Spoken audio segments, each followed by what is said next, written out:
as the wild birds sing. You can hear hunger crying out, a sonic echo that leaves no room for doubt. Hold the shots, bring it back to what it's not. Make a move, do we do? As the world cries tears in our hands, are we all part of a bigger plan? Hold the shots, bring it back to what it's not.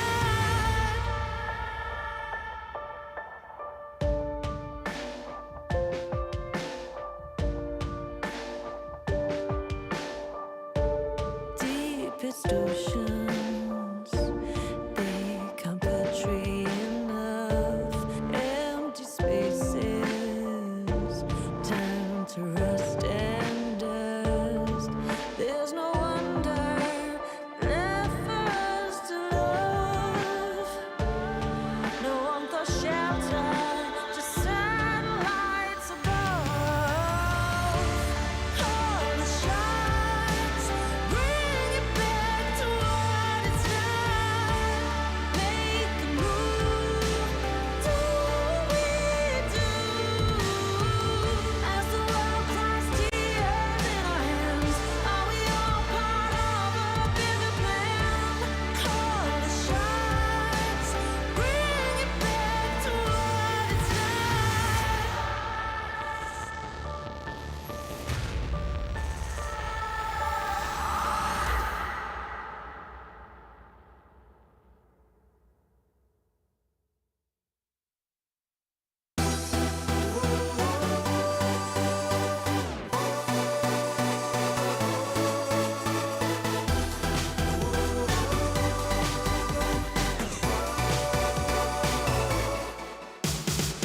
When I met you in the club that night, the moment you arrived, it was more than nice to meet you. I know, baby, that you're one of the kind, with a body perfect and divine.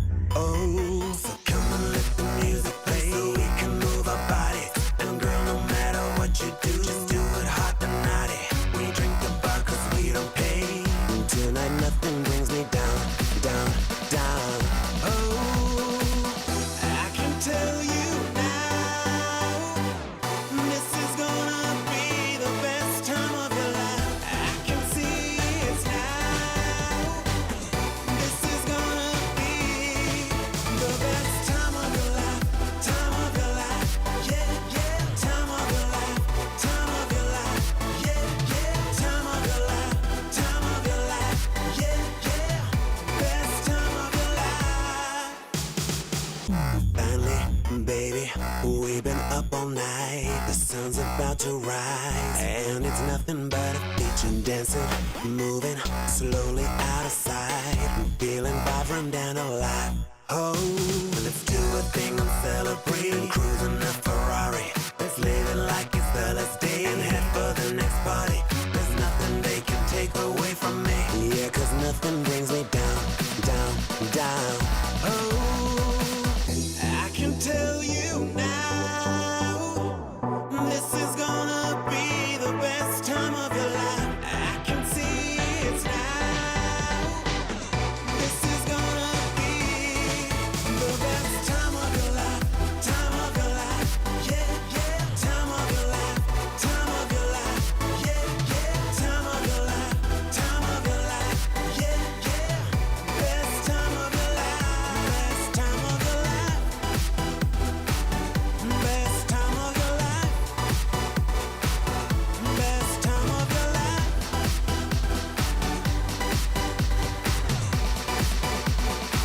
I can feel it now.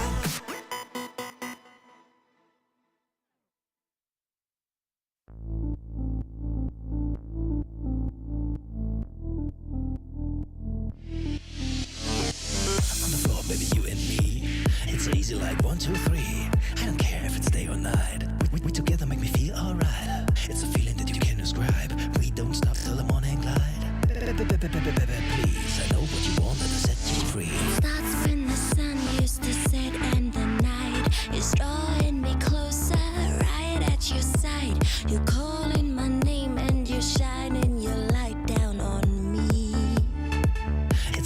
like 1, 2, 3. You're pushing me, spinning me, turning me round. You drop me, and then you catch me. You're freaking me, creeping me, making me scream out for more. We together make me feel alright. I know what I want 'cause I feel it inside. I'm breathing you in 'cause I can't no more hide. There ain't no words or expressions that fit. You're making me lose all my grip. Yeah, I'm in love tonight. In love with the music inside. I'm in love tonight. In love with the music inside. I'm in love.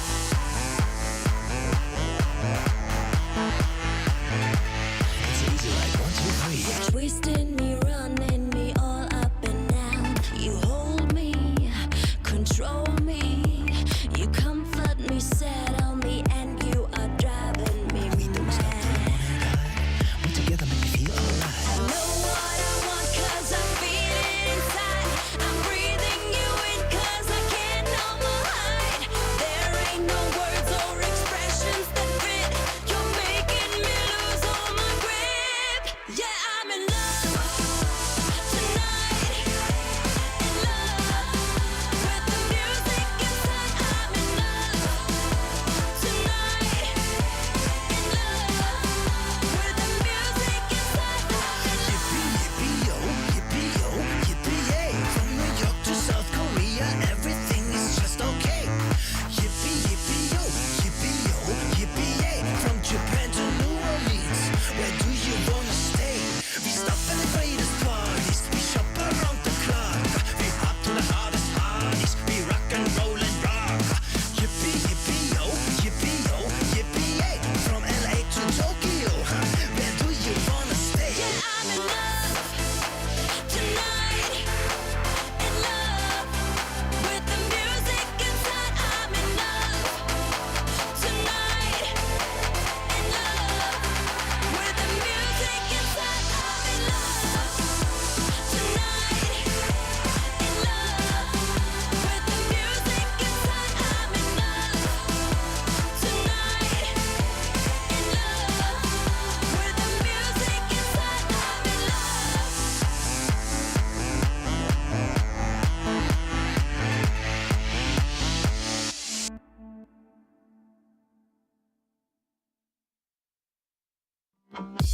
It's all the way up, we gonna make it.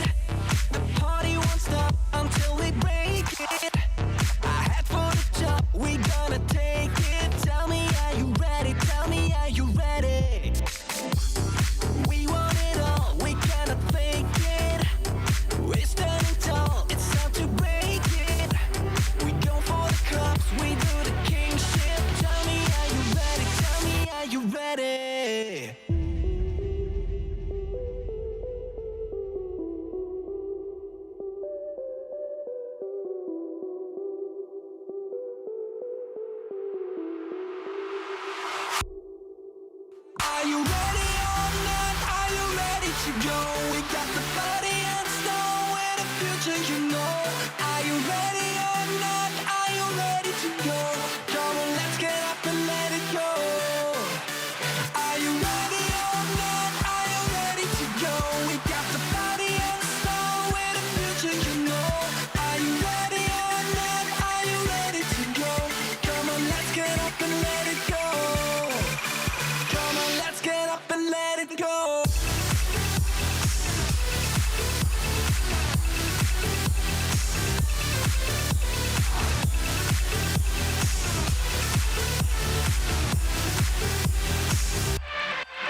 to this world. Let it out for the crowd, let it out, yeah, be proud. Right now, this is a real good atmosphere. Right now, superficialities are here. No excuse, no rules, no one to judge. Just give a fuck. The time has come to lose control. Don't be so shy, just let it flow. We are the masters of our own world, of our own world. We pray for fire in the sky. We show that desire is alive. We stick together, together, together. We're alright.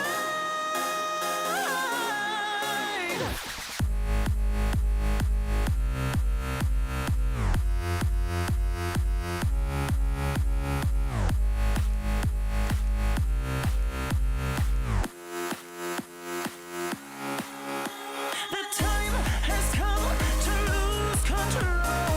Don't be so shy, just let it flow. We are the masters of our own world, of our own world. Well, they drink really expensive champagne on their private jet plane. All we need is a cheap bottle of wine and a cigarette to have a good time. A freedom, a victim, and no restriction. There's no other place to die than here with us tonight. The time has come to lose control. Don't be so shy, just let it flow. We are the masters of our own world. We pray for fire in the sky. We show that desire is alive. We stick together, together, together. We're alright.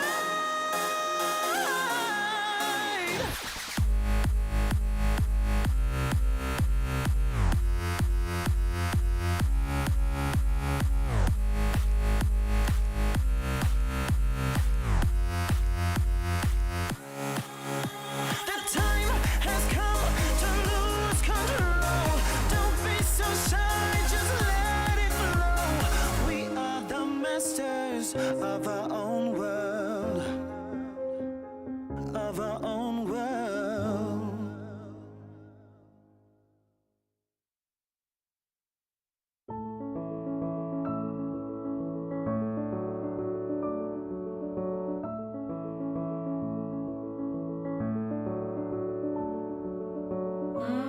Now I know how it feels to hold pure solid gold.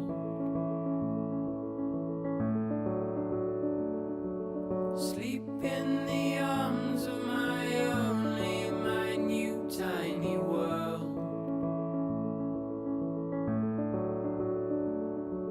And right here in our arms you'll stay till you can find your own way. Oh, my son, stay curious, my boy.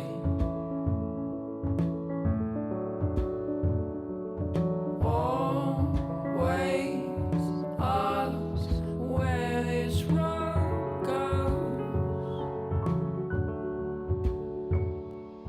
Oh, my son, stay curious, my boy.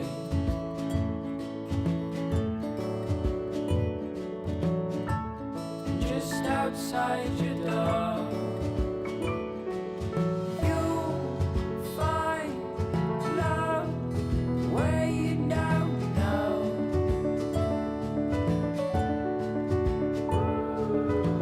You know that if you ever tried your last, call out on me if the old wind broke your mind.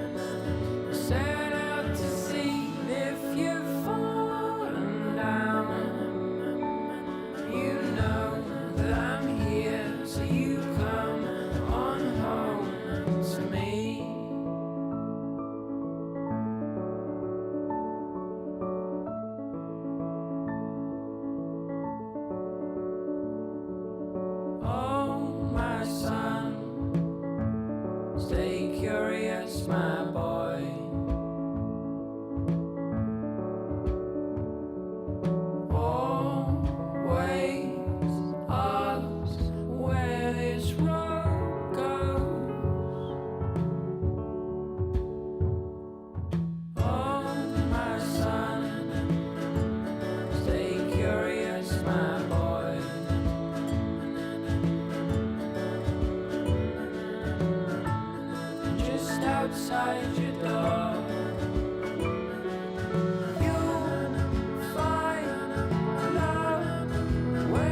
信号だとしてももう止まらない理解不能のスピード100倍速い地獄なんて哀れよねねえ聞いてよね負けの準備でもしておきな Come try me get you down 悩んでもやめないわ No more 苦い思い消えてよこの街に呼ばれるサイニングレクチャー全力で追い越してよさ Trading モード始めよう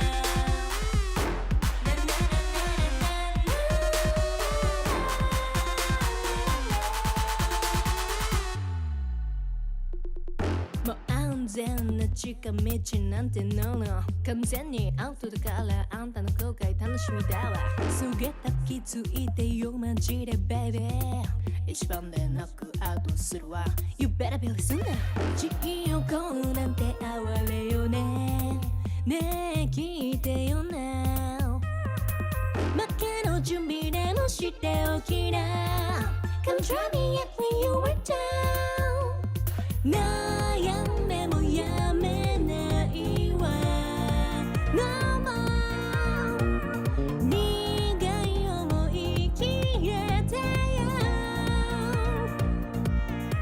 この街に呼ばれるサイニングレクチャー全力で追い越してよさ Dreaming の始めよう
身も蓋もないわねマジで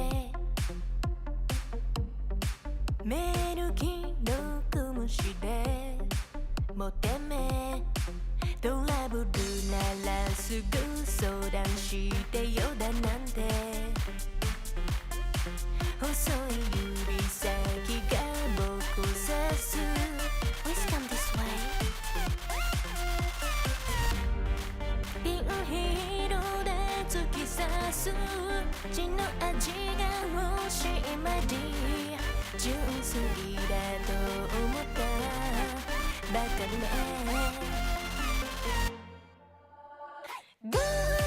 赤いリップで踊るネオンライトがきらめく騙されたなんてめめしいやつね通報するならすれば罪深いの私よこの世のクズどもよ闇がひれ伏す農場の世界へようこそ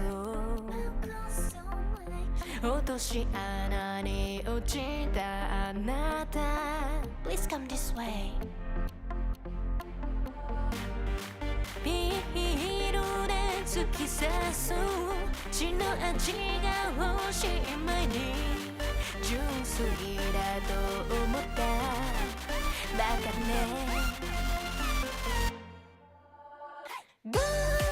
赤いリップで踊るネオンライトがきらめく騙されたなんてめめしいやつね通報するならすれば罪深いの私よこの世のクズどもよかも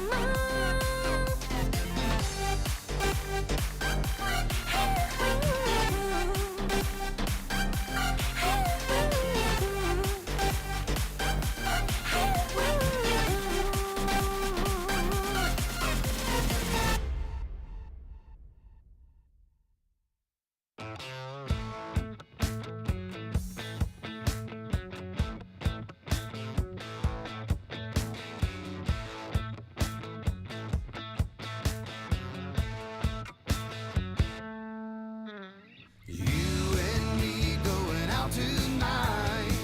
Let's turn the radio on. You got your skirt on tight and your legs on long. Let's lay some whiskey down. We'll dance all night, then get it on to another country song.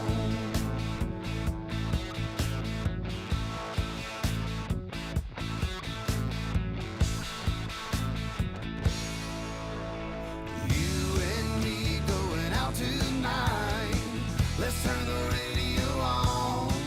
You got your skirt on tight and your legs on long. Let's lay some whiskey down. We'll dance all night, then get it on to another country song.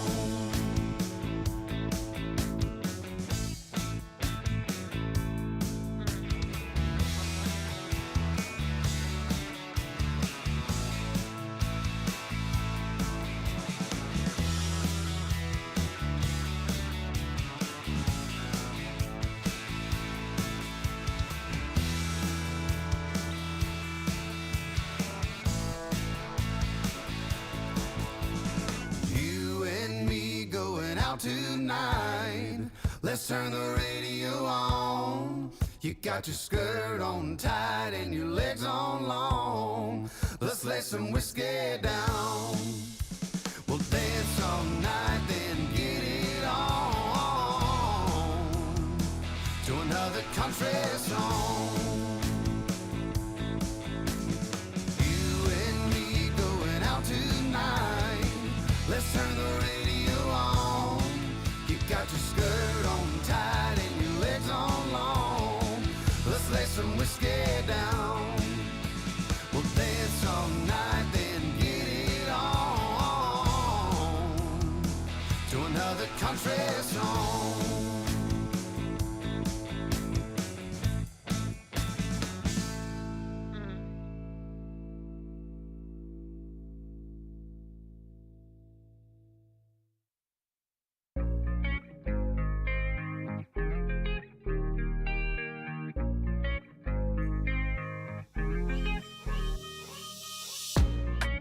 Playing with my heart right now.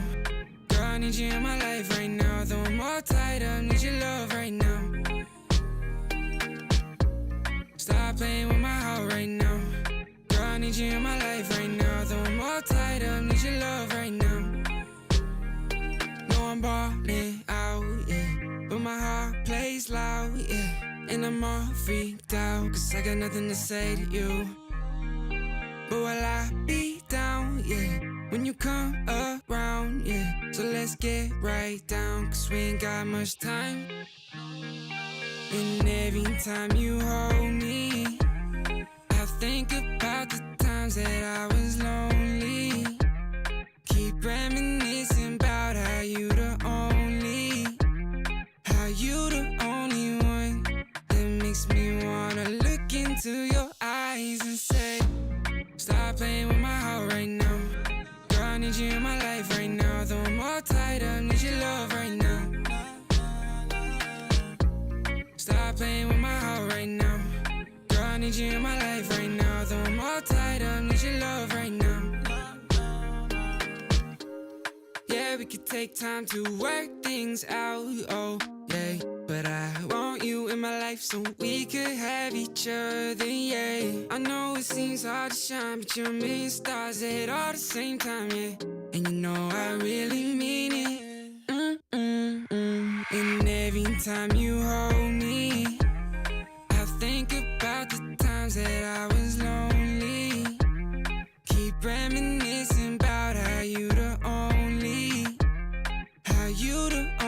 one that makes me wanna look into your eyes and say, stop playing with my heart right now. Girl, I need you in my life right now. Though I'm all tied up, need your love right now. Stop playing with my heart right now. Girl, I need you in my life right now. Though I'm all tied up, need your love right now.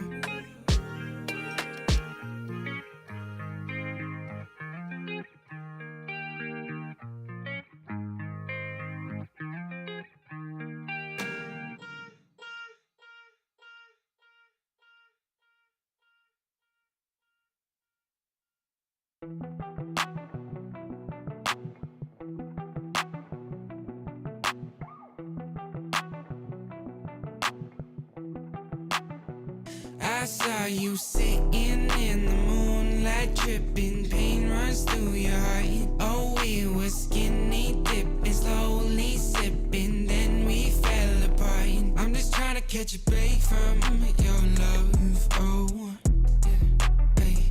Cause I need to find a new life, no love, oh. I can't lie, I've been thinking about us, but you, yeah. Tell me everything's gonna be alright.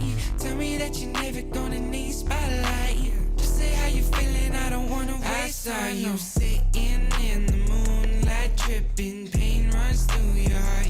Oh, we were skinny dipping, slowly sipping, then we fell apart. I'm just trying to catch a break from your love, oh, hey. Cause I need to find a new life, no love, oh. I can't lie, I've been thinking about us, but you know better than anybody around me, yeah. You know I think we both need a break from this thing called love. All love ain't the thing to question, it's all love. I got plenty problems and no shoulder. Last night on the tour, ain't no tour bus. I saw you sitting in the moonlight, tripping, pain runs through your heart. Oh, we were skinny dipping, slowly sipping, then we fell apart. I'm just trying to catch a break from your love, oh, hey. Cause I need to find a new life, no love, oh. I can't lie, I've been thinking about us. Different energies I bring, only sickness I fling. Bad like Gustavo Fring, can't try not a ting. Flyboy, I got the wings, and they can't keep up with me, dog. That's why all that I bring is wins. And they wanna hold me back, never doubt I'm a king. When they grab Mike and a chap on the ting, I don't wanna hear no talk from jokers. Say you got waves, I split that like Moses.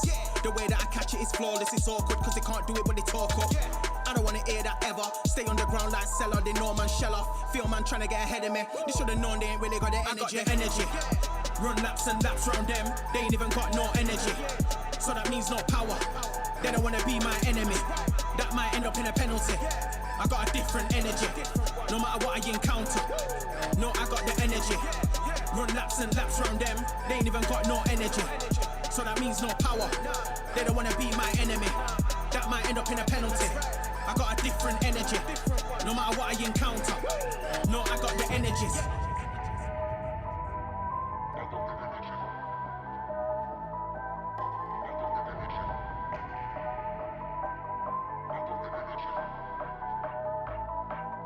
I got the energies.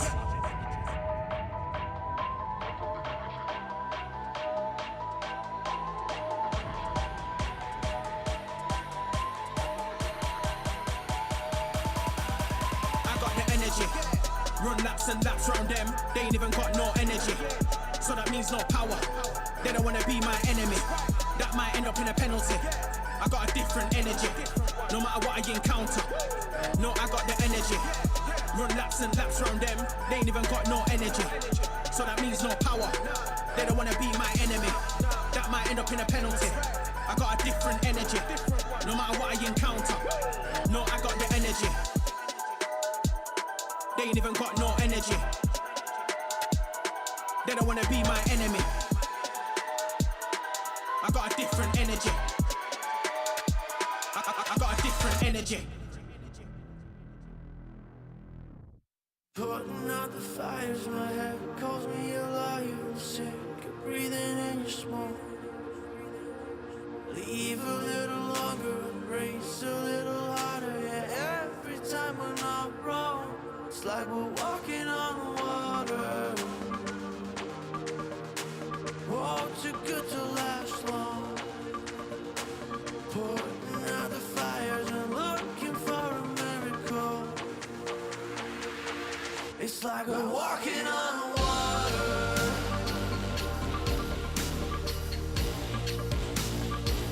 It's like we're walking on water.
Too good to lie.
Hit me with the Cali sun, give me good vibrations. Give me good vibrations.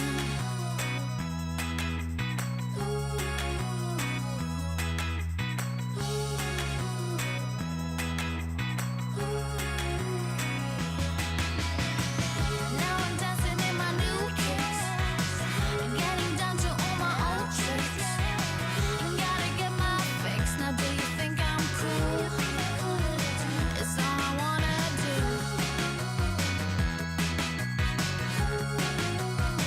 It's all I wanna do.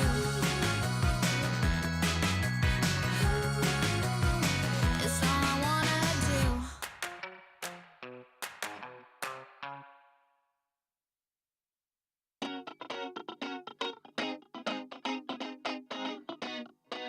Here we go.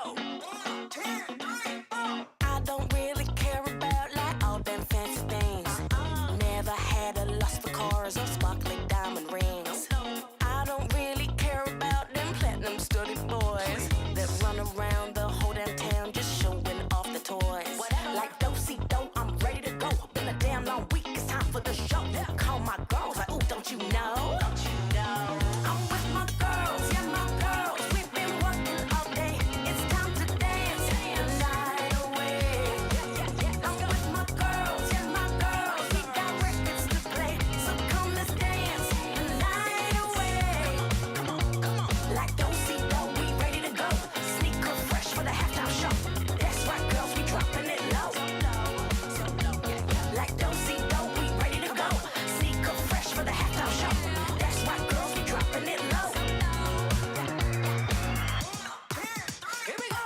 I don't really care about the fortune or the fame. Keep rolling on and holding on. Don't need that crown to reign. Push through all the pressures, just keep grinding 9 to 5. Yeah, I'm working hard, we playing hard. Goddamn, I feel alive. Like do-si-do, I'm ready to go. Been a damn long week, it's time for the show. Call my girls like, ooh, don't you know? I'm with my girls, yeah, my girls. We've been working all day. It's time to dance the night away. I'm with my girls, yeah, my girls. We got records to play, so come let's dance the night away. Like do-si-do, we ready to go. Sneaker fresh for the halftime show. That's right, girls, we dropping it low. Like do-si-do, we ready to go. Sneaker fresh for the halftime show. That's right, girls, we dropping it low. Man, we're taking over, yeah, we're running the world. If we stick together, there's no stopping us, girl. Man, we're taking over, yeah, we're running the world. I'm with my girls, yeah, my girls. We've been working all day. It's time to dance the night away. I'm with my girls, yeah, my girls. We got records to play, so come let's dance the night away. Like do-si-do, we ready to go. Sneaker fresh for the halftime show. That's right, girls, we dropping it low. Like do-si-do, we ready to go. Sneaker fresh for the halftime show. That's right, girls, we dropping it low.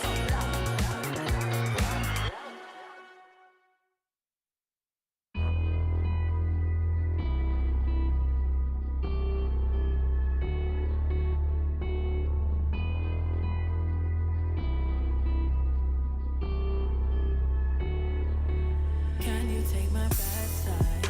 Bad side. Once you see my bad side, bad side. No, it ain't picture perfect. Don't push me, it's not worth it. You don't wanna see my bad side. Can you take my bad side? Bad side. Once you see my bad side, bad side. No, it ain't picture perfect. Don't push me, it's not worth it. You don't wanna see my bad side. I'm far from your ordinary lover. I'm different from any other you've ever had before. So you must have me mixed up. You must have messed up. You won't make that mistake no more.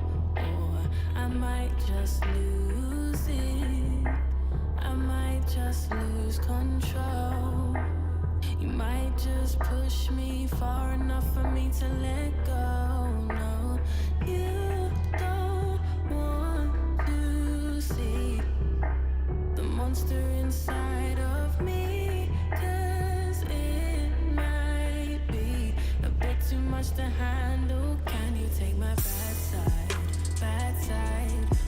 see my bad side, bad side. No, it ain't picture perfect. Don't push me, it's not worth it. You don't wanna see my bad side. Can you take my bad side, bad side? Once you see my bad side, bad side. No, it ain't picture perfect. Don't push me, it's not worth it. You don't wanna see my bad side. I may be more patient than the others. I tolerate the stress and all the mess and all the headache you bring. But listen to me, you'd rather have my good side than a dedicated enemy. 'Cause I might just lose it, I might just lose control. You might just push me far enough for me to let go. You don't want to see the monster inside of me, 'cause it might be a bit too much to handle. Can you take my bad side, bad side? Once you see my bad side, bad side. No, it ain't picture perfect. Don't push me, it's not worth it. You don't wanna see my bad side. Can you take my bad side, bad side? Once you see my bad side, bad side. No, it ain't picture perfect. Don't push me, it's not worth it. You don't wanna see my bad side.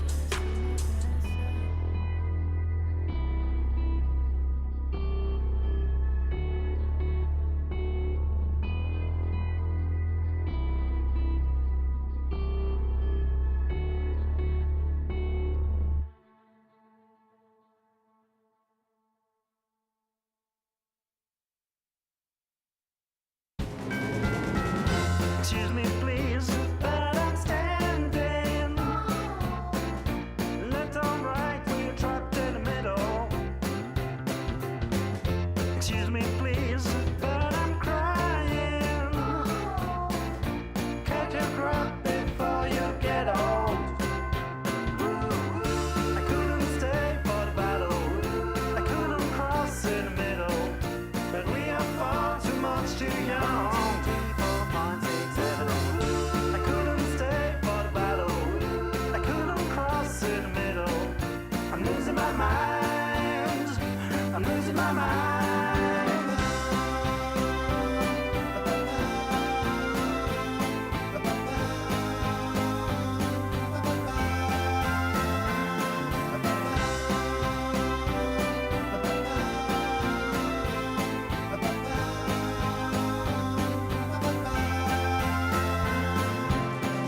Excuse me, please, but I'm standing. Left or right when you're trapped in the middle. Excuse me, please, but I'm crying. Catch your breath before you get old. I couldn't stay for the battle. I couldn't cross in the middle. But we are far too much too young. I couldn't stay for the battle. I couldn't cross in the middle. I'm losing my mind. I'm losing my mind.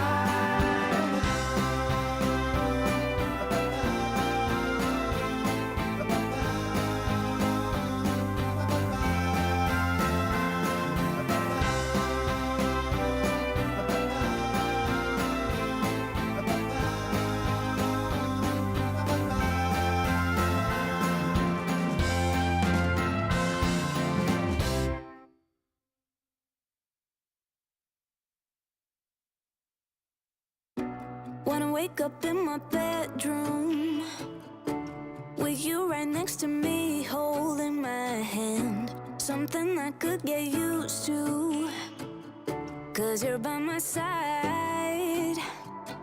When city lights blur the evening, hollow skies grab my feelings, and shooting stars have no meaning. I know, I wanna be where you are, forever and ever.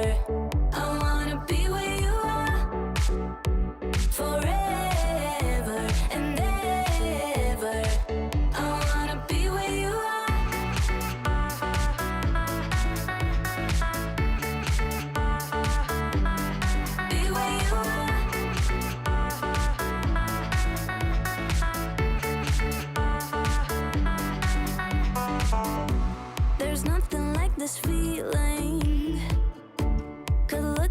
for hours, don't mind me. Didn't know how much I needed to have you by my side. When city lights blur the evening, hollow skies grab my feelings, and shooting stars have no meaning. I know, I wanna be where you are forever and ever. I wanna be where you are forever and ever. I wanna be where you are.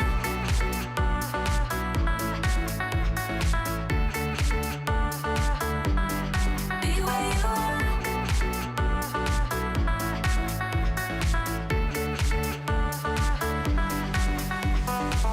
When city lights blur the evening, hollow skies grab my feelings, and shooting stars have no meaning. I know, I wanna be where you are forever and ever.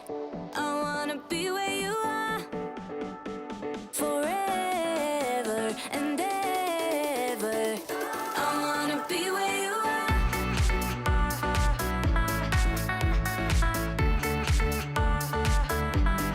Be where you are.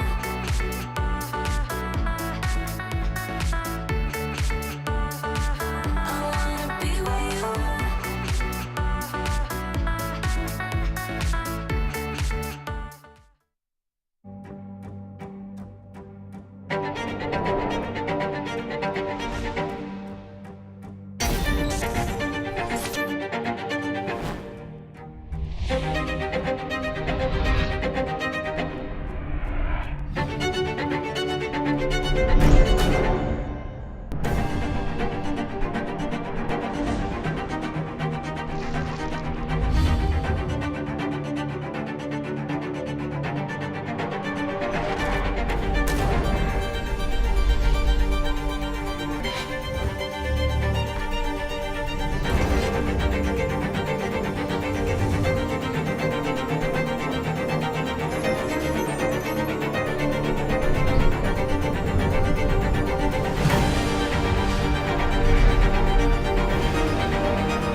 Welcome back, one and all, to the LPL Summer Split 2023. I am Mazel, and I'm joined by Kitty, and we're here to kick off our Super Week number 5. I'm so excited. Are you?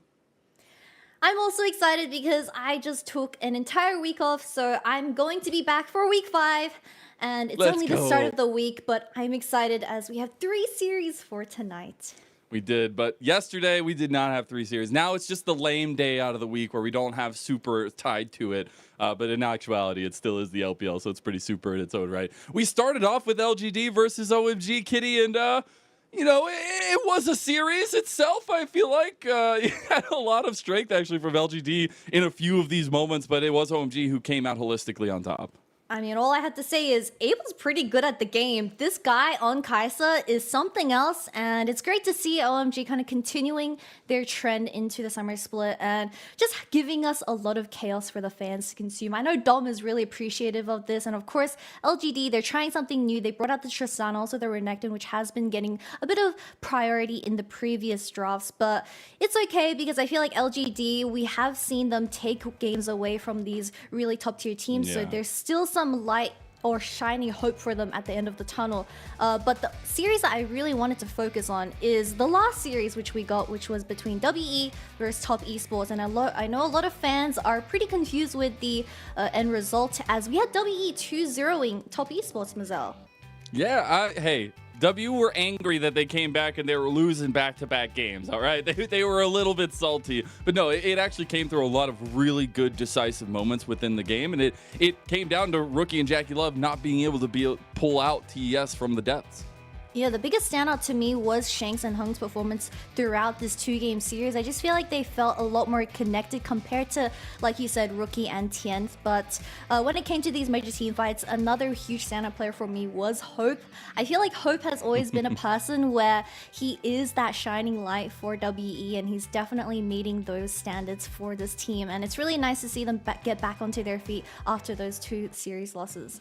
Yeah, and this is a team that is and was building around Hope, right, after his time with JDG. So being able to try to bring something over and find that success through a piece that you've been building around for a long time feels really good for WE. And them themselves have a tough schedule ahead. They got a lot of their lower tier opponents out early, so it's not looking like an easy path ahead. They're going to have to take as many wins as they can. And we take a look at the standings here. It is still a neck and neck battle between JDG and BLG, our MSI representatives, but everyone else getting a little bit teetered. We got EDG trying to make the come up into the 10th place, but actually some really good movement from RNG as well.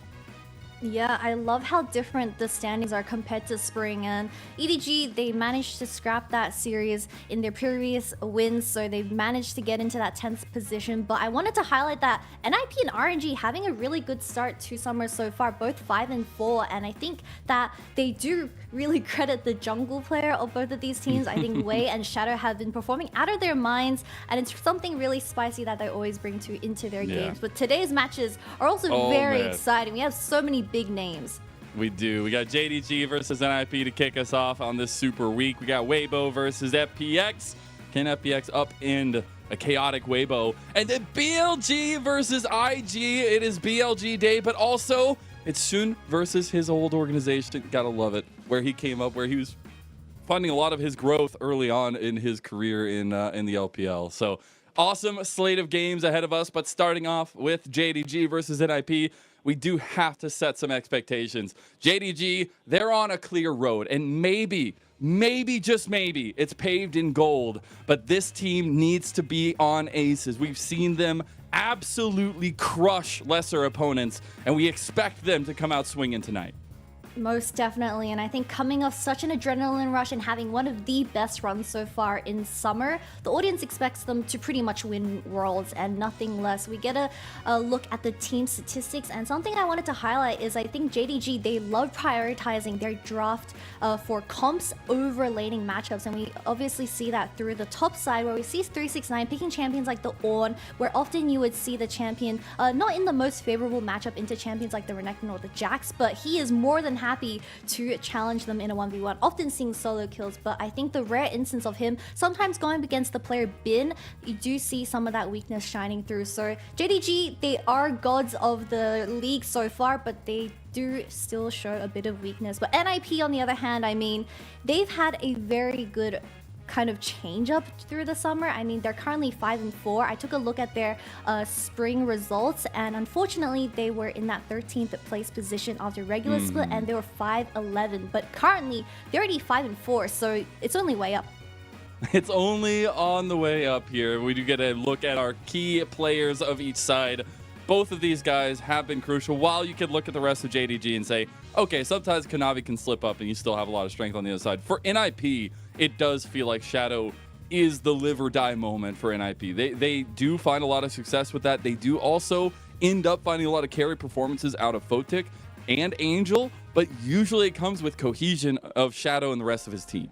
Yeah, I really like this comparison between our 2 junglers for tonight, as I think I want to hone in on Shadow first, as he brings a lot of this excitement to this NIP roster where they have relatively fast-paced tempos because of Shadow's aggression in that early game, and it really reflects that type of playstyle into their team fights as well. But up against Kanavi, both of these players, we've seen the poppy from them. I think this is a really good example where Shadow, I think it's his second most played or first most played, sitting at 4 with a 75% win rate, but this champion, you have to play aggressive in that early game, because if you don't get ahead early, then you are that ult bot for those major team fights in the late game. But Kanavi, we saw him play this poppy up against top esports, and I believe it was Rookie locking in the static Shiv LeBlanc first.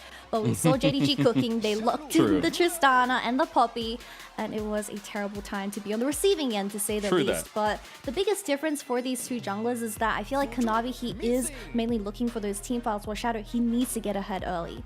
Indeed, as we see the walkout already going through for JDG, we are headed to NIP's home arena of Shenzhen, and we'll see if that home crowd can do anything to take down these mighty titans of JDG. As we see JDG as a whole, the kind of statue, the persona of LPL right now, the ones that everyone thinks is going to make a run for Worlds, make a huge run for Worlds, and make a splash at Internationals. They already have, coming off of an MSI championship. But these guys right here, NIP, they are scrappy, they are chaotic, and they will give a fight no matter what. Yeah, and that's classic NIP. I mean, I feel like ever since the introduction of Angel and Shadow, you really see them becoming a team that loves skirmishing, and with the help of Dro on those melee supports, I mean, they're able to find so many picks before these team fights, and I think that's something very unique to this team, where they do thrive off individual picks when Angel is given something like the Ari or the TF, so I'm looking forward to that. But on the other side, JDG, I think they have the best team fighting in the LPL because they play the team fights very slow, which is a huge contrast between NIP, because I feel like NIP, you know, they full send it. If it goes wrong, then, you know, that's it, wrap it up, boys.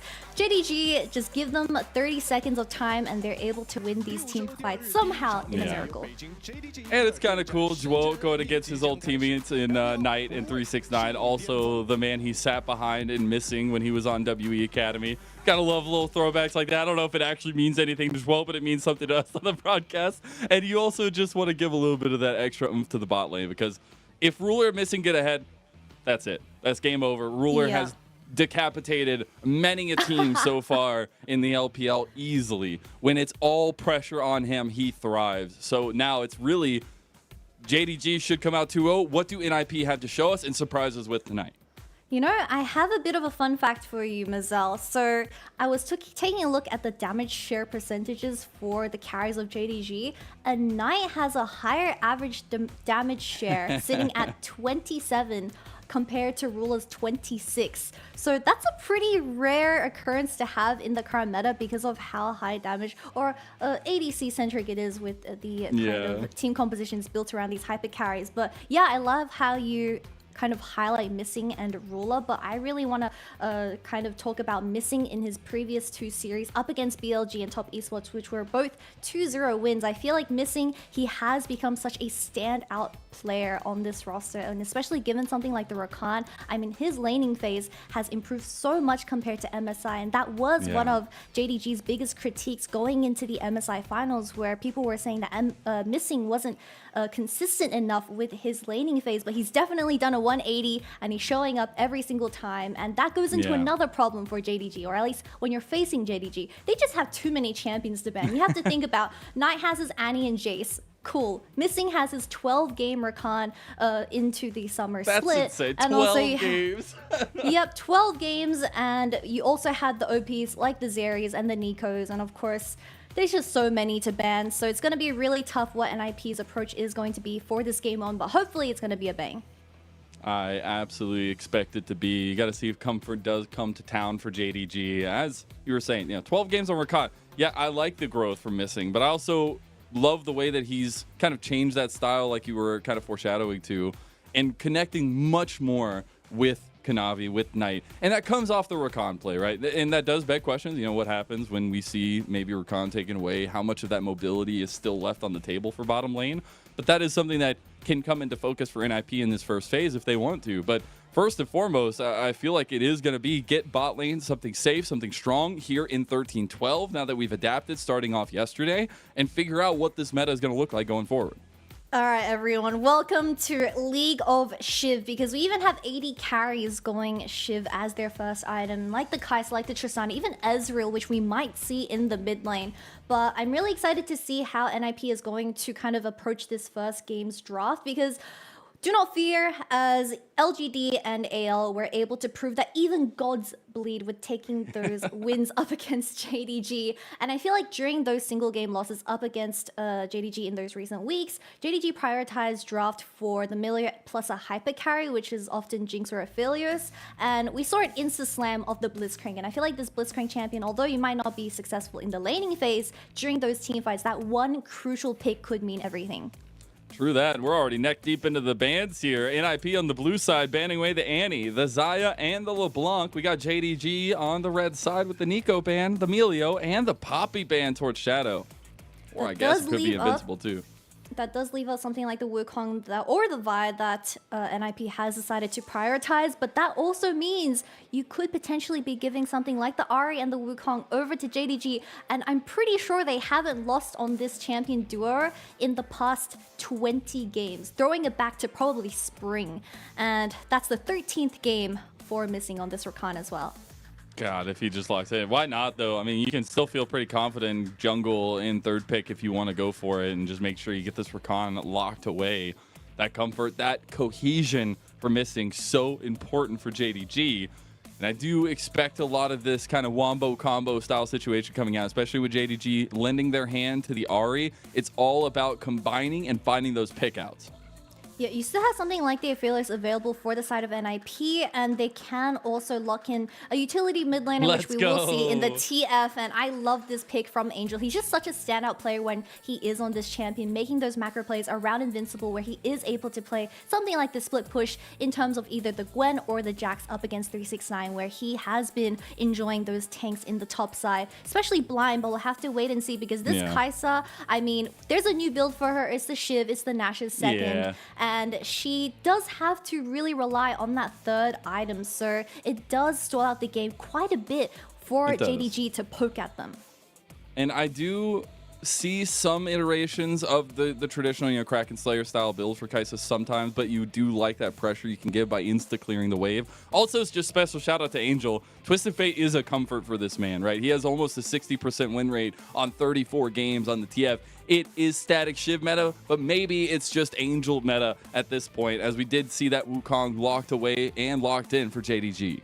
You know what's cursed, Mazel? It's that not only Kai'Sa can go Shiv, Ari and TF can also both go Shiv. And They in can the current indeed. meta, it's just who can camp the other person harder to deny that first item spike pretty much wins the game. We saw that in JDG's game up against Top Esports, where it was the Tristana versus LeBlanc matchup, and Kanavi was pretty much living in mid lane, and it really just allowed Knight to get that first item around the 10-minute mark, and it was really hard for the enemy team to come back. But it's going to be really interesting how NIP is going to narrow down on the ADC choices, because we still have something like the Aphelios up and available for him to take as well. But he hasn't been the biggest fan with sitting on Zaya as that most played in the summer split. But I want to focus in on the top lane matchup. Yeah, go ahead. Yeah, because 369, I mean, we talked about how he is a huge fan of blinding something like the Cassante or the Ornn, as he is playing for those major team fights, getting onto the carries and just being a bit of a nuisance as that main engagement. Invincible, give him something like the Jax to kind of bounce off, giving him the counter matchup like the Gwen allows Angel to have a second win con in this game. I really like that focus, but I think it'll be curious the second phase to see how that really comes into clarity. I do really find curious the Nila ban as well, just trying to get something in bot lane focus, but as well as the Renekton ban, something that's so crucial right now in the meta. We get the Nautilus Gnar ban from JDG and that pickup of the Tristana that has risen like a rocket through the roof in priority, and now can be that bot lane for Ruler and a lot of carry potential as well. Tristana is definitely a very unique champion for the LPL, as we know that LCK teams have been enjoying this champion quite a lot in the mid lane as that response to the Shiv meta. But of course, in the ADC position in LPL, it's a classic, and Ruler wants to deny that first item spike from Photic on this Kai'Sa. But the Rel is going to be quite the interesting one. She has received a huge change where she was disabled in the previous patch. So I'm very excited to see how Droid is going to pilot this champion with so much hard engage for the side of NIP. Oh, I love the Rel right now. The fact that it's enabled, it's back, it's ready to go. I've seen it a ton in NACL, and now getting to see it in the LPL, the best league in the world. I am so excited. Also, Zhuo, it fits his style. It fits that heavy engage style you want to see from him, and we got to see those combos come alive. Split pushing will be a big name of the game for NIP, while you get that Cassante locked in for 369, and that's a bit of a scary deal.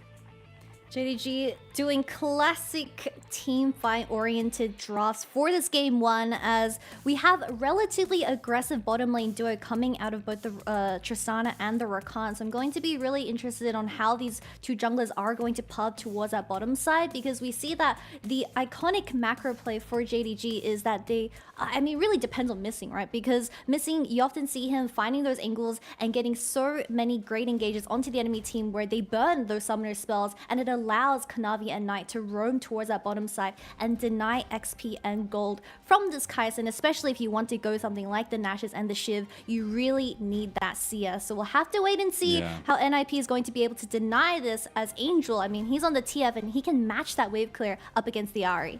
Yeah, you got to see how these lanes work out early on, especially NIP coming into this one as the underdogs, as they're trying to take a brick out of the golden road that JDG is currently trying to build for themselves. It's a kickoff series to our super week of week number 5 in the LPL, and it should be a doozy. We got all the static shivs you could ever want if you're an addict, or if you just like a little bit of static shiv action. It is all about early game. It's all about Kanavi and Shadow and how both teams come around them. And we're getting into game 1 now. Let those gyos ring. NIP versus JDG.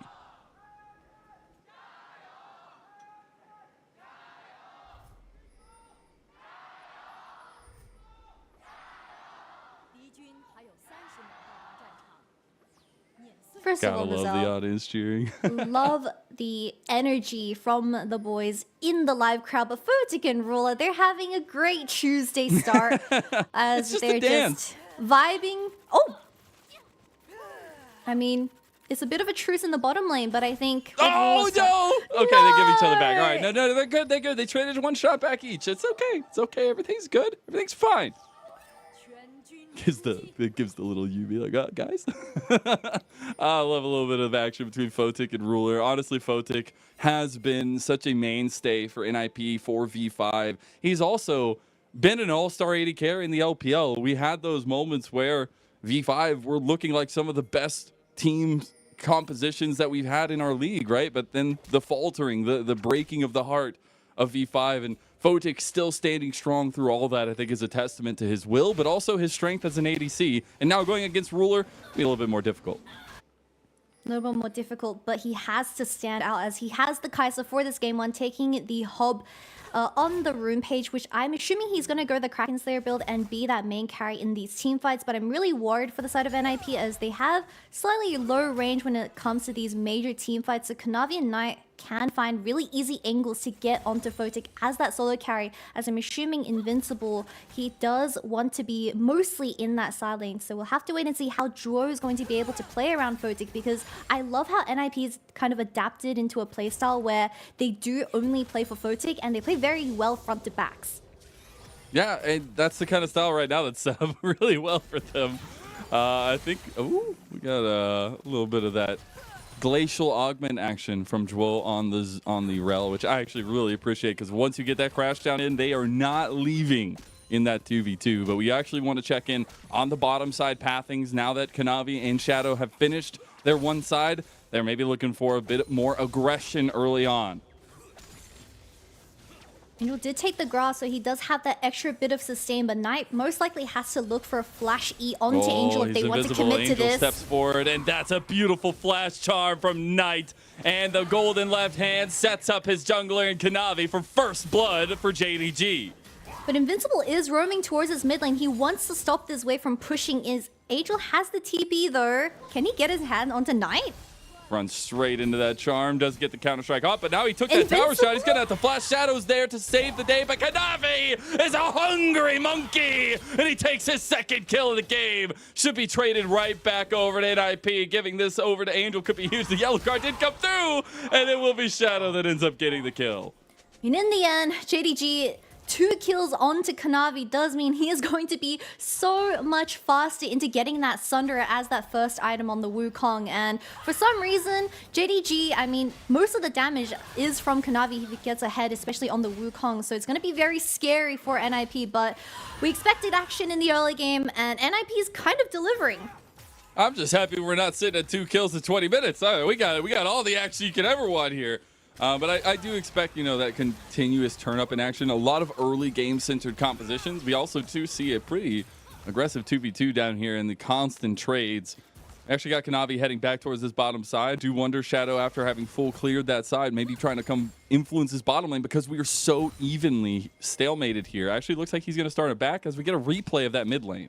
Yeah, and Angel, he used the W onto Knight with the red as well, so he does have that cooldown waiting for him as well. But Kanavi wrapping around from top side towards this bottom side. Angel didn't expect this, so he was hovering towards that bottom side.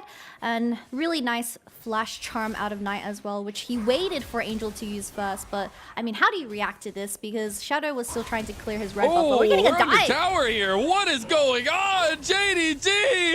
They're just trying to flex all over NIP here. Kanavi goes down for a second time, and Shadow has arrived. You get 2 kills for Ruler. Angel's here now too, and we got chaos early here, Kitty. As Knight's trying to make it away, does get Vault Breakered in the end. Angel has died to Ruler. One more auto. No, he heals. It's not enough. The fadeaway shot, and Ruler now has 3 kills out of seemingly nowhere. A magician with his hat. Oh, Can Shadow shut him down? No, give him a 4th kill, because why not? He dodged it! Someone stop this menace on the Rift, man. Ruler just picked up 4 kills at 5 minutes from a bottom lane dive, and Photic missed out on 3 waves on this Kai'Sa. This could be the worst start that NIP could have prayed for, but we came back into this replay, and it's just a 4-man dive, as you expect out of JDG, and Photic losing around 2 to 3 waves here, and Ruler getting, I believe, 3 resets, just allowed him to do absolutely everything with that wall in the back. And Shadow, I mean, he did manage to pick up some kills, but there's just not enough damage from the TF and Vi in this skirmish. I saw Ruler adjust his glasses after that play. He must have just seen, is that really 4 kills on my KDA? And you just got to expect that out of nowhere, Ruler now will just absolutely carry the game. And Photic is sitting over across from 0-1. Say, what happened, guys? Then all of a sudden the lane is going to be gone. And you get the flash from Shadow a little bit late.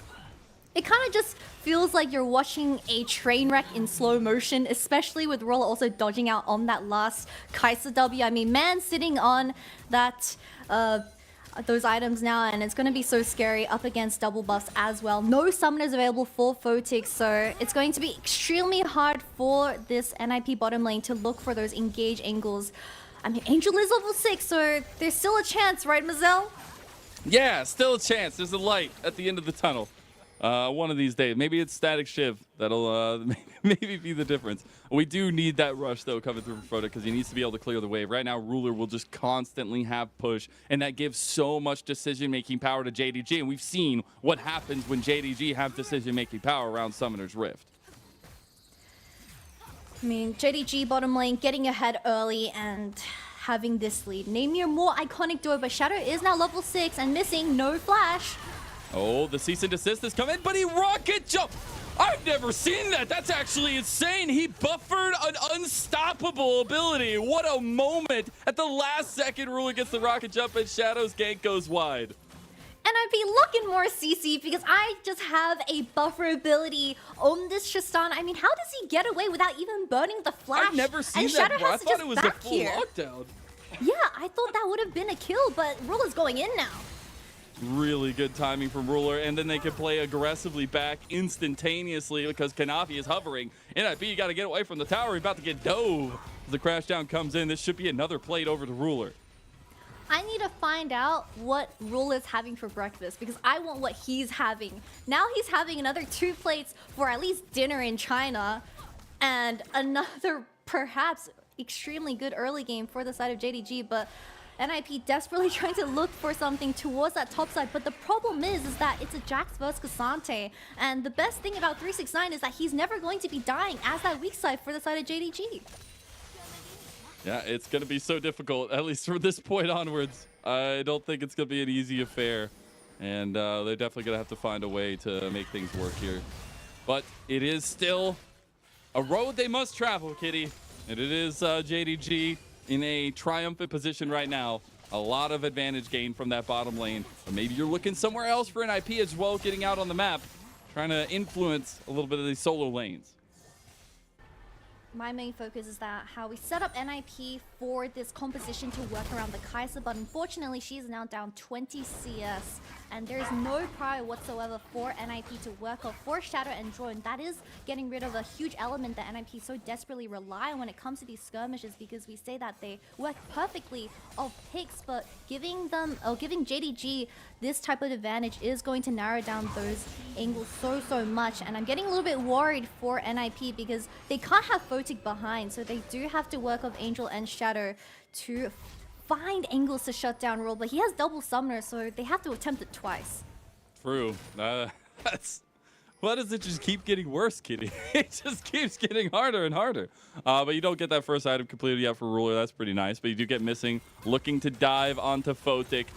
Zhuo's on his way, but he ain't gonna make it in time. Get the Destiny pop from Angel, trying to chase him down as Ruler. He gets the kill. Missing actually gets it, but the reset comes through from Ruler, and he can reposition now. They're in a bit of trouble here. Shadow has the cease and desist. I don't know if Ruler can get it that time, and he should go down. They're all flashing for it, and Shadow gets the kill in the end. They should back away for this one as Knight is showing up for JDG, but they get a big shutdown. Hey, they got Ruler's double summoners, and they also got that shutdown, like you said, but I feel like this game is mission shut down Photic in the early game, as he just missed out on another 2 waves. I mean, it was a really good proactive play from the mid jungle of NIP, as we see Knight also burning the TP, but he had to TP to the tower, so he couldn't reach in time. But this bottom side, it's a sign of hope, with also the Rift Herald not getting picked up, but Kanavi is towards that top side, and you see them all working towards there and making that vision control for JDG. We'll get a replay of that one. This is just a strike coming a mile away from JDG onto Photic. Yeah, you see that Missing allowing to have that vision control does go for that flank onto Photic. Double summoners burn from Ruler, not being able to cleanse that W from TF does buy 2 seconds of time, but ultimate and flash committed from Shadow does mean that Ruler finally dies, and Angel also commits the flash, but at least that's raid boss down, right? Yeah, that's what it is. That's what it is. Although maybe if it's one of those raid bosses that comes back stronger the second time after you kill it once. Hopefully that's not the case here. He did get Kraken Slayer, so maybe it is the case. That's just canon at this point.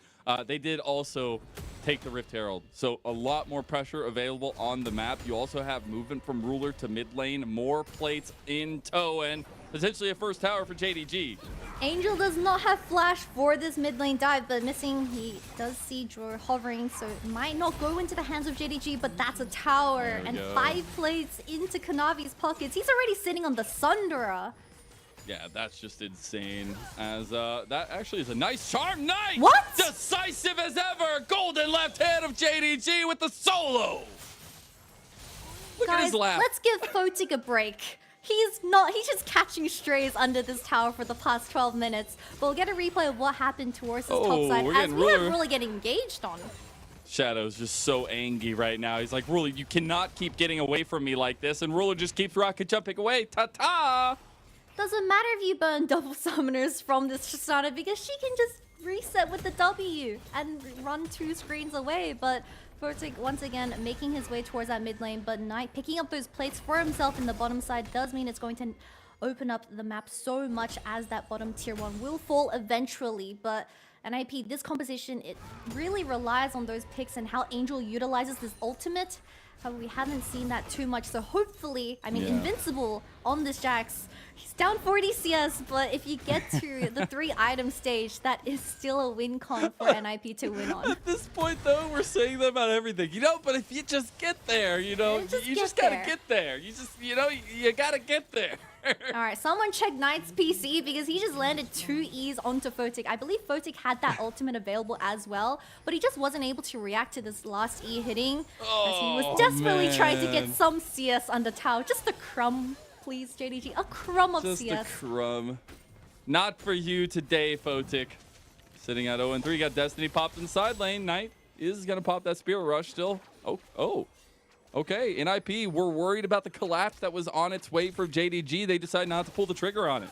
Yeah, JDG was clearing out some vision in that mid lane, so NIP did call up this gank on tonight, but that is going to be the Spirit Rush unavailable for this Ahri, so I don't think they're going to be able to find any pick Shadows on the other side of the map. And we were talking about Secret Agent this. Shadow. Shadow is probably our favorite player on NIP. He just brings so much chaos onto the Rift, and he's so unpredictable as well, so we stand him.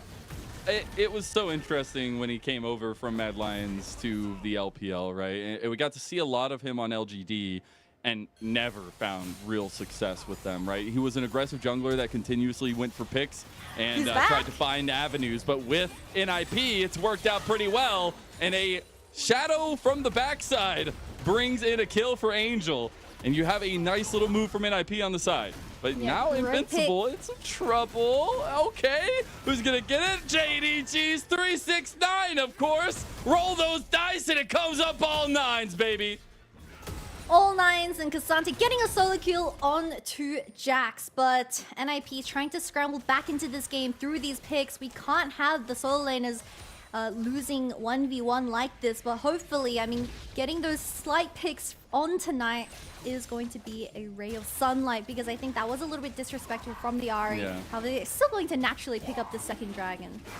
We did end up getting the Kraken Slayer build actually for Photic. So what I've read and heard, I actually talked to Arrow, and if anybody knows Arrow, you know, from KT Rolster days, a good guy over on TLC, and I was talking with him yesterday, and he was saying, you know, the static shiv build for Kai'Sa is much more solo queue. You have a lot more strength in the side lane, you have a lot more strength in yourself, but you want to go for a late game damage dealer if you're in a team style composition. I like this call from Photic, because I think the Kraken Slayer build for the Kai'Sa is going to be super unlocking into the style of comp that JDG have.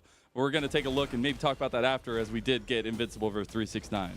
Wow, 369 spaced this so well. He pretty much got 3 Qs onto this Jax without Invincible kind of responding in any type of way. And I mean, Cassante doing Cassante things does manage to get that final Q onto this Jax. It's just so impossible to 1v1 the Cassante at that first item stage. You really depend on those 3 item spikes. You don't even have the damage to kill 369 here, I don't think, from the side of NIP. I don't think you want that smoke. Towers. I just don't think you want it.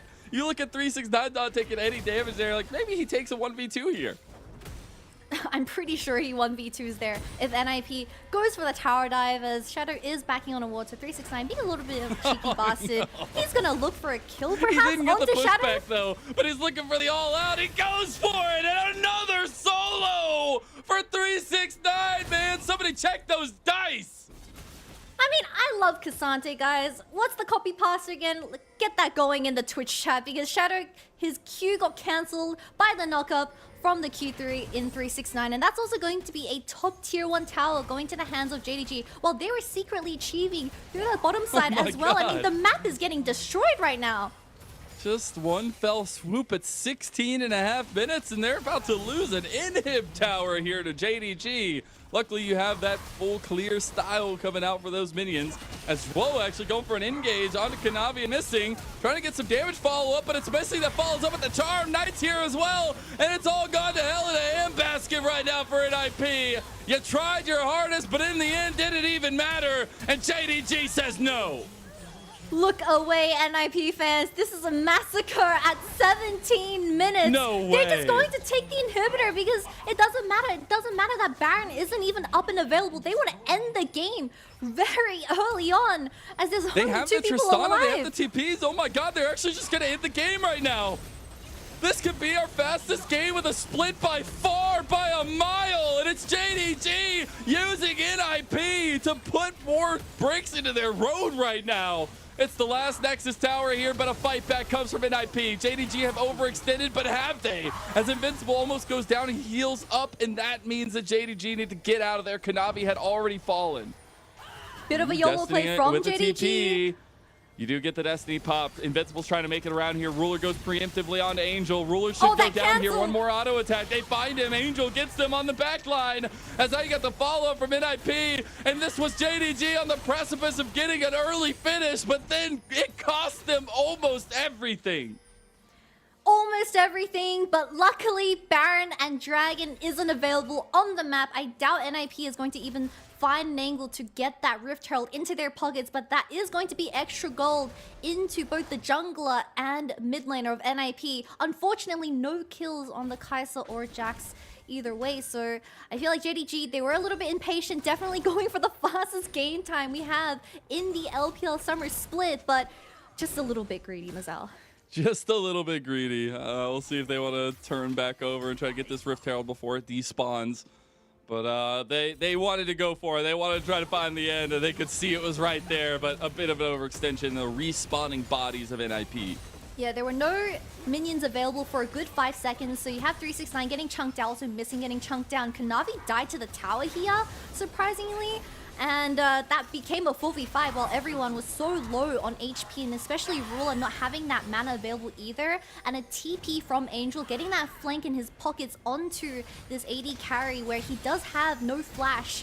So, I mean, that's why you take grasp. That's why you just take stay grasp alive. and static shift, I guess. But a few kills, you need to do that a couple more times for them to kind of get back into this game, because they're going to try again to end the game. They got to get back into a defensive position for NIP, because JDG just want blood. As they do use that Rift Herald, they're maybe looking for a dancing one here. We'll see if they can finish the game quickly. One big catch out could be it. The season is overextended from Shadow, and they turn right on him. That's going to mean resets for Ruler, and this Rift Herald's already broken down the towers. JDG, if they put the finishing touches here, right now, right here, they have the fastest game in Summer Split. As they're trying to get kills, they turn onto the Nexus. Maybe one more goes over, but now they know the true prize, and it's the Nexus and the fastest game of LPL Summer Split 2023. All right, GG, fellow NIP fans, because that was quite the entertaining game one to this series. But we all talked about how NIP, they want to fasten the tempo. It's definitely a fast game, but not for their end. What a way to do it. JDG, we said they were the dominants in this one. They were the Titans, the underdogs. The chaotic fight from NIP had to be there. We were waiting for the surprise. No surprises just yet, and JDG come out and handle business, Kitty. No surprises, but I mean, Photic was really struggling in that game, because we see that JDG, Feels they bad, had man. a clear idea about how NIP's draft in that game one. It was just shutting down Photic as that main carry and denying all those huge item spikes on the Kai'Sa. I mean, we talked about how he decided to go the Kraken Slayer and the Hail of Blades instead of the Shiv, and that's because they want to really fasten up the tempo very early on around those major objectives. But what's it mean losing around, I believe, 6 waves in the early game? I mean, that is going to be a 20-minute game, but I still feel like every single lane of JDG, they were just kind of solo winning in those solo kills. We saw it in top lane as well, where 369 was pretty much able to 1v3 on the Cassante. It was a little bit scary. Also, just a shout out, like, we're talking about JDG's comfort coming to this one.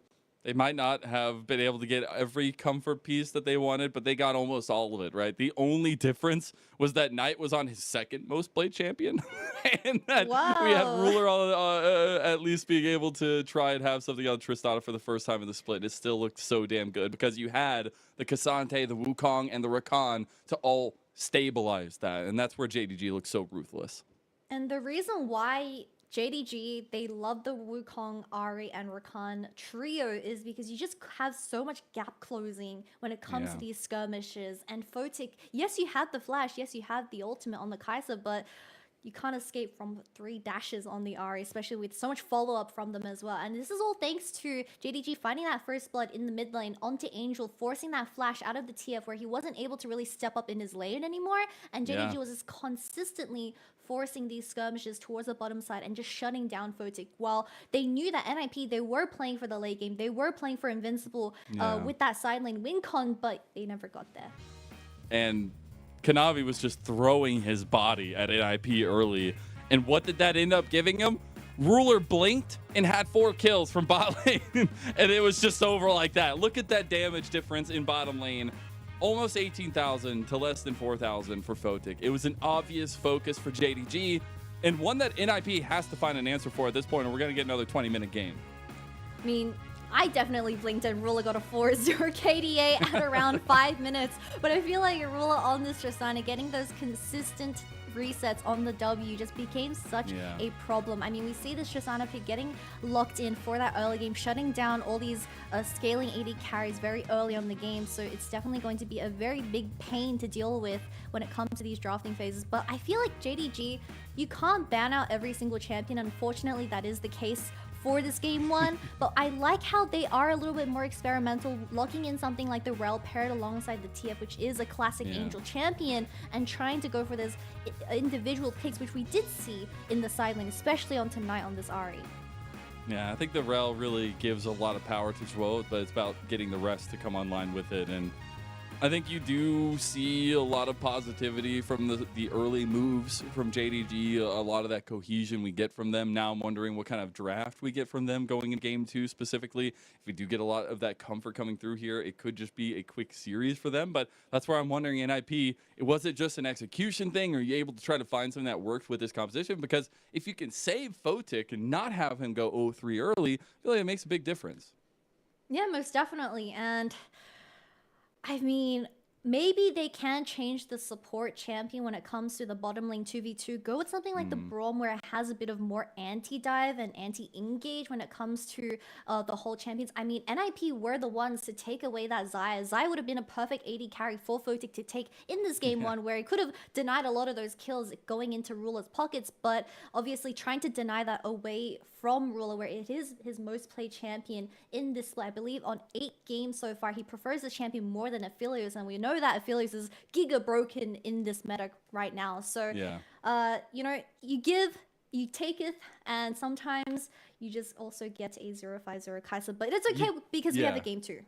True, exactly. And the reason you don't give Xayah to Ruler is because he literally plays 4D chess with you as you're just a peasant underneath him, because he'll bait you in all 5 members. He'll have the perfect blade caller come through. And you're just like, what happened to my team?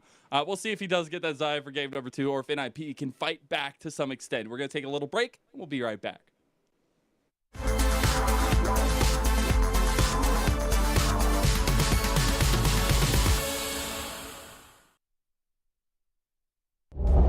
Yeah, I mean, Angel's looking for something now. With the flash available to him, they can see they're trying to corral everyone around here, and they will be able to get something going. And I think WE recognize something is in the air. Nice ultimate, good flash.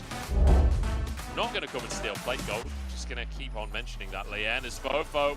He's found Baolan, and we know he's going down. Fofo grabs a kill. Does Lien re-engages it? Mako has to flash away, Strive with a chain as well. Fofo the target for now. Uzi is kind of alone on the top side, but they don't really focus him, and Strive's in trouble instead. Uzi's just charging at them, and Strive forced away. Assume now under the tower on his own. Root goes wide, but the minion wave is moving on in, and Uzi's behind him. Featherstorm comes out, and the pull's gonna be good. Uzi is surfing on RA. It is brutal. Gonna pause though, because Forge in a bit of trouble. There's the flash. Oh my god!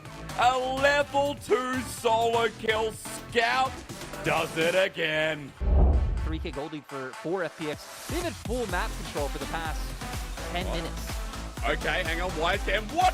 Just solo kill Jojo in front of the team, and he's out. Oh, they're just gonna pull him in. He can't ult if he's dead. That's what BLG say, but they all die as well. Scout doing so much work as Gala jumps in to finish off that double kill for Gala as he looks for Bin as well. That's GA, but no reset to try and get onto On. He can just auto him though. The Hex Blast is too slow, but Bin turns them into shreds. Triple kill instantly on the Renekton, and that's gonna be game.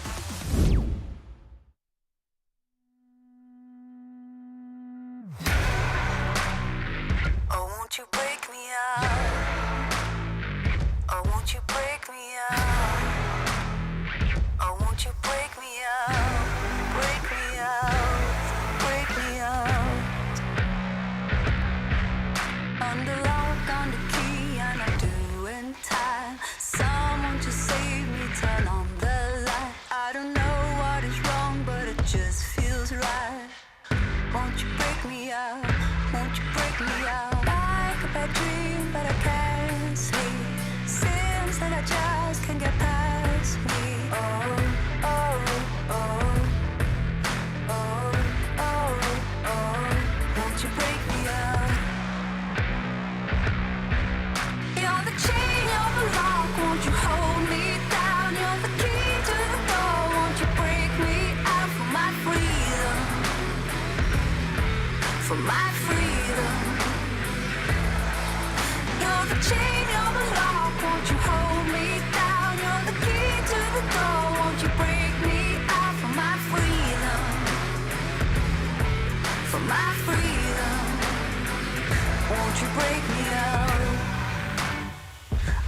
won't you break me out? Oh, won't you break me out? Oh, won't you break me out? Break me out, break me out. Oh, won't you break me out? Oh, won't you break me out? Oh, won't you break me out? Break me out, break me out. You're the chain of the lock, won't you hold me down? You're the key to the door, won't you break me out for my freedom? For my freedom. You're the chain of the lock, won't you hold me down? You're the key to the door, won't you break me out for my freedom? For my freedom. Oh, won't you break me out?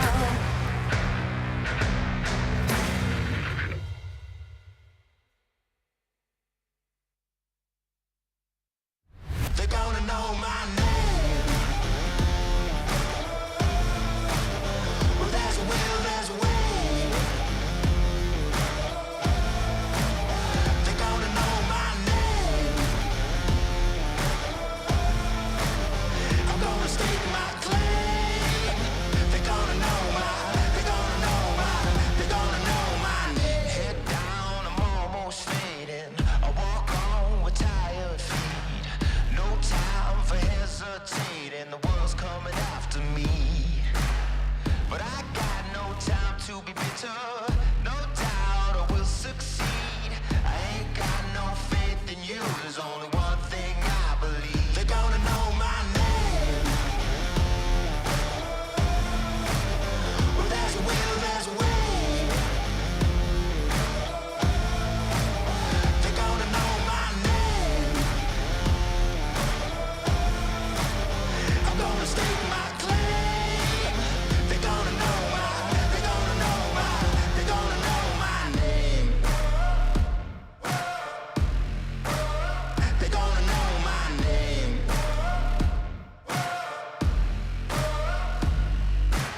See, my days were tasting sour, and my goals were out of reach.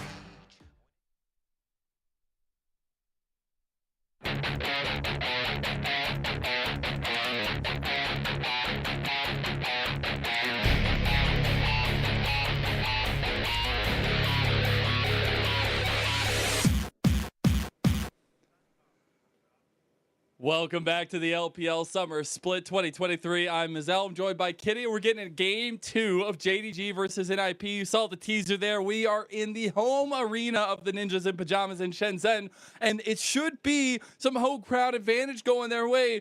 But JDG have silenced them, at least for game number 1, and it was Ruler who did most of the silencing, as a class teacher would in class. We do have him picking up that MVP on the Tristana.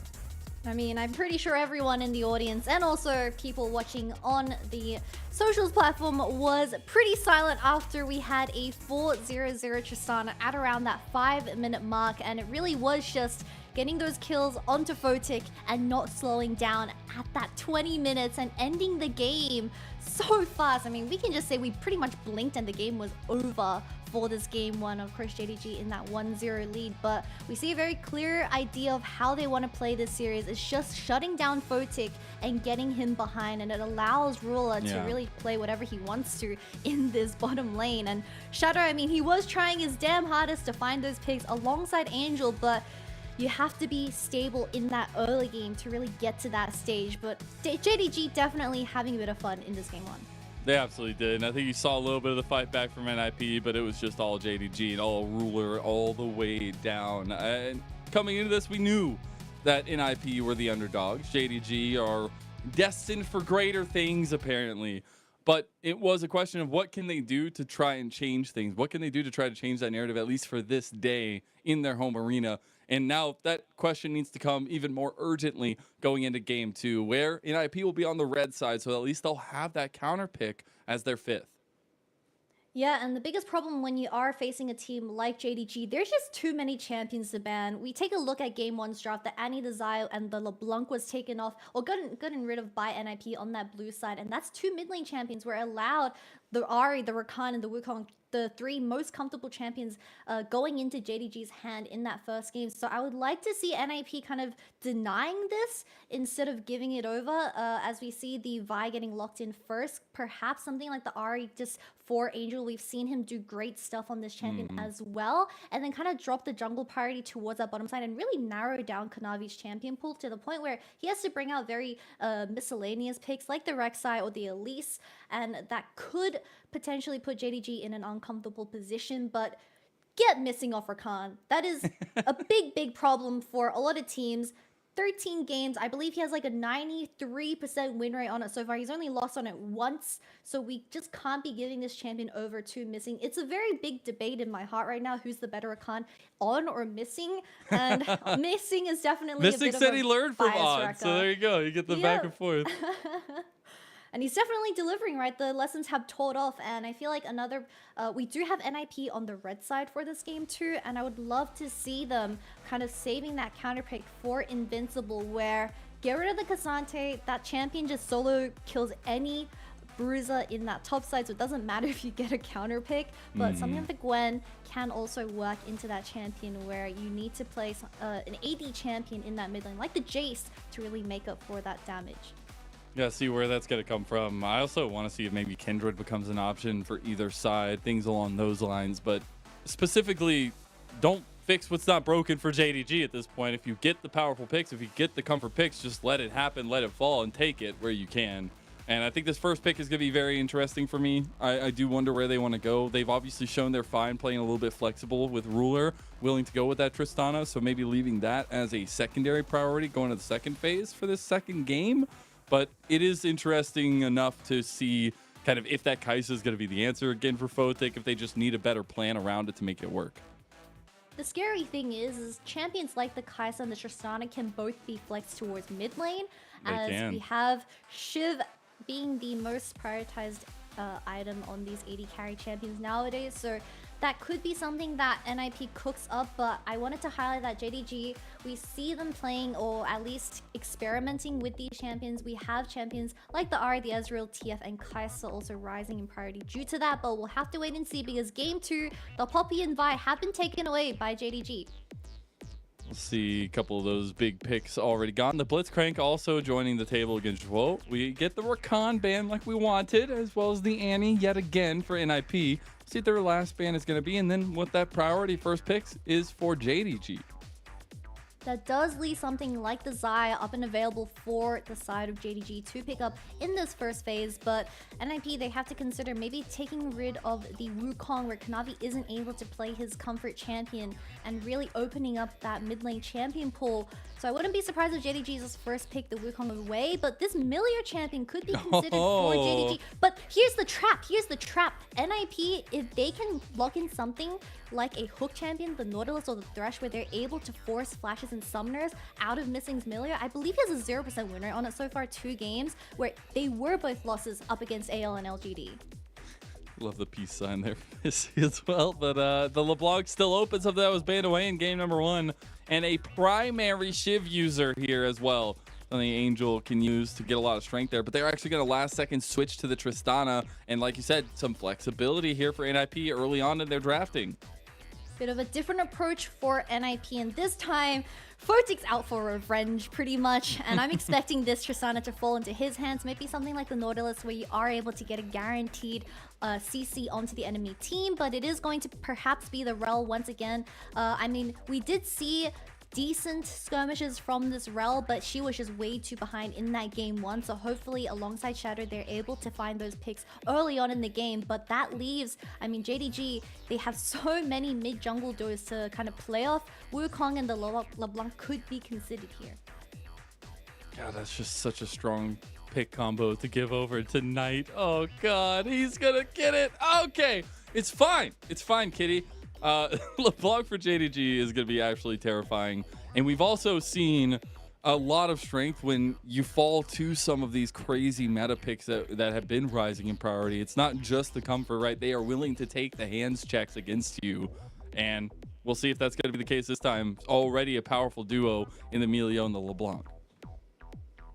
We do have the ADCs being hovered, but in the end, it is going to be the affiliates for Rula in game 2. But it is going to be two static shift champions in the mid lane for tonight's game 2 between Knight and Angel. And we talked about this before. It's all going to be about either Shadow or Kanavi making their way first towards that mid lane and seeing how they're able to deny that first item spike going into either mid laners. So it's going to be really interesting how NIP and JDG is going to narrow down the champion pool, because we still have champions like the Nocturne and the Viego available. And Kanavi, I mean, I think he's just such a great carry jungler nowadays, where he doesn't really care about all these junglers getting taken away. But I'm getting a little bit worried for Shadow, because I think if Shadow isn't on an engaged champion, then NIP loses a lot of their identity, and only relying on Droke could be a huge trap that they fall into. Could be, but also like here that NIP is going to go full, full frontal aggression, I guess, with a double marksman comp that after game 1, you'd be like, okay, maybe we want something more reserved. No, we want to fight more. We want to make sure that we have the damage to follow everything up. It was the Wukong and the Malphite banned away. The Malphite a good call when you're running a double marksman comp, because everybody knows what ADC's life is like against the Malphite. And we do get the Gnar Gwen for JDG. Insta-lock of the Cassante for Invincible. Denying that away from 369. I'm assuming it is going to be something like the Ornn versus Cassante in the top lane, which we've probably seen more than 10 times in the summer, a billion times in the summer split so far. But we know 369 more than happy to take this, as JDG's composition so far, they are playing for that late game, a very different identity compared to game 1. And we see that NIP having something like the having something like the Rel and the Tristana, trying to shut that down early is the goal. So Kanavi, what are you gonna pick as that jungle? Because Nocturne could be great. You can close out the lights, and that does scare off NIP for a few brief seconds, and that could provide some space, or at least create some space for Rula to run away. It also is just crazy to me, the amount of times that we just see JDG get the comp that they want. And the fact that they are always on their comfort champs. Like, Ornn is the second most played for 369 there. We get a lock-in of the Bel'Veth for Kanavi. Oh, I'm hoping for a masterclass here. Am I in 2023? Is that a Bel'Veth that I see? Is that an Ivern? Let's go. That's an Ivern for game 2 in Shadow. Alright, I love this smile. draft. It is absolute chaos from the two junglers. Screw Nocturne. Who cares about Viego? Because this is a brand new 1v1 in the isolated matchup. But I feel like Shadow having something like the Ivern with the double 80 carry composition, this is going to be really fun team fights, and how they're going to be able to kind of create space between them and the carries. But Bel'Veth in this current meta, I mean, she's pretty decent, but I feel like it really depends on how she's able to get her hands onto those major objectives. But you don't have a lot of lane party, especially towards that bottom side for that dragon, because you are up against that Tristana and Rel in this game too. So it's going to be really interesting how Kanavi really plays around this fact. Yeah, man, it is so funny. We all focused on the jungle matchup so much, and how does Shadow stand up against Kanavi? What happens when they go head to head? We saw game 1. It did not look pretty for Shadow. This is the kind of stuff you love to see. Ivern is a monster on this patch. And the fact that Kanavi is willing to take something like the Bel'Veth and force another style of play on top of Ivern, also changing up the game a lot in his style and his approach. This is going to be fun, Kitty. It's going to be a blast. And I can't wait to see if NIP in their home arena can bring us all the way to 3 games. We're headed off to Summoner's Rift in Shenzhen, and we're headed off to game number 2 of NIP versus JDG.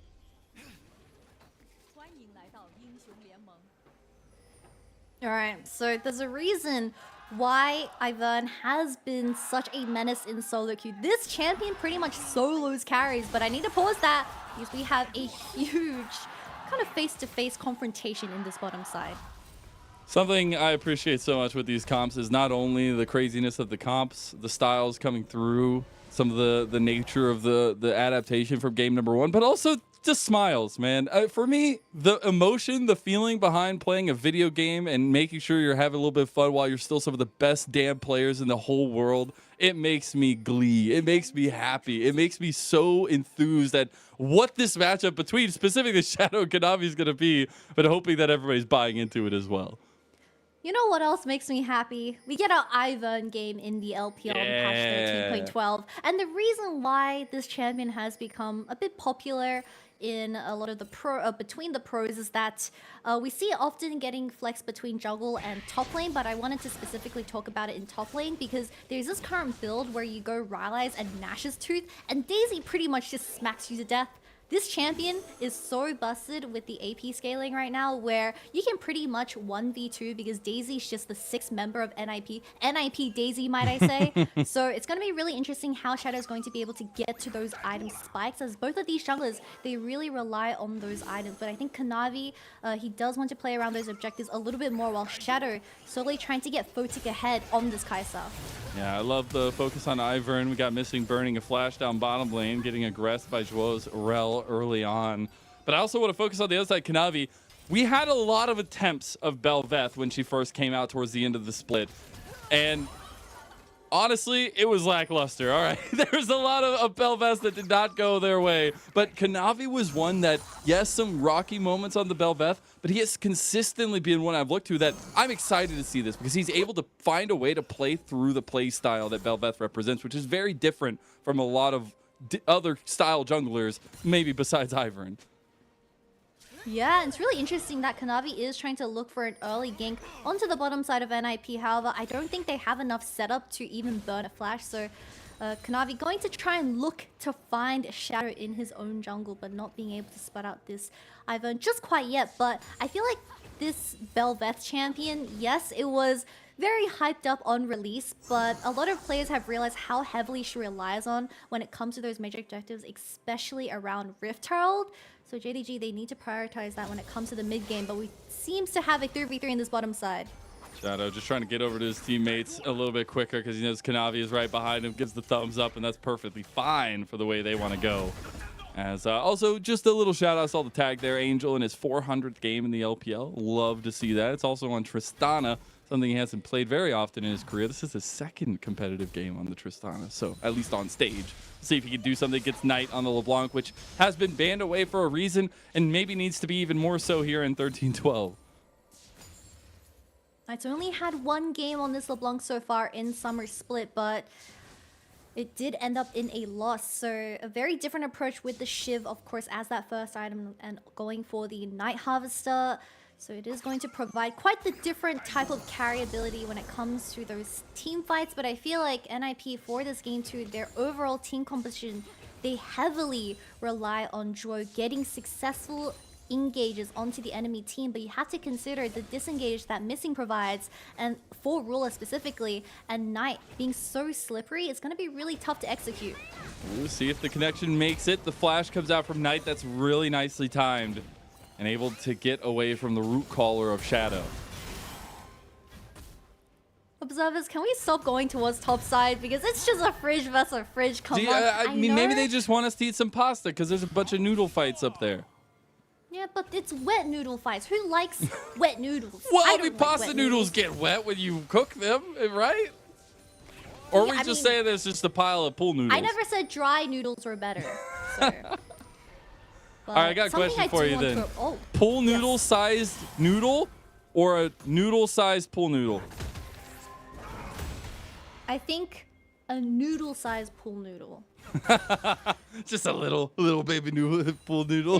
They just scratch. I'd want a pool noodle sized noodle. Oh. We'll see back in the noodle conversation later because Ruler is in some deep trouble as he does get that flash out with the heal and a nice little friend there to keep him warm. We got Missing able to help Ruler get out, and Kanavi's here as a response in a 2v3.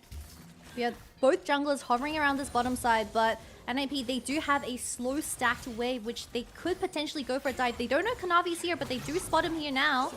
Shadow's a little early here, going to try to get the connection with Photic and Joe. Now Kanavi needs to back up here. We got a push in on the wave for NIP, so all's good as they should move up here. They have an opportunity to take a dragon. relatively good counter gank for Kanavi as he was just denying that potential dive going into the pockets of NIP as Rula does safely get his CS under that tower. But Oh, 369, Angel he is has not to call the expecting this. forges. Oh my goodness, Angel was not expecting it. And you never expect the gank from the top lane Ornn at 6 minutes, but we did get the flash out of Angel, and that'll be revisited by JDG. Something I love about 369 and playing Ornn specifically is that he's your jungler, he's your peel, he's your engage, he's pretty much the package of everything you would want in a top laner. And that's what makes 369 such a great player when it comes to the current meta. He is so good on these tank champions where it doesn't matter that he is being weak side. He's more than happy to be that proactive player that is going to roam towards mid lane. Oh, if that chain hit, that was a chain. kill. Shadow is looking to take him down, though. Knight's in some trouble against the Ivern. You can't get away from the forest, as that's first blood for NIP. Alright, if Shadow doesn't go the Rylai's build for this game, I'm going to be so disappointed. Unfortunately, I don't think we are because we have double 80 carries for NIP, but Knight trying to kind of scrap any CS left in that mid lane as he was caught a little bit out of position, a little bit greedy going for Angel there, but first blood going into Ivern's hand, not the worst thing for JDG, but definitely something that you would want because I feel like when Ivern's ahead early, it does allow for him to play around those major objectives so nicely with the bushes in particular, and it allows Dro to kind of play hide and seek in those major objectives. Yeah, I will say Ruler's got a pretty heavy CS lead building already in the bottom lane. That crash didn't make it any easier for Photic. We'll see if now with 2 stacks in his Dark Seal, by the way, Shadow can continue being a major influence here. You got to stay proactive because Kanavi is just looking to farm as much as possible. We get the all out from Invincible, looking for a solo on a 369 here as he's trying to make that dice flip over to a 3. It looks like it'll be a 6 because he makes it out. Does barely make it out though, no TP available for 369 either, and he is going to rely on that D-Shield trying to slowly get some health back. But NIP getting that first move in the mid lane, getting that kill on tonight. We said that when it comes to the Shiv meta, you have to deny this first item spike, and that's exactly what Shadow was able to do. And we also talked about how the Rift Herald is extremely important for JDG, so they need to contest this is big though. Knight got on the other side, and Knight picks up the kill in response. He got Kanavi with the Void Feast ready to go. Is the purple wave gonna come over NIP? It's the Rift Herald fight right now as Kanavi secures that one, gets another Void Coral, and Invincible needs to get out of dodge, end up burning the flash. But it is JDG that come and swoop up what NIP was trying to put down. Angel a little bit disrespectful there. I doubt he expected Kanavi to also be in that bush, but a really good chain to secure the kill onto Angel, forcing that numbers advantage and getting this Rift Herald into Kanavi's pockets. Now I think this Kanavi, well, I think this Bel'Veth is going to be a little bit uncontested for this first dragon for the side of JDG as well because of that 1 minute buff onto her passive where she's a completely different champion when she does get that Rift Herald extra damage and also so many dashes for Shadow to deal with. Shadow's got to do something about bottom lane, though. Ruler is getting ridiculously scary in this advantage that they've built. But it is something that they just keep waxing and waning with the waves, and it's a pretty safe moment, especially with Emilio. We'll take a look back at that scuffle around the Rift Herald.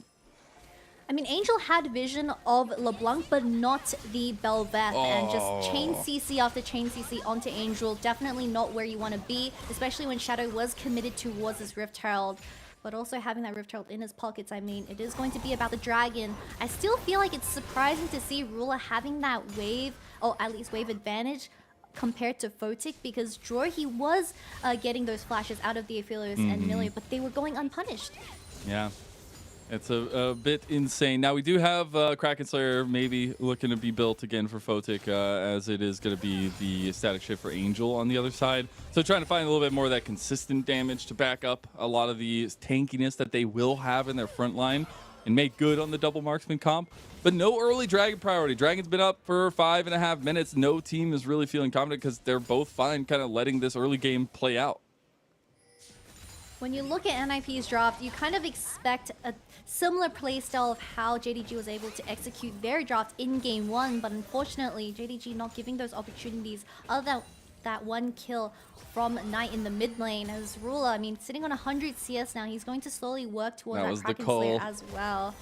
Oh, just got completed. This was That's no a flash lot. in this top side. Oh, there's the Ornhorn. And the purple wave has found Invincible. He goes all out onto Kanavi, but I think Kanavi loves that as he's going straight for the kill. And eat that Void Coral, you hungry beast. I mean, dash after dash. You can ult him out, but he's just going to follow up with that as well. Missing does have the flash available, so that is going to deny the response play from NIP and secure themselves at least one plate into Kai'Sa's pockets. But are they going to start something like the Dragon, where you have so many plates getting lost in that top side right now with the Rift Herald in Kanavi's pockets as well? See so many plates being traded over as there were already 2 back to Photic, so that actually feels really good where he was sitting down like a constant 30 CS. We actually get a flash out of Angel here on the Knight. Knight has nothing out of this one. One more bomb tick, click, click, boom! Angel gets the kill. I have a feeling that Knight perhaps used his combo on the wave, and Angel found an angle, got onto the LeBlanc, and this is why Tristana became the response to this static shiv, because once LeBlanc W's in, I mean, there's no way out, as Angel was managed to pick up a solo kill, surprisingly, when Knight is the one sitting on that shiv. But we get a replay of what happened towards his bottom side. It was just NIP desperately trying to make a response play onto the bottom lane, but JDG bottom lane being so content with this idea as well. JDG are perfectly fine taking this fight as well. Kanavi goes straight forward. You get the insta TP, and Jwo is just gone. Dragon should go over to JDG, and Kanavi gets another evolution of his Endless Banquet. And love to see this proactivity from this comp after an early, slow start. JDG are off to the races.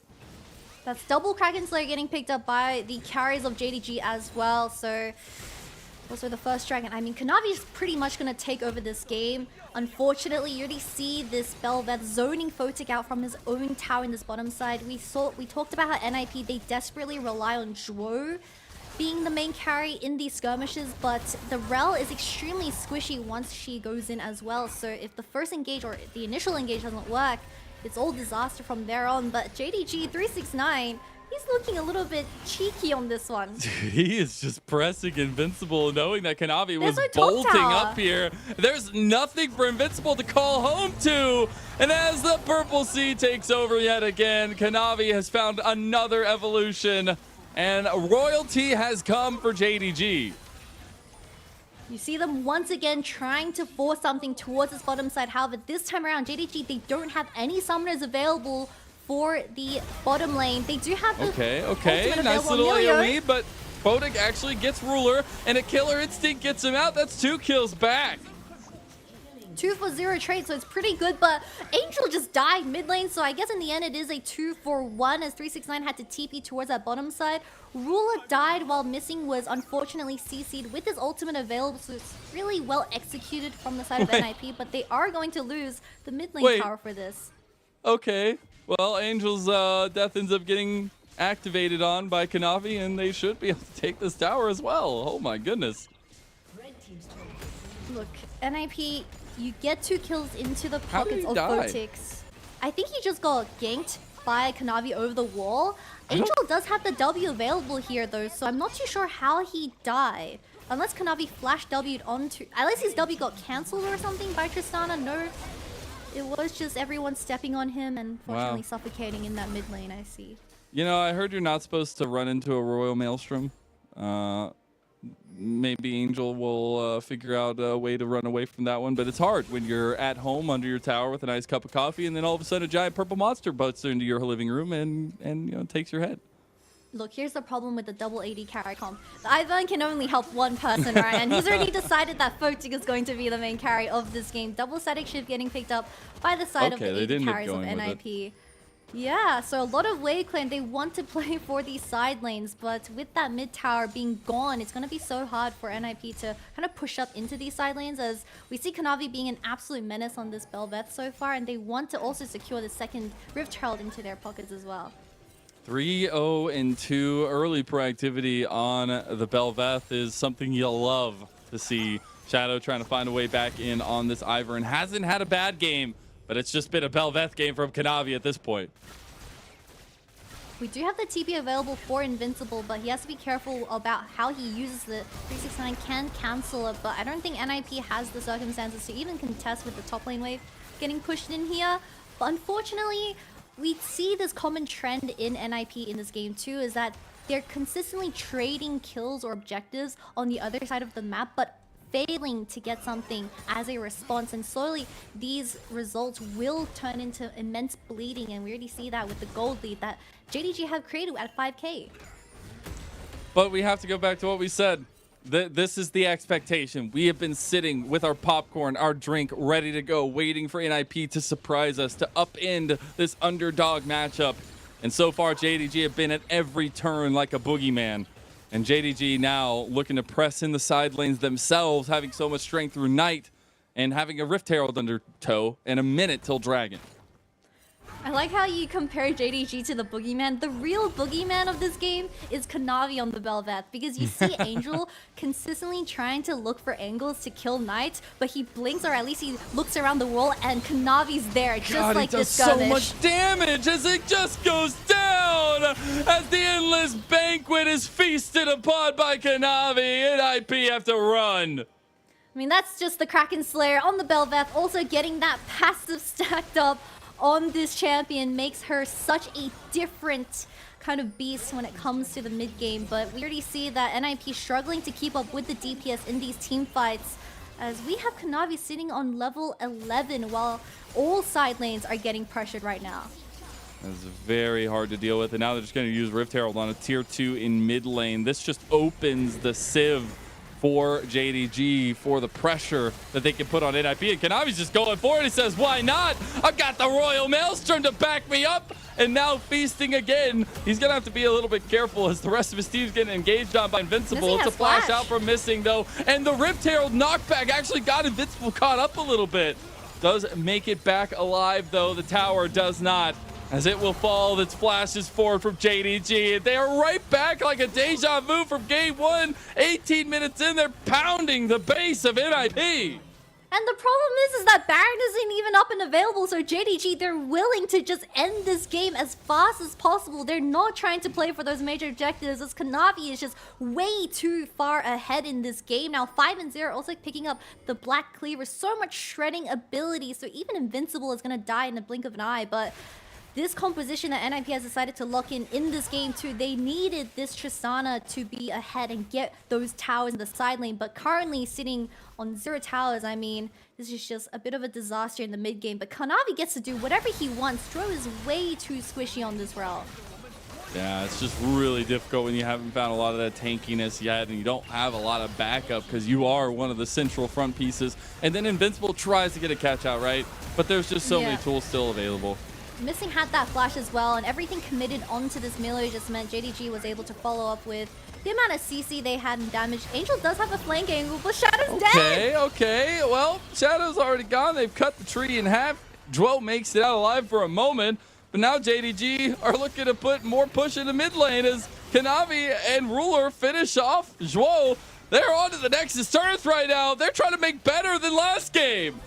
Bit of a deforestation move from JDG. Shadow's dead, Dro's dead, no engage ability from the side of NIP. Can they even kill the minions? They got it. They got it. Kanavi says, I am infinitely beyond you. A mind undivided by weakness or mercy. And the purple wave, the lavender sea has come and washed away NIP at every step of the way.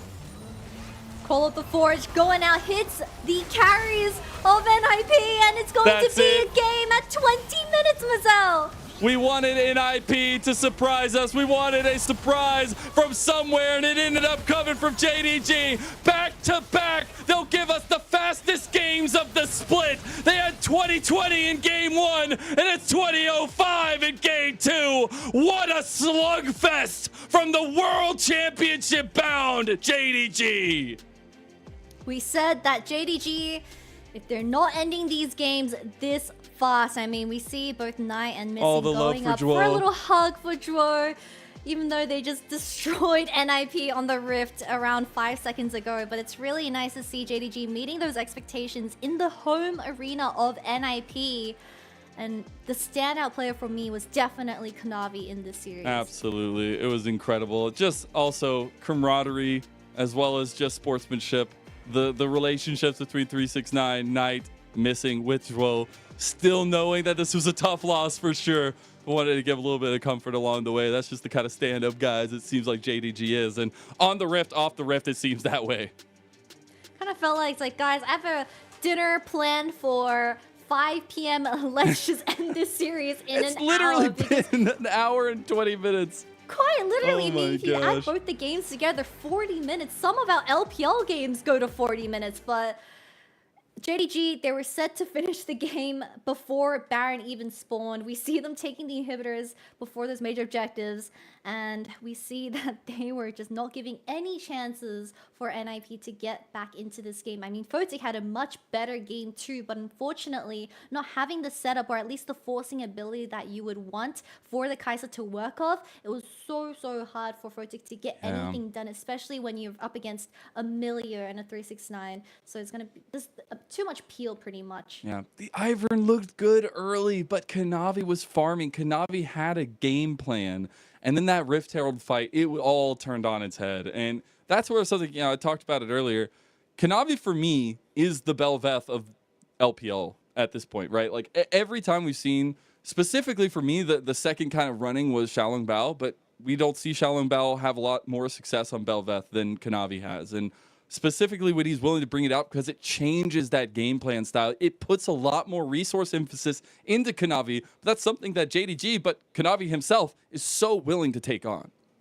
Yeah, and we emphasize the importance of this Rift Herald going into the Belvet's hand in that early game, and pretty much it makes or breaks the entire game for Kanavi. And of course, unfortunately, Angel getting caught out and having that numbers advantage that JDG was able to work of, it was just getting from bad to worse pretty much. But I do also want to highlight how in these games, I mean, Knight had a pretty decent series as well. On that LeBlanc, he did get those chains. I mean, I feel like mid lane was kind of back and forth. Angel also got a solo kill onto the LeBlanc as well, but the synergy between Kanavi and the LeBlanc during those skirmishes was definitely a highlight for me. Yeah, I got to give it up to JDG. It was a great performance all around from them.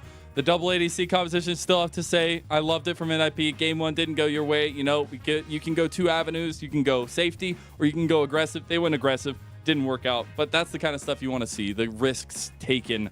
But it was a very hard-fought game from them. They came away with 5 kills, nothing else, and a stalwart lead built and finished by JDG. I respect Shadow for picking the Ivern as a response to the jungle pool getting narrowed down with the double 80 carries as well. You just build Ardent Sensor and you keep buffing these Tristanas and the Kaisers, but you also have to consider the fact that Dro is on something like the Rel, where if you don't have that flash available, it's very easy to predict when this champion's going in, especially up against Milieu, where his Q pretty much cancels any dashes going forward. But you also have to think about how Invincible most likely won't be available in a lot of those team fights, trying to match 369 in the side lane. So I feel like NIP's drop kind of failed here, where Shadow, he has to be on an engage, he has to have that initial engage to allow Dro to follow up on this Rel, when that's where she acts best. And correction, I know at the end of the game I said it was 20:05. That was when it ended on screen, but it continues a little bit after that. So it was actually 2013, all right? It was 7 seconds faster than game number 1.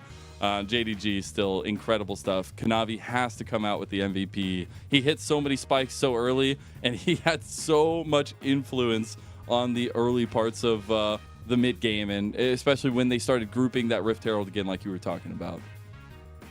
Yeah, it kind of really just seemed like JDG taking over the game through those major objectives, and it's all thanks to Kanavi on this Belveth. But I've been enjoying Kanavi's performance in summer so much. Yeah. When you do get rid of the Wukongs and the Vi's and the Maokai's, the jungle champion pool gets so much more exciting when you watch JDG. He's brought out champions like the Rek'Sai, like the Elise, and now the Belveth. So he's very happy to experiment. Oh, you can't hear. Oh, I'm going to keep talking because last time we had this instance, I will continue talking as I'm sure the feed can still hear me. But Kanavi, more than happy to experiment with the way that JDG drafts, and every single time they're able to pull it off. Yeah, they were able to. I think you saw a lot of strength from JDG, something that they'll have to take further on. I know we were talking at the very beginning of the series a little bit about their schedule coming forward and maybe some of the ease that they have. They've gotten a lot of the tough opponents out of the way. It is a single round robin, but it's something still they need to finish strong and make sure they stay in that upper echelon and keep wins where they're supposed to. Yeah, and throwing it to JDG, I mean, they've had a pretty tough start, pretty rough schedule, I would say, to the start of Summer Split. They had to verse Weibo Gaming in their first game back from MSI, of course, lost that one, but it is the only series loss that they've received so far in summer. Now with Weibo Gaming, LNG, OMG, EDG, BLG, Top Esports out of the way, the remaining schedule for this team is going to be relatively swift if you kind of keep up to the expectations. But on the receiving end of tonight's series, obviously we have NIP, and we talked about their schedule for this week. It's JDG, which we just witnessed a 2-0, up against Weibo Gaming on Friday. So it is a lesson to be learned, definitely, but I feel like if they cook up a better draft, potentially we can see a better 5-4 for them. Yeah, potentially, but it doesn't get easier from there, right? RNG are on a little bit of a come up. You got BLG after that, RA, FPX, maybe a little bit more middling, but then LNG to finish out the season.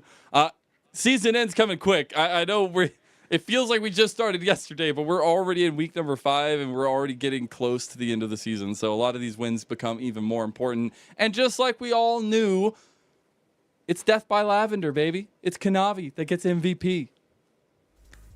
Well, we've been both TFT fiends in the past few weeks. We were talking about this in the break, but JDG definitely looked like they were playing with 8 voids with how Kanavi was able to play on this Belveth, a 5-cost champion, and getting that 26% damage share in this game with the Black Cleaver picked up as well as that second item. But it all started off with this first Rift Herald going into the pockets of JDG, and he was just consistently finding picks onto this top side where Invincible, I feel like this player in particular, he can do a lot of great carrying potential when he is given a counter matchup, but he also has to clean up his play where he doesn't give these opportunities over to the enemy team, because you see him often getting caught out, and I mean, kill by kill, it kind of just bleeds out of control. I just love when JDG give Kanavi the tools to fight when he wants to fight. And you can see a lot of these overextensions still end up going his way because, yes, he was already so strong, but it was also the decision-making that you had that built to that early on. And yes, we're only 17 minutes in the game, but they were absolutely snowballing this one.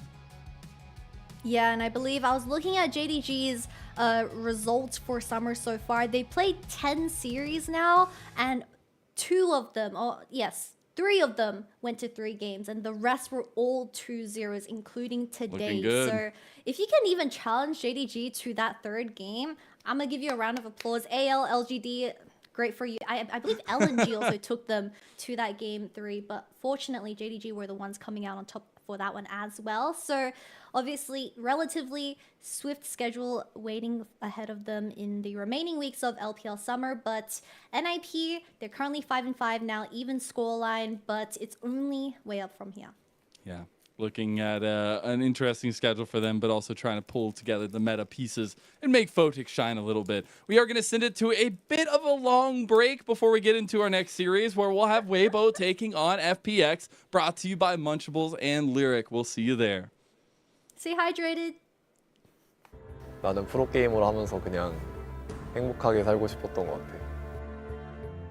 프로 생활이 그 형들과 함께하는 게 즐거웠고 그냥 그런 삶이 나는 재밌었어. 18년도 때보다 우선 훨씬 잘해. 그냥 훨씬 잘하고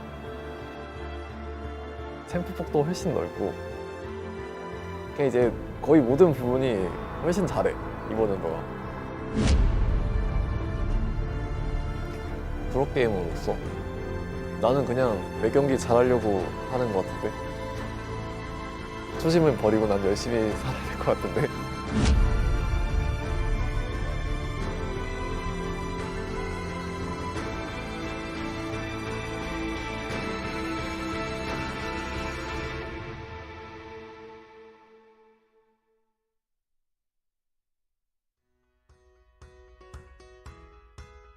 사실 게임을 이제 잘하는 입장을 가지고 있었으면서도 프로를 하고 싶다는 생각은 전혀 하지 않았고, 그때 이제 대학교를 다니면서 방송하고 있었을 때 방송 계약이 끝나고 이제 중국에서 스카우트 제의가 들어와서 팀에 이제 구경을 갔는데 거기에 이제 좋아하는 선수가 있었어. 약간 한번 해볼까 하는 마음으로 시작을 해봤던 것 같아. 루키 선수였고 내가 솔랭을 하면서 루키 선수가 약간 잘한다고 생각했어 제일. 그 사람이 계기가 되어서 이제 프로게임을 시작하게 됐는데 지내다 보니까 좋은 사람인 걸 알게 돼서 이제 더 즐겁게 게임을 하게 된 것 같아. 물론 방송의 그 거부감을 좀 방송에 대한 어색함을 좀 줄여진 것 같고 그리고 도파 형이랑 주면서 우선 재밌었고 그리고 외국에서 이제 살면서 좀 그런 생활에 익숙해짐을 가진 것 같아.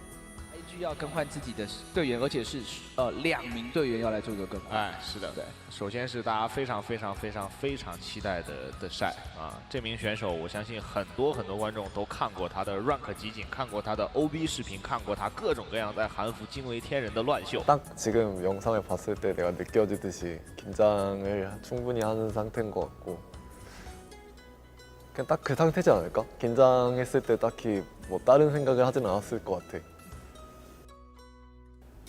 사실 긴장을 원래 많이 하는 타입은 아니어서 이제 첫 경기를 하고 나서 긴장은 보통 줄어드는 편이라고 생각은 하는데 근데 내가 긴장이 특히 줄었던 곳은 내가 상대보다 잘하는 것 같다라는 생각이 자신에게 확신이 들 때 좀 많이 줄었던 것 같아. 나는 프로게이머를 하면서 그냥 행복하게 살고 싶었던 것 같아. 그냥 프로 생활이 그 형들과 함께 하는 게 즐거웠고 그냥 그런 삶이 나는 재밌었어. 그래서 딱히 뭐가 되고 싶다라는 생각을 해보진 않았던 것 같아.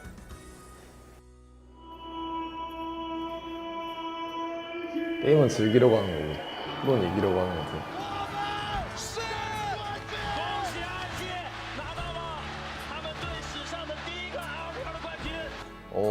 우승하면 좋지. 당연히 하고 싶지. 그냥 다음 경기 잘하자. 경기 잘 됐으면 좋겠다. 우리 팀 잘 됐으면 좋겠다. 이기면 기분이 좋지 않을까. 이런 생각을 주로 했었던 것 같아. 哇！恭喜 IG 3-2战胜了 KT，LCK 的头号种子被 IG 送回了老家。6分钟不到 ，IG 永不加班。 IG轻取 SKT. 나는 우선 LCK가 훨씬 잘한다고 생각했어 원래는. 근데 이제 선수들과의 이제 경기라든지 스크림 그리고 이제 실제 대회에서 나오는 결과를 봤을 때 비슷하다. 또는 이제 성격만 다르다. 그러니까 실력의 차이는 크게 없고 이제 리그 간의 성격 차이만 보이는 정도니까 실력 차이가 보이지 않는 거는 둘 다 최고의 리그라고 하기에 맞다고 생각해서 꽤 오래됐지 이 생각을 가지게 된 거는. 欢迎来到2019英雄联盟全球总决赛半决赛的比赛了。主体在侧边等待进场，对面是只剩下了林伟翔一个开团技能，祥子哥直接是带到了台上，被勾了，被秒了，被给出来。晒自己有闪现有大招的情况之下，是被林伟翔的一个大招直接秒掉。 솔직히 나는 경기 졌을 때 막 그렇게 힘들고 그렇지 않은데 근데 이제 보통 주변의 그 분위기가 좀 힘들지. 예를 들어 관계자들이 기분 안 좋아하는 얘기를 선수 입장에서 들을 수도 있으니까 이제 보통 그런 것들이 없으면 사실 경기 져도 크게 힘들 일이 없는 것 같아 나는. 일상생활에서 정말 괜찮고 착한 아이인 것 같고 이제 스크림이나 경기에서는 너무 예민하기 때문에 어떤 사람인지 잘 모르겠네. 그냥 매우 예민하고 좀 스스로가 힘든 것 같아. 내가 생각하기에 좀. 솔직히 말해서 2018년 때 이제 다쳤으니까 지금 만약에 내가 지금 우승했다면 정말 기뻤을 것 같은데 18년도 그 당시 때는 이제 우승을 했지만 사실 좋긴 한데 좀 그냥 막 좋아하지만은 않았던 것 같아 그때는. 그래서 이제 18년도가 이제 사람들이 나에게 18년도에 대해 물어본다면은 좋다고 얘기는 하겠지만 사실 그 당시에는 이제 그렇게 좋지는 않았을 것 같아.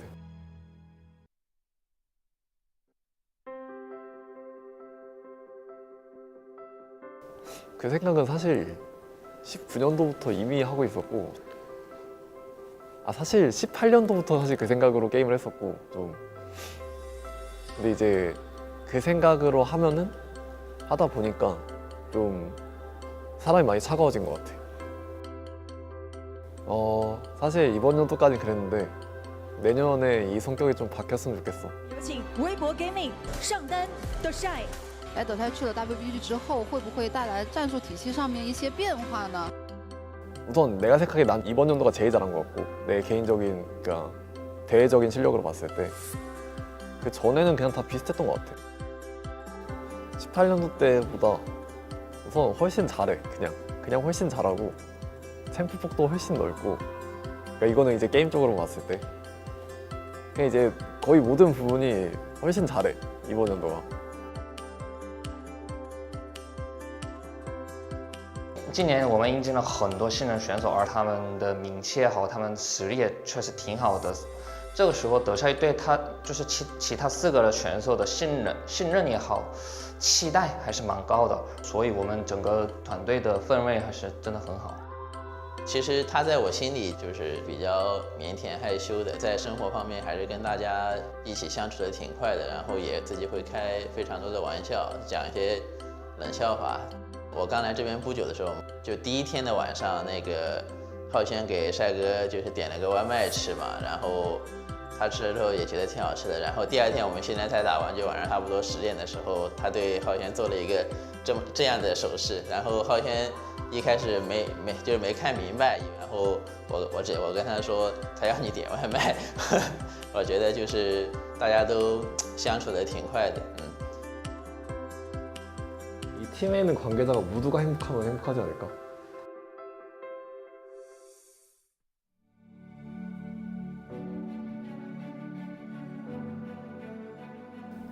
우선 이제 매우 어렸을 때 이제 사회생활을 하면서 그 과정에서 이미 어른이 됐다고 생각해. 나는 이미 매우 괜찮은 성격을 가지고 이제 괜찮은 가치관을 덕분에 가지게 된 것 같고, 수많은 팬분들이 이제 관심을 가져주게 되면서 이제 사랑을 받았고, 이제 그 과정에서 사랑을 베풀 수 있는 사람이 되었고, 프로게이머로서 나는 그냥 매 경기 잘하려고 하는 것 같은데, 이제 미래를 생각하지 않고 그냥 그 지금 해야 되는 경기를 이제 잘 하자. 사실 나는 노력을 더 한다면은 사실 나는 엄청 많은 시간을 프로게이머로 할 수 있을 것 같은데, 이제 그거는 이제 모르는 일이고, 이 초심으로 그냥 성적 더 잘 나오지 않을까?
just as boring as it has ever been. But I will still adore you. It's what you mean to me. Do you want me around? Is it all just too late now? Do you want me around? Is it all just too late now? I'm here waiting for you. I'm lay across our bed. I'm still spinning out all your words in my head. I don't wanna fight tonight. I don't wanna fight tonight. I don't wanna fight tonight. I don't wanna fight tonight. I don't wanna fight tonight. I don't wanna fight.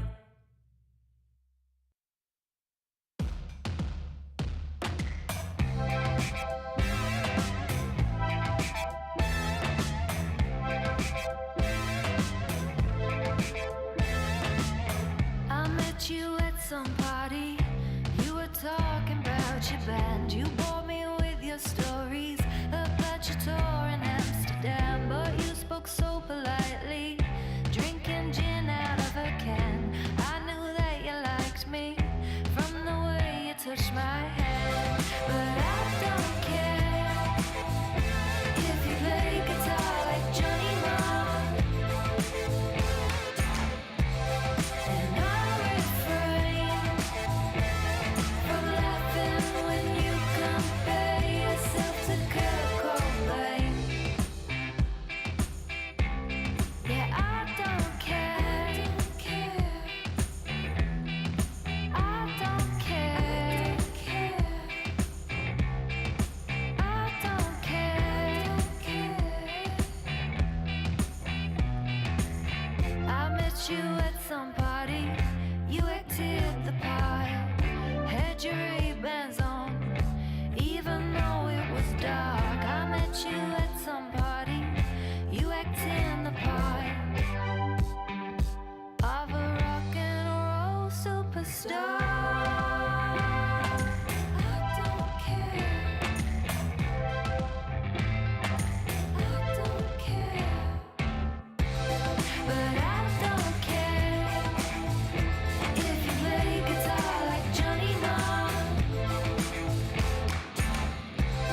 And I refrain from laughing when you compare yourself to Kurt Cobain. I don't care. I don't care. I don't care. I don't care.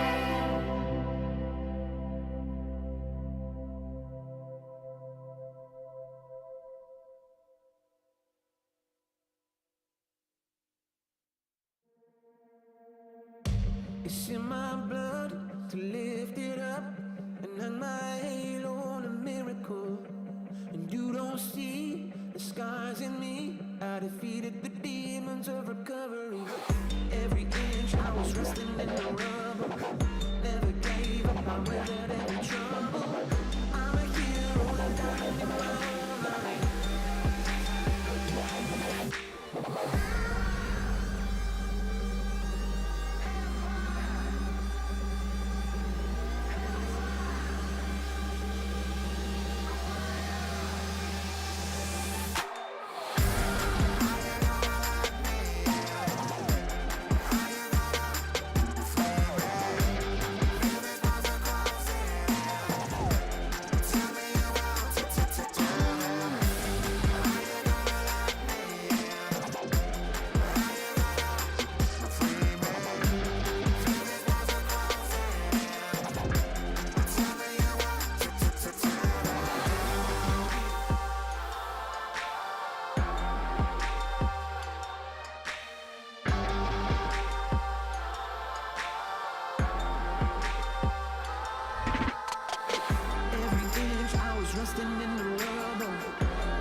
to my empire, rising up from the hellfire. I take it down to the wire.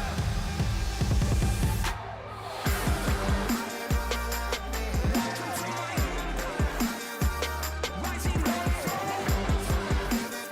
I take it down to the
It's been a long time coming, but I always knew. Got a heart of steel, it has been through truth. We're almost there, we're almost there. Ta-da-ta-ta. You know we waited such a long time, long time. Ta-da-ta-ta. Here it is, here it is. Just as hopes were fading, the dream lived on, yeah. Of better times, in a world gone wrong. You don't need to worry, you know you see the day. The revolution's coming, we're waiting for the change. We're almost there, we're almost there. Ta-da-ta-ta. You know we waited such a long time, long time. Ta-da-ta-ta. Here it is, here it is. Ta-da-ta-ta. You know we waited such a long time, long time. Ta-da-ta-ta. Here it is, here it is. Ta-da-ta-ta. You know we waited such a long time, long time. Ta-da-ta-ta.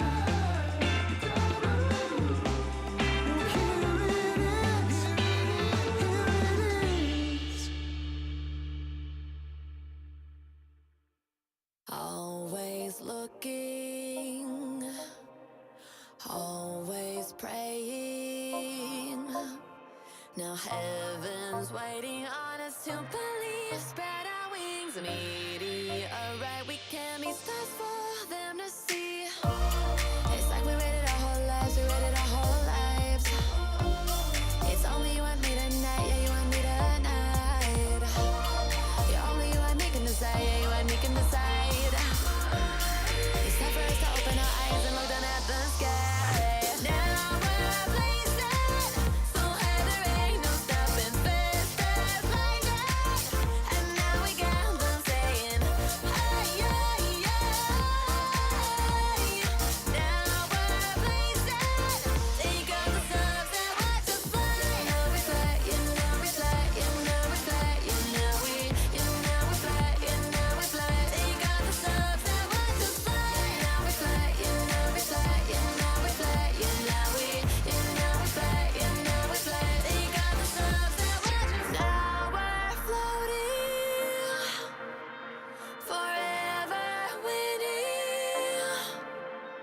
Now heaven's watching as we join into eternity. Feel the rhythm as it pulls us in. Trust the beat.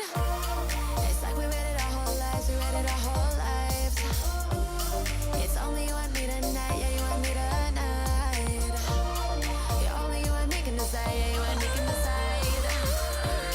It's time for us to open our eyes and look down at the sky.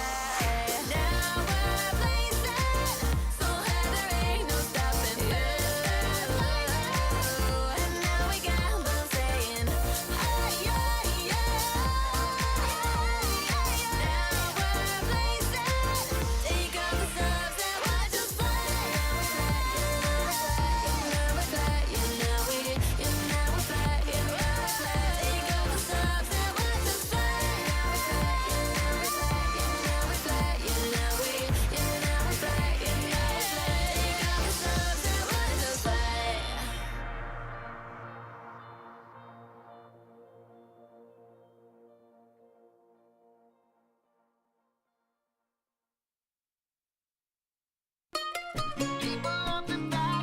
Everybody's looking at you. People up the front now. Everybody's looking at you. People everywhere now. Everybody's looking at you. Oh my, they're licking their lips now. Oh my, you're stealing the view. I think I know what they're thinking, trading their dreams for someone like you.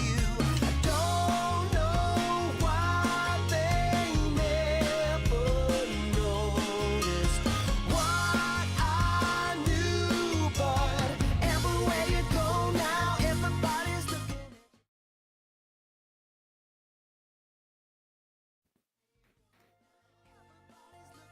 Hello, everybody, and welcome back to the LPL. My name is Munchables, and I'm joined by Lyric as we head towards our second series of the day. Lyric, how are you doing today, my man? I'm doing great. You know, got off of yesterday's games. A bit of a slow burn with teams like WE, but luckily JDG come in. They do JDG things, get us into, I guess I would say, a quicker second series. But the fact that we're in a different stadium, it actually wasn't much quicker. It was kind of nice to get a break. I'm sure the Weibo and FPX players might even feel the same. Yeah, from what we've heard anyway. Yeah, I mean, look, very fast first series. I don't think there's two ways to say that. Like, apparently, according to Mazelda in the cast, literally the fastest and second fastest wins of the split back to back against one opponent. Not a bad showing by JDG. No. And now Weibo, I feel like the gauntlet has just been handed to them. It's like JDG waltz in and go, this is what a top table team does to mid table teams. And now Weibo comes up, it's like, oh, can you do that? Can you do that against FPX now? We'll have to wait and see. Yeah, I think especially for Weibo, kind of having the motivation after their last series, because they did lose to BLG, which, right, it's fair, it's BLG. A lot of they're just viewed as the second best team. They did push them to 3 games, and Weibo haven't dropped any series to lower tier teams this split. So they come in the favorites. You expect them to win. It's just about how quickly can they get it done. Yeah. You see Chris there on the side of Weibo as well. We'll be up against FPX today. So always excited to see him go against the organization that he won the World Championship with. However, from what we heard from production, he was actually having a nap before the game. So I don't know if he's quite as invested in that storyline as I am.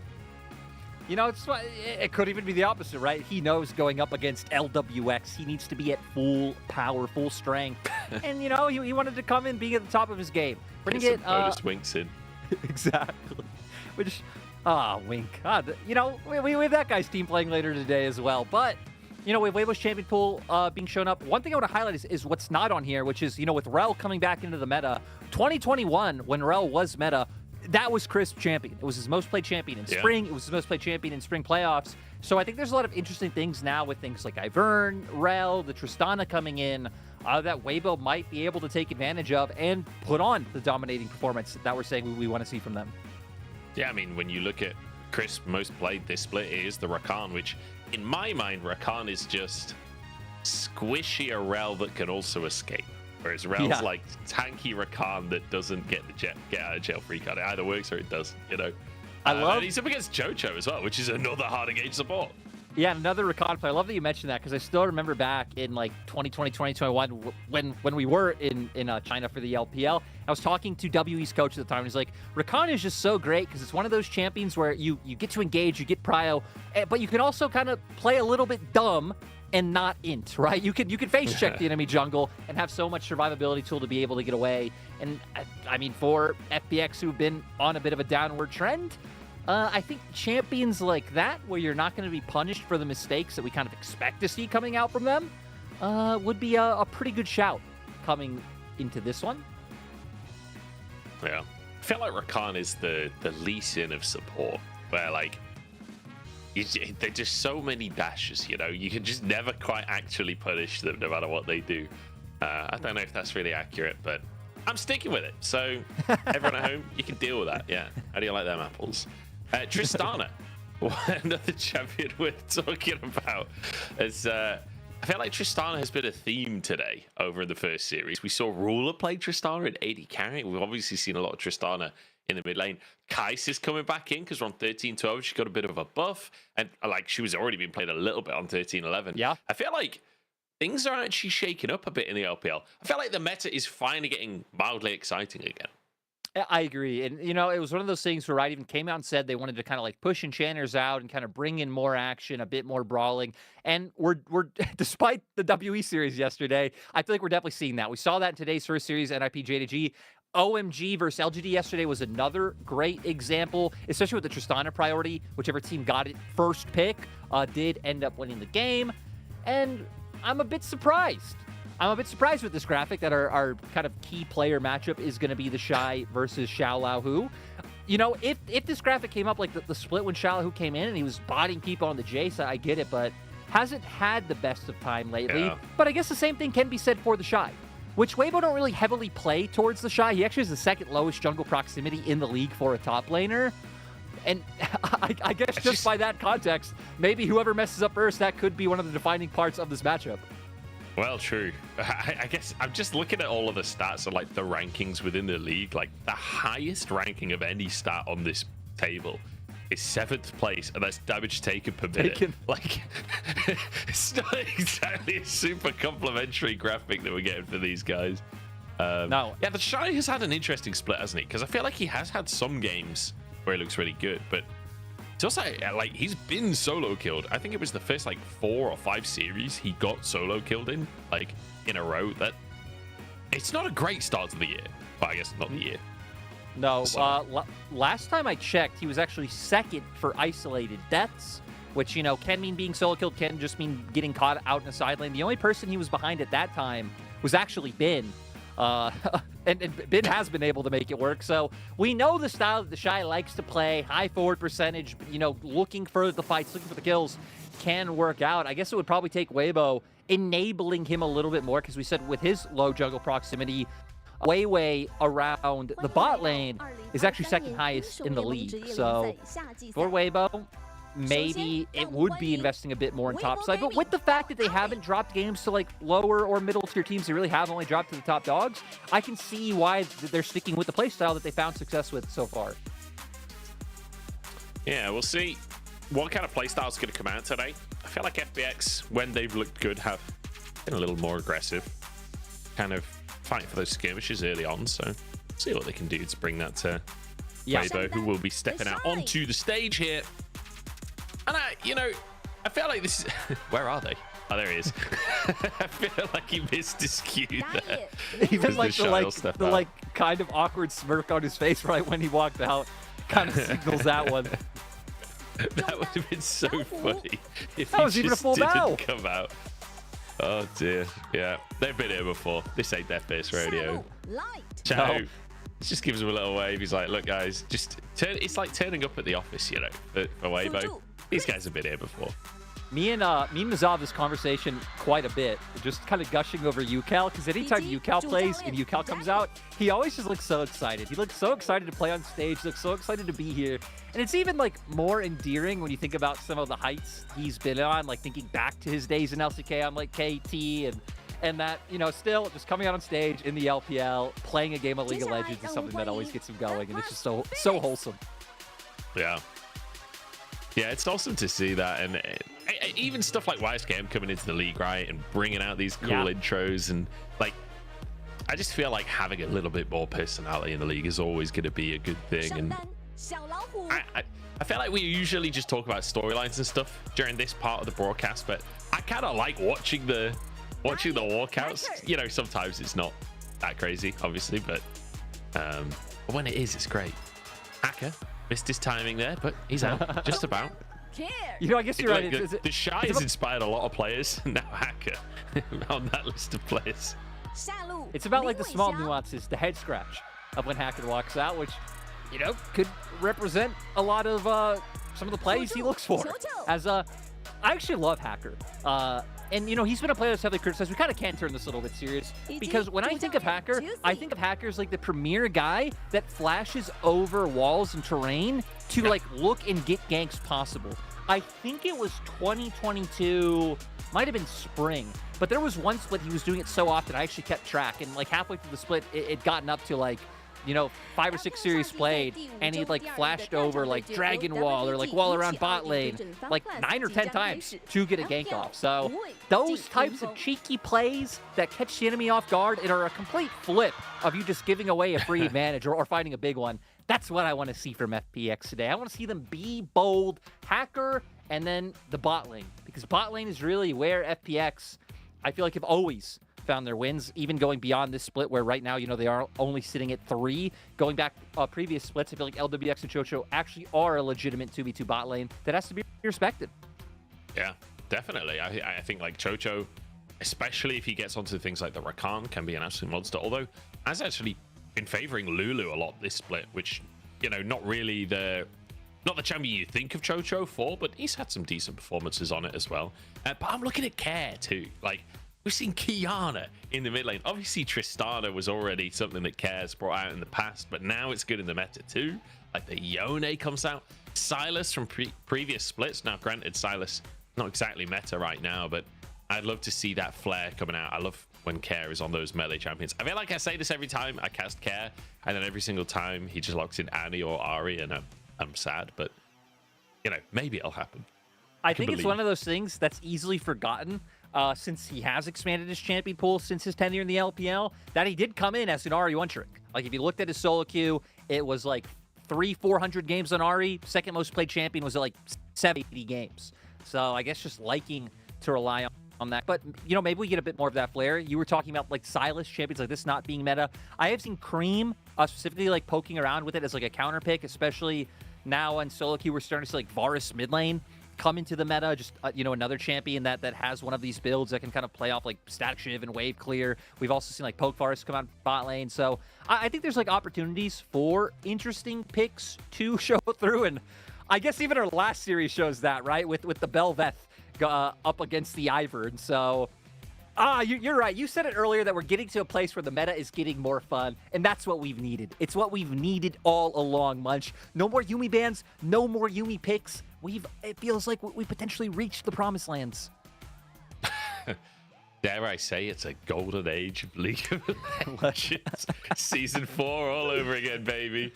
Was that season 4? Maybe it was a little later than that. I'm not sure, but yeah.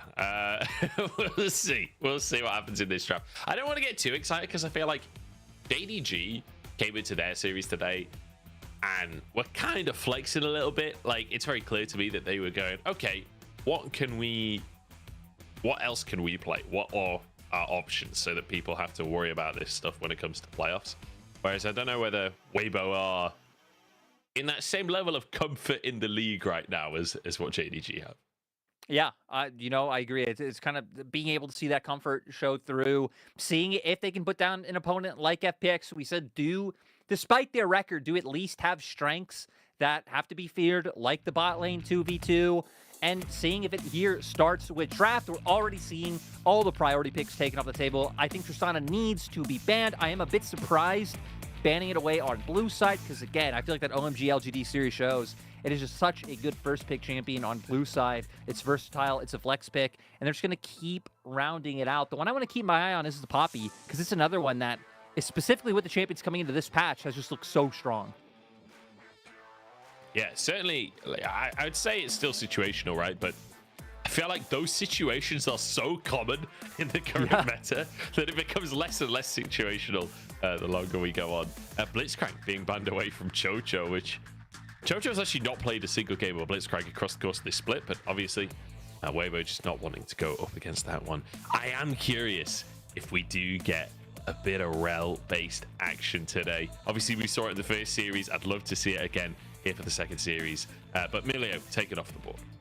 Yeah, so now we're taking a look at certain things like the Jace still being available. We have seen a little bit of that come through still on this patch of being able to set up for other things, but no, wanting to go straight towards the Annie. Annie's been hit or miss to come on to 13-12, where some series it has been outright ignored through picks and bans, and then we still had series earlier where, we still saw it end in first rotation, but FPX now can be able to respond with a pretty nice top side with the Cassante coming through. And now I wonder if it's looking towards AD carry, right? Things like the Aphelios still incredibly high priority. Kaisa, another one that you mentioned earlier, had already come into the meta, but has only received buffs. And when I think of LWX, I think of champions like Kaisa as where he's always loved to shine. All right, we'll see what LWX is going to go for. Apologies if my mic has been distorting everyone at home. Trying to fix it as we speak. But Hacker going to go for that Maokai. Now, one thing I will say, not usually the champion that you flash over the back of Dragon Pit with, so could be a little sad to see on this side of Hacker. But Weiwei goes to the Wukong and instantly Renekton locked in for the Shy. Yeah, so Weibo kind of setting up with the composition, very good at finding these engages. You're going to need to see the Shy come off on flanks. I feel like for FPX, with the fact that you do have the Maokai, you're kind of already set up to where you can start building a comp around like playing with range, disengage. Sure, Cassante's role in it would be a little bit awkward, but no, they bring out the Kiana that you wanted, and they want to match punch for punch. This is what I wanted to see. This is what I was asking for before the draft ever started. And even I didn't believe it when I was saying it. You know, but Care is going to go for it. I absolutely love watching this. Like, Care's Kiana is pretty damn clean as well. It's such an exciting champion to watch anyway. And especially when you look at the composition from Weibo, they kind of want to get up close and brawl. Well, that's kind of Kiana's speciality. Yeah, now I really wonder where we're going to go with AD carries, because I feel like it opens up even more for something like Kaisa to come out, because for FPX, I think it would be nice to get a little bit more magic damage under your belt rather than just solely relying on that Maokai. And we've been seeing, especially with builds these days, a lot of Kaisas just heavily indexing towards that AP build. So we're going to see if Weibo do ban it out here, as the two engaged supports we were kind of gushing over before picks and bans already both taken off the table. Looks like we're not going to get the fun that we wanted, at least in that lane. All right, Lulu versus Yumi it is. Well, please don't. We'll see. I don't get too excited in advance here. But Nautilus taken off the board as well. I mean, Blitzcrank was already pre-banned. Like, we are running out of engaged supports. Yeah. In-game. Alistair could come out maybe.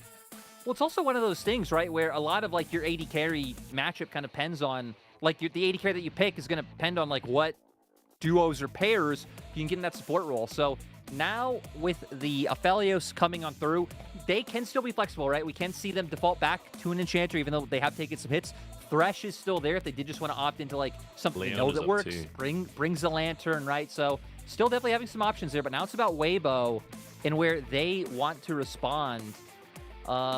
With the fact that so many things with the Kaisa that pair well are gone, I think it makes a lot more sense to kind of go a different route. They are just going to end up bringing back the Jinx, something that has really fallen off since some of the nerfs that we've seen fall through to her. And now Chris going to be the first one to show, and it opens up for them to take away the potential Thresh that I talked about. If they go for the Lulu here, they are very reliant in my mind on finding picks and playing around Weiwei, playing around Xiaohu, because they aren't going to have like too many different ways to actually actively start up a fight.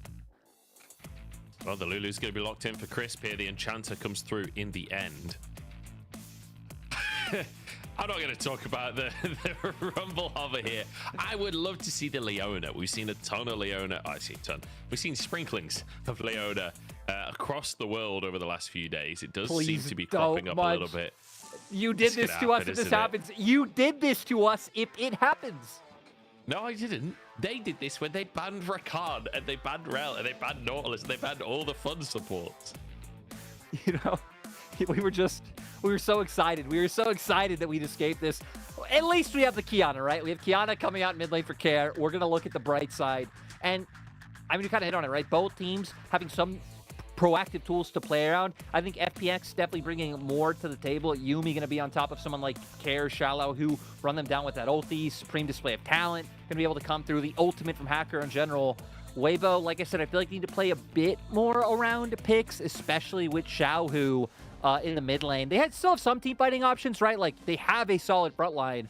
It's just, are they going to be able to start up fights on their own terms without finding that initial pick? That's something that Weibo are going to have to show us.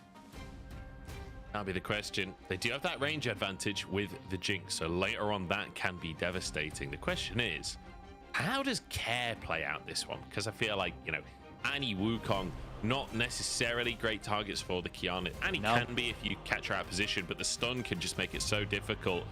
And then when you've got a Lulu with the enemy AD carry, it can be very difficult to find your target. So Care, I feel like this is going to be a difficult one to pilot. Yeah, you're right. There's no like great target. A lot of time you're going to have to be the follow-up. You're going to have to rely on people like Xiaolao and Hacker to set it up and then strike right at that perfect moment to take someone like Light down. If not, Annie stun, Renekton stun, so many things going to be able to focus him out. So Care, you picked the champion that Munch wanted. You've won your one game on it. You were 100% win rate this split. Now you have to be able to do it again against the top team that a lot of people see vying for one of those spots at Worlds. Yeah, I'm here for it. 100% win rate on the Kiana. Let's see if he can keep those stats going. 4-1-4 last time he played it. Just wait. Starting on a ward. Potential for FPX to try and make some kind of cheeky play, but it's difficult to close the gap in the river, so I don't think they'll be able to find anything. And here we go, Lyric.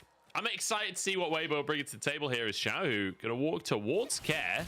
Does take a little bit of damage. Care not actually having his Q just yet, so this might be a 5v5. Win this one? Are we actually just going to scrap here? Weiwei's the target for now as Ultimate comes in. Weiwei flashes over the wall. And that's it. One summoner? Everyone was here. How is there only one summoner? Light was the only one who hadn't completely made it, but even he was pretty close by. I love that. Both teams just run into each other in the mid lane, and they want a full send. We knew these comps, especially the top sides, kind of spell out full send, but I definitely didn't expect it from the level 1 mark. Being without flash, you know, Weiwei won't be able to follow up or have as potent of ganks as he wanted, but at least it's not the same as like a laner losing flash and then you being under more threat from ganks from the enemy jungler. Yeah, feels like, you know, Wukong flash, not necessarily the most valuable, right? There's not that many situations where you're trying to early gank as Wukong anyway, so should be okay with that one. You can see him pathing down towards the bottom side here. We've seen his top quadrant as of right now. But Light and Crisp, you'd imagine, will get prio in the bottom side and be able to crash that third wave. So should be able to get the Scuttle Crab for Weiwei. And I think that's one thing that's just kind of across the board for Weibo's comp. This is the priority that it brings. We know Annie's going to be able to win on the 1v1 against the Kiana. You have range advantage at level 1, but even 3, which is where Kiana comes online, and you know you start having the full combo available to get off a lot of those good trades. I mean, it's going to be about how Xiaohu plays around that stun. He should be able to maintain prio. Bot will be the same. You have a Renekton in top side. So Weiwei's going to have a lot of freedom with how he wants to play out this early game, and they should be able to force a lot of the early action, especially around mid, around top, that they want to look for. You see, third wave was crashed. Light and Crisp not going to go for an early recall or anything like that. Just going to keep trying to pressure in this bottom side as a bit of a CS lead already starting to build up in favor of Light off the early laning phases. Hacker headed up towards the top side, and I feel like we do have to keep an eye on that Maokai, right? Because A, it's Hacker anyway. The guy loves to get in those lanes. But B, it's Xiaolahu versus the Shy.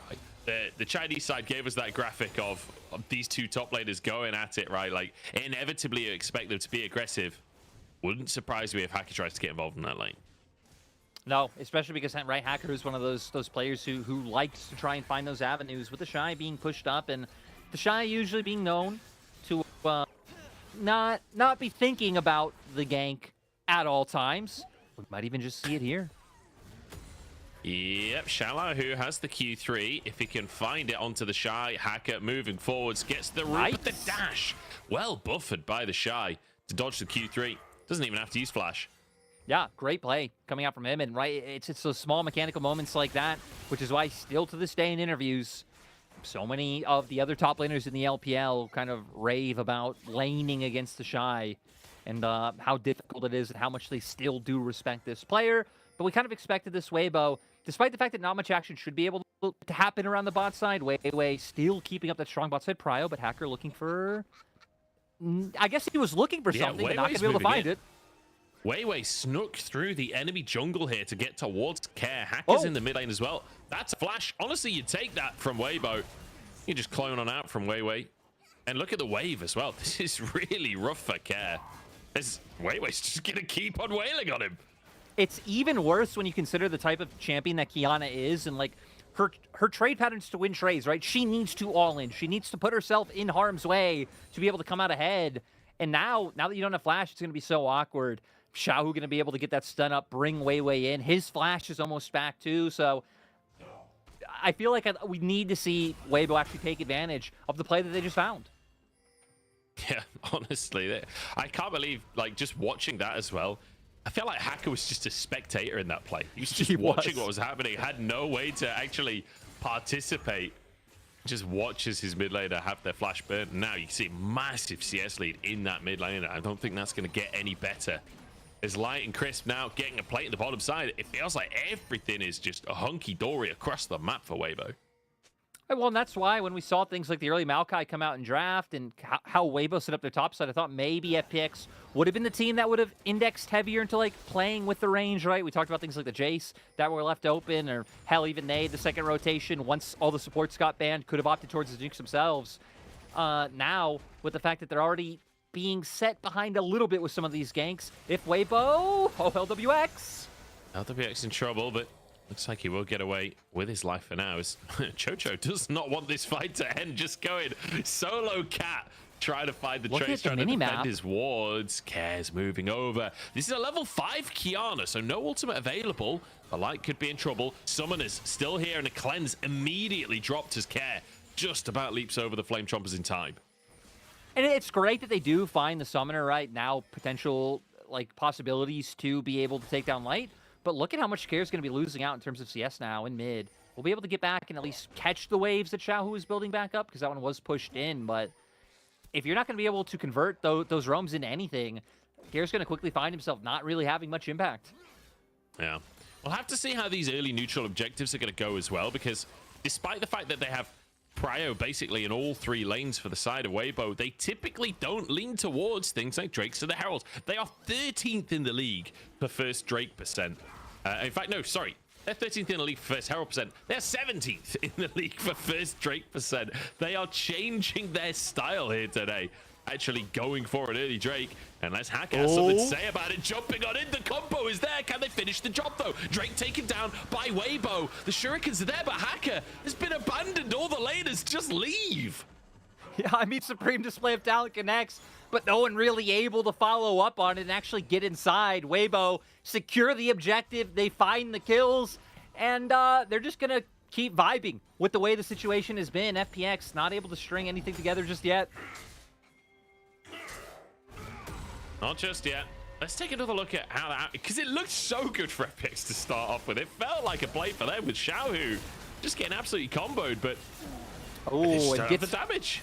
Yeah, and then gets knocked back over the wall by Hacker. LWX and Chocho is still not here, and a lot of their damage in moments in the burst are going to be like combos coming out, right? It'll be like Supreme Display of Talent with the Maokai ultimate, with Moonlight Vigil thrown out on top, but with really only having the Supreme Display of Talent and Aphelios not being there to also help bring down Xiaohu, it just made it so easy for Weibo's full United Force to turn and then commit their combined burst onto one target like Hacker themselves.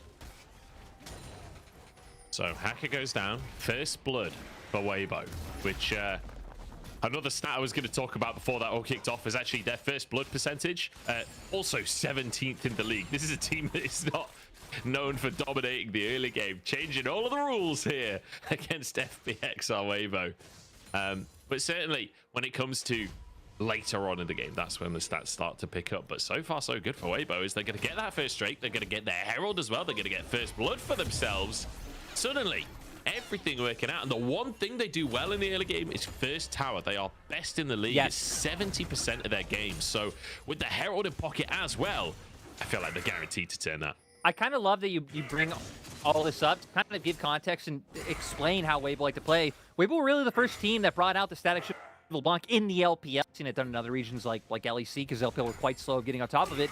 But they were giving up every dragon and every herald to just constantly cross map, steal away camps, like get CS advantages, take turrets, and it was very reminiscent to 2021 RNG, and it looked like what you would expect the Xiaohu team to look like, and they played it honestly flawlessly, just constantly building up their gold lead without getting any of these objectives in the river. So I think it's a style that fits Weibo really well. We're obviously not seeing them go with that type of draft in this game, but they clearly kind of bring that philosophy through into a lot of their matches. Yeah, and it's great to see as well, because not many teams around the world play that way. Like, no. I feel like this year, that kind of League of Legends just has not been present in the pro scene. It's good to see a team that is still willing to play side lanes, and especially when you've got solo laners of such insane level like Xiaohu and the Shy, both of them like in conversations of greatest of all time in their roles, right? Like when you've got people that have built those reputations off of side laning, like it makes sense to play side lanes. Yeah, I definitely agree. And hell, you wouldn't even think back to that old, Xiaohu top RNG iteration. Even when teams were trying to replicate it, no one did it as well as he was able to make it work. But now coming into this game, right, funnily enough, FPX have been able to keep even in gold despite the large deficit that they found in the mid lane. A lot of that coming down to plates in bot lane. But now first items starting to come out, especially with Light, getting that back off and having Kraken Slayer in pocket.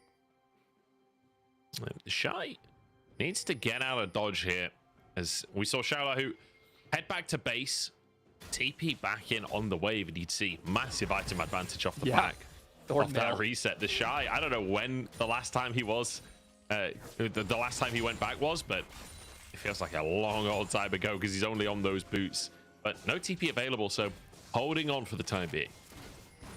Yeah, so now FPX, right, they have the Thornmail that you just hit on, now picking up a Kraken Slayer of their own, so going to show that they are holding even, and Light needs to be careful with Chris being so far away, will manage to escape. And it's so weird seeing Weibo play this kind of like objective game after you pointing out that they haven't, because it just seems like they're kind of fine biding their time until the next dragon comes up in 30 seconds. Yeah, doesn't feel like the way that Weibo have been played across the course of this split. But then at the end of the day, a lot of people have been quite critical of Weibo so far this split, because they haven't been a consistent team. They haven't been the team that's 2-0ing everyone, like they've quite often gone to 3 games. They've quite often like been quite messy in those games as well. So, maybe changing the style to try and replicate what teams like JDG are doing to try and shore up some of those weaknesses that we have seen across the course of the split. Herald down in the mid lane. Hacker wants to threaten, but Xiaohu can't quite get close enough to the tower, so we'll just be gold over to Weiwei. Yeah, and I also liked it on the minimap. Eldivis and Chocho were constantly hanging out in that tri brush and not allowing for like Lighter Chris to walk up. They had a quicker avenue to move towards when they'd had any action broken out. And now, even with delaying these resets, this should open up this Drake for the side of FPX. Yeah, absolutely should. Now LWX doing a really good job to try and punish in the bottom side. Honestly, I'm surprised he didn't like all in earlier on when we saw him walk into the lane alongside Chocho. Light was kind of overextended a little bit. I thought they'd go a little bit deeper, but I didn't know where Weiwei was on the map at the time. But here we go. Suddenly the counter play is in. The rocket comes on through an LWX. It's a valiant attempt on the return damage, but just overstepping. And that's going to be 2 kills into the pocket of Light. They don't even need Xiaohu's TP to come through with how much damage they're able to bring to the table. Weiwei, of course, they just finished off his Divine Sunderer. Luckily for FPX, they managed to pick up that Drake before the play came through. But now 2-0-1 on the Jinx, who is going to be your main carry. Not feeling too good, as we're going to get to see a replay of what happens here. And right, FPX's bot lane, they've already kept them chunked out. They wanted to keep them in this lane, which is why they do overstay so long, but it gives a window, gives time for Weiwei to get in here, find that Cyclone. The ult comes out from the Lulu as well to get even more CC involved. And now we'll see if FPX have a response on top side. Shy does have ult and flash. Doesn't look like they're going to commit to this one. That said, the Shy is running at them, so maybe they will. As here we go, all out. Dominus to answer. Flash away from the root. And well, it ends as quickly as it began. And we can see it's actually Weibo being the team to adjust around this. Light now sitting in mid lane. Xiao, who's been brought down to bot. So already trying to get first set up around top side for the Herald that's about to spawn in 40 seconds. Gonna see if Xiao, who's ever gonna find a timing to even get the base off that he wants. Hacker's here as well as Chocho. There is a count on his shoulder, but the Shy never afraid, never willing to back away. Even with 4 people on his side of the map, he's still gonna stand aggressively. He's still gonna threaten damage underneath the tower. The man just never, ever retreats. And I think that's why we all love him so much, isn't it? As Light trying to contest the vision that Hacker is trying to clear away. Herald spawning in 4 seconds and Hacker already chunked. Yeah, and Shallow even just used TP back to top lane, right? Didn't do anything like walk back down to bot, try and get pressure and save that TP for later. TPing straight away to top signals that they wanted to go for this objective, but with that chunk, we'll see if FPX still commit. It feels like it'd be a complete waste of TP if they don't go for it, but they just have no pressure avenue into this river just yet. It feels really hard for FPX to start a fight outside of just Hacker ulting and they hope that the rest of the team can follow up, you know, unless Care can find a flank. But Xiao, oh, Tib is flashed away from by Hacker. And here we go, Care with the 3-man ulti. And the follow-up is beautiful from FPX. Herald now taken. And Weiwei next on the chopping block. Realizes he's going down. Commits to the play with a Cyclone. Looks for a bit of damage, but goes down anyway. And suddenly FPX are on the board. FPX not only win the fight, they also got the Herald for themselves. LWX picking that one up. So you're able to further this gold, I guess not gold lead, but going to be able to try and find a gold lead for themselves. Just going to outright drop this one towards mid lane. Light and Crisp not too far away, so we'll see if they actually manage to push down this turret. Fantastic stuff coming out from FPX. Care had just finished Duskblade, so really huge spike from him as Light goes for a 2v1 here. Flame Chomper's not enough. Zap dodged. The rocket is available. Is he willing to punt it? Gets rid of the minions, so he's not on vision. Does he go for it? Rocket gonna come out. Trying to predict the recall. I get it. Yeah, I don't know. You know, I'm not sure where he thought he was recalling.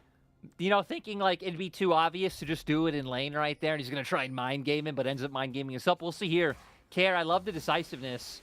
Checks his brush. We see Sweeper come out. Tibbers doesn't land. That feels like a critical mistake from Xiaohu that allows for this play to come through. Light gets the cleanse off, but 2 members going down. We see the combo we hit on earlier, right? You need Supreme Display of Talent into the Moonlight Vigil. These like massive burst combos to come through. And then sadly, once the Annie Lulu go down and Light has to retreat because the team is split, you have no avenue of entering. So Xiaohu really going to be kicking himself after that Tibbers not connecting. First items now finished across the board. Chocho even getting that battle song. Whereas Weibo still a little behind in that front. Care has been found. Turns invisible for a second here as Weiwei using that sweeper, but the stun's going to come on through, and there's one for Weibo. Xiaohu here alongside Weiwei, who's buying time with the Cyclone, and LWX will be the next target, but the sustain is going to come on through, and the TP was cancelled, and so FPX come out on top. I mean, we see it ends up being a 1-for-1 at the end of the day, but still, I'm quite surprised to see Weibo even try to go for those plays without their AD carry. They do manage to pick up a turret, but you'd expect LWX to be able to answer the one in bot side. So 1-for-1, Drake spawning as well, and it'll be an Ocean Soul, which not necessarily the most powerful soul anymore, but still well worth playing around, as Light will have Prio in this mid lane. And I've got to say, even though he's on 1.5 items, this Jinx is feeling scary, but LWX happy to shred through this one with the red and white weapons. Attempt number 2 with the rockets here from Light. It goes in. Oh, so close. The timing was right, but nobody stood underneath the Drake. It's actually crazy how like identical situations we're in, right? Gold, exactly even. Your 80 carries, the ones that have been funneled the gold, funneled the kills, sitting on 1.5 items apiece. As we're going to see the replay here. Xiaohu, I mean, they want to find Care, right? Already knowing that he has no flash from the play before. They get him out, But I feel like the biggest problem is look at the minimap. You saw people like Light coming back from lane. The Shy, his TP, gonna be getting canceled by Shallow, so that one's so incredibly clutch. And then with LWX, you just have more DPS to come out to be able to take down Shallow. Wei considering himself lucky that he managed to escape. Yeah, Gale Force now finished for LWX as well, so if that Aphelios wasn't scary yet, certainly is now. Like you say, 4-4. And you know, we came into this series saying, look, JDG just absolutely slammed that IP. This is what a top team versus mid-table team looks like. What have you got, Weibo? And well, FPX have pretty much answered everything Weibo bringing to the table. I'm loving the combination of the Maokai with Kez Kiana. Felt like that CC chain is terrifying. And right, such like so much amount of space to where you can start the engage. Obviously, Maokai goes a long distance. When you have the flash up for Care, we saw him being able to just jump across the river in that last play. So it definitely feels like you do have a lot of options. The problem is that you're very cooldown reliant, and you need those ultimates to get the exact play that you want. So Weibo gonna have to be incredibly conscious about those ones going forward. And now with Baron coming up in 10 seconds, we know it's gonna be all about the vision game and topside rivers, seeing which team can push their vision line deeper and really start to put some threat on this Baron buff. See who's going to be able to do it. The Shy and Shallow, who both in the bottom side, but Shallow, who actually has teleport available right now, remember, managed to cancel the Shy's TP. There's a sapling going to spot the players as Ultimate's popped in the bottom side, and LWX is here as well, but the Shy just jumps on top of him and turns him to pieces. The Shy is an absolute monster in the 2v1. What a huge play coming out from the Shy. How does this man do it? Doesn't even and now blink. we can see Weibo feeling so confident to go for this Baron. Xiao won't whiff the Tibbers this time. Fallen once, shame on you. Surely not twice though, as Care tries to move in. Ward cleared at the back of the pit. Hacker is here with flash available, but Care's been found. The Tibbers is in. He's invincible for now as the Shy behind enemy lines, but denied by the ultimate of Care, and Weibo won't get the Baron. Sadly, won't be able to get the objective, but hey, at least they forced out Flash from Care and the Supreme Display of Talent as long as Hacker's ulti. Because you said, right, Weibo's windows are going to be a lot around those cooldowns being up. So I'm curious if Weibo forced in aggressive plays. We're going to get to see exactly how the Shy plays this one out. Kind of dancing with Shallow at first with the all-out coming through as well as the Dominus. But I just don't know how LWX doesn't have enough damage to take him down. Flash into the empowered W. We don't get the replay because another Baron attempt, Munch. Yeah, FPX this time trying to do it. The rocket goes wide again. So close. The timing's perfect, but the Shy onto LWX once more. The stun comes in as here comes Light to try and carry this one, but the Shy's already down. They have to find something. Shallow, who misses the Q3, a great flash from Light to dodge it. But they can't find anything. Weibo can't find a way into the fight. And what, you know, that replay would have been sick, but also what a tragic timing to see how this happened, right? FPX, of course, would be coming out from base first. With the fact that Weibo had stayed, members of FPX had died. We're going to get to see here exactly how this one went down. Rocket immediately misses the Shy, trying to get on top of LWX, but that exhaust, this time around being so crucial to make sure that the damage is able to come through. Sure, he buys a bit of time by going golden, but no one else on the side of Weibo even close to being able to follow up. Yeah, great little Gale Force there from Light to dodge the Q3. That would have been curtains for him. This Care now wants to try and contest this red buff. Will be taken though. And Kiana is so annoying to deal with in these situations when she can fight for vision control. You already can never see her because of, you know, the Q with the brushes, the stealth. I don't really know what all the combos are called necessarily, but Prowler's Claw now finished as well. Care is going to be an absolute thorn in the side of Weibo. And we said it, right? Weibo going to 3 games in half of their series, 4-4. 3 of them are in the series they've lost to other top teams. They've only been pushed to 3 games against a team lower than them in the standings once, and that was against RA. But it's looking like FPX should be able to make this happen. Hang on a second. That implies that Weibo's going to win a game in this series. Could be a 2-0. Could be a 2-0. FPX certainly looking good at game number 1. I'm of course joking. They are still the favorite, but 3 Drakes now picked up for FPX. And a bit of a gold lead. It's not much, but it is a gold lead nonetheless. Xiaolahu just tanking up light for the time being, as there goes Xiaohu's health bar. Care just finds it. Flash comes on through. Moonlight Vigil. It's enough. The proc on Crisp finishes Xiaohu.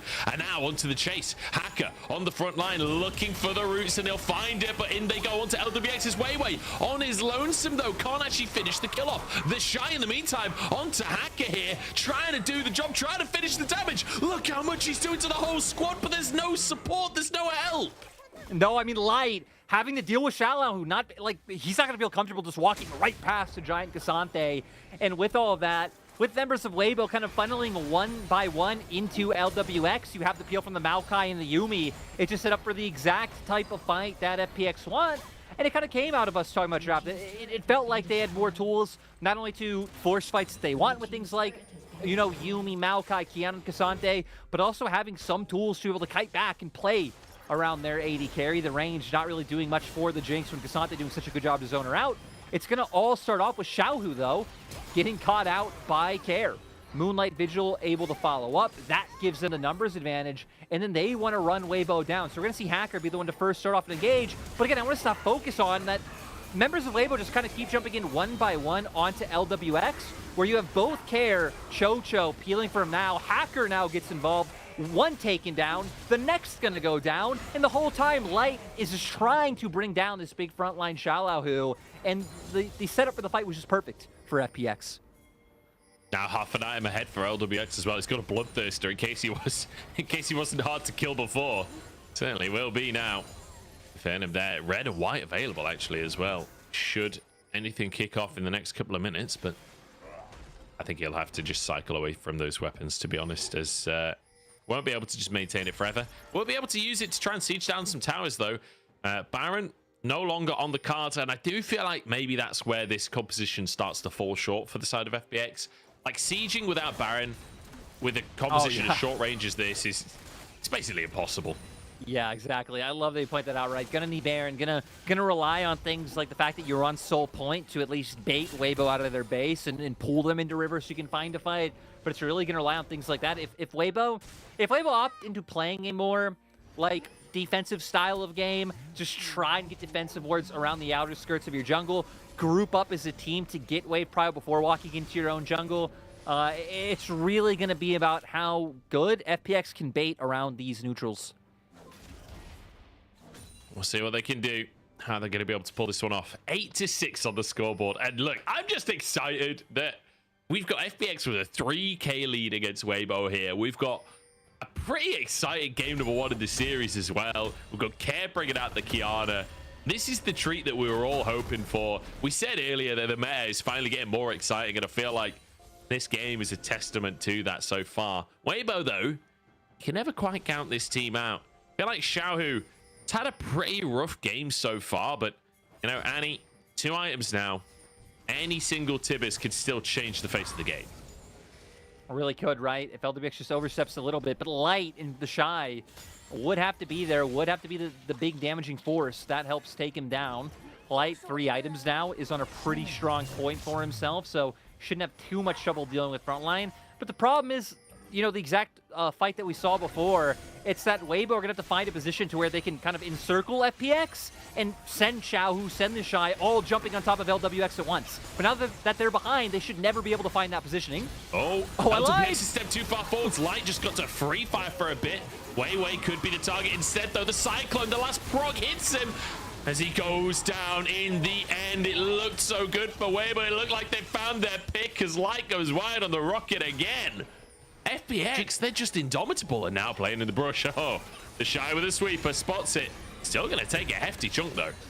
Munch, right as I was saying, Weibo shouldn't be able to fight it from the position. LWX almost gave it to them for free, and now we're seeing Light's range advantage paying off dividends.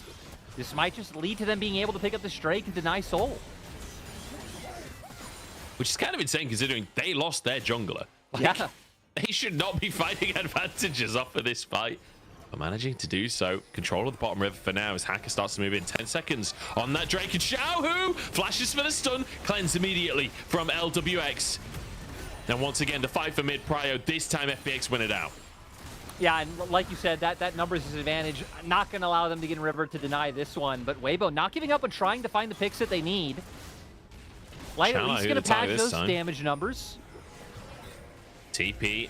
Actually, that's a double TP from the solo laners here as Care trying to threaten on the bottom side of the play. Weibo on the wrong side of the rift, and Soul's already taken the battle song to try and retreat, but they're already in too deep on this one, I fear. The root's going to come across the team as Weiwei's looking for the flank. The Shy on the front line. We know he's comfortable here. Dives into the mix as they desperately try and get onto LWX, but he's just completely safe. He's completely fine in the backside. Xiaolahu is 1v3ing in the meantime, and Light will go down. Xiaolahu massacring Weibo as LWX is untouched. Weibo not able to take down FPX. Great kiting back from people like LWX. Good ulties, Hacker, Care to start things off. And now going to be able to start pushing through the base. 30-second death timers on the Shy and Light. They should be able to find it.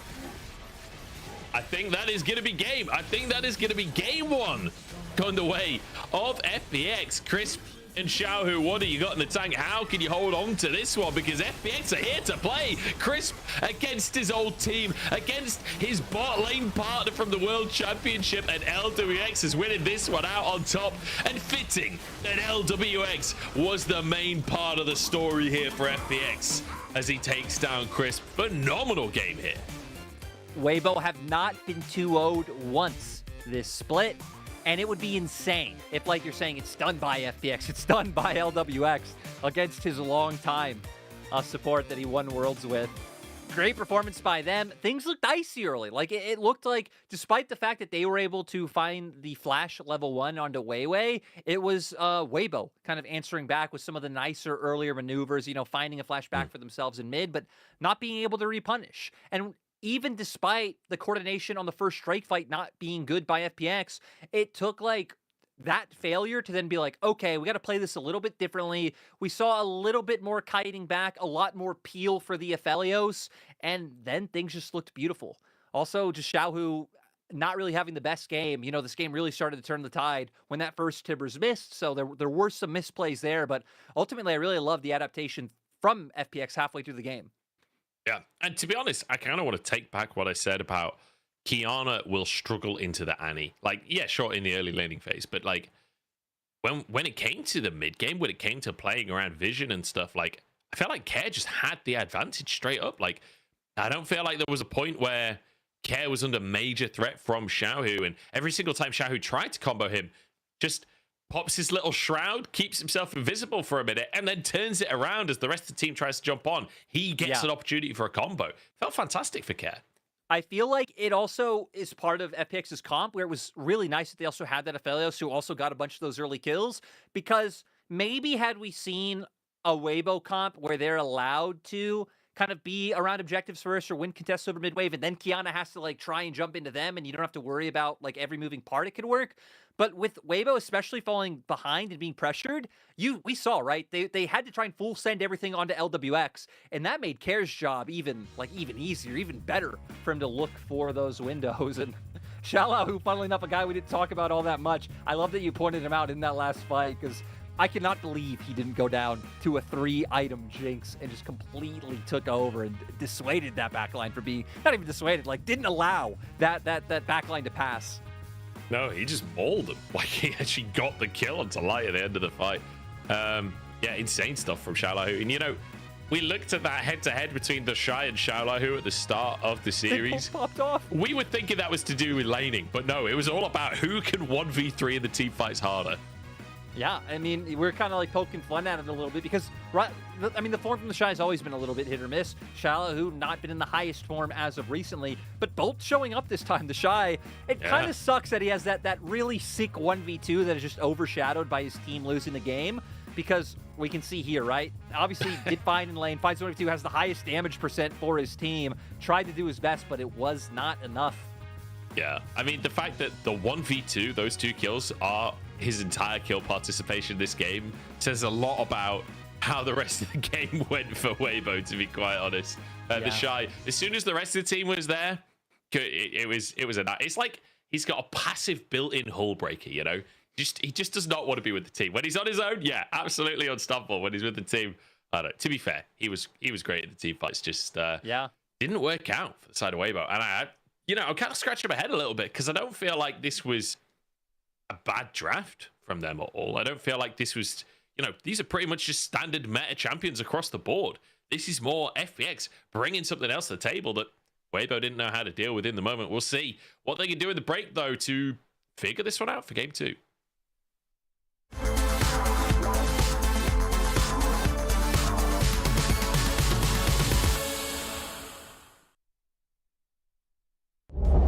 Yeah, I mean, Angel's looking for something now. With the flash available to him, they can see they're trying to corral everyone around here, and they will be able to get something going. And I think WE recognize something is in the air. Nice ultimate, good flash. Not going to come and steal plate gold. Just going to keep on mentioning that. Lien is Fofo. He's found Baolan, and we know he's going down. Fofo grabs a kill. This Lien re-engages it. Mako has to flash away, strive with a chain as well. Fofo the target for now. Uzi is kind of alone on the top side, but they don't really focus him, and Strive's in trouble instead. Uzi's just charging at them, and Strive forced away. Assume now, under the tower, on his own. Root goes wide, but the minion wave is moving on in, and Uzi's behind him. Featherstorm comes out, and the pull's gonna be good. Uzi is surfing on RA. It is brutal. Gonna pause though, because Forge in a bit of trouble. There's the flash. Oh my god! A level 2 solo kill. Scout does it again. 3K gold lead for FPX. They've had full map control for the past 10 minutes. Okay, hang on. Wise Cam. What? Just solo kill Jojo in front of the team, and he's out. Oh, they're just gonna pull him in. He can't ult if he's dead. That's what BLG say, but they all die as well. Scout doing so much work as Gala jumps in to finish off that double kill for Gala as he looks for Bin as well. That's GA, but no reset to try and get onto On. He can just auto him though. The Hex Blast is too slow, but Bin turns him into shreds. Triple kill instantly on the Renekton, and that's gonna be game. Just talking, but seeing as you ask me, you know that I would call it how I feel it. It's only gonna happen if you want it to. It's only gonna happen if you want it. It's only gonna happen if you want it to. It's only gonna happen if you want it. If you want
Welcome back to the LPL, everybody.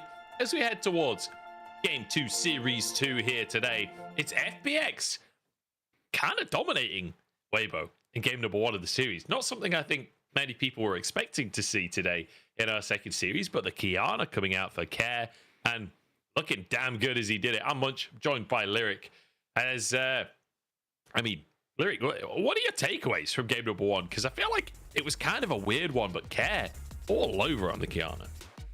Yeah, I feel like early game we kind of saw a few mistakes come out from both sides, but once we got into the team fights, it really felt like it was FPX who kind of readjusted a little bit, had much better team fighting, right? We pointed out the one where FPX, Weibo realizing they need to get on the back line, running one by one by one, and kind of just open themselves up to going down.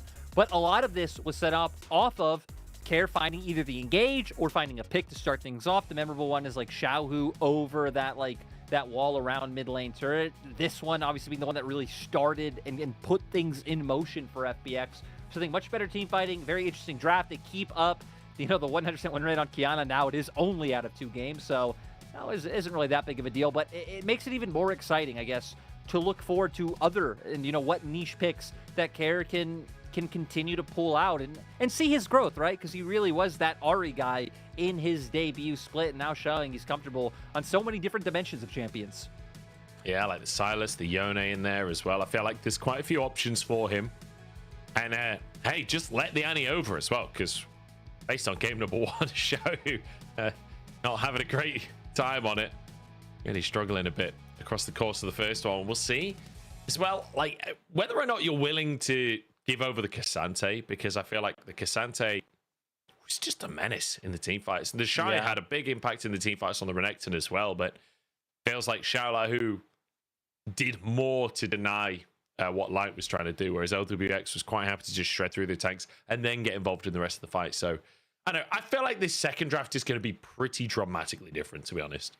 Yeah, we do have teams staying on sides. I guess as Weibo, maybe you can opt to change out that Blitzcrank ban if you did want to take away something like Cassante, or even just change your first pick. You even made the joke that maybe it was Xiaohu who kind of looked like he fell asleep before that first game, because he definitely needs to move on to something else. I don't know. It could just be an off game, right? I don't want to overanalyze it too much, but they still will be on blue side. They have the ability to change up their bans a little bit with things like that Blitzcrank, or who knows, maybe Weibo can actually pull out the Tristana or the Vi and shake things up that way.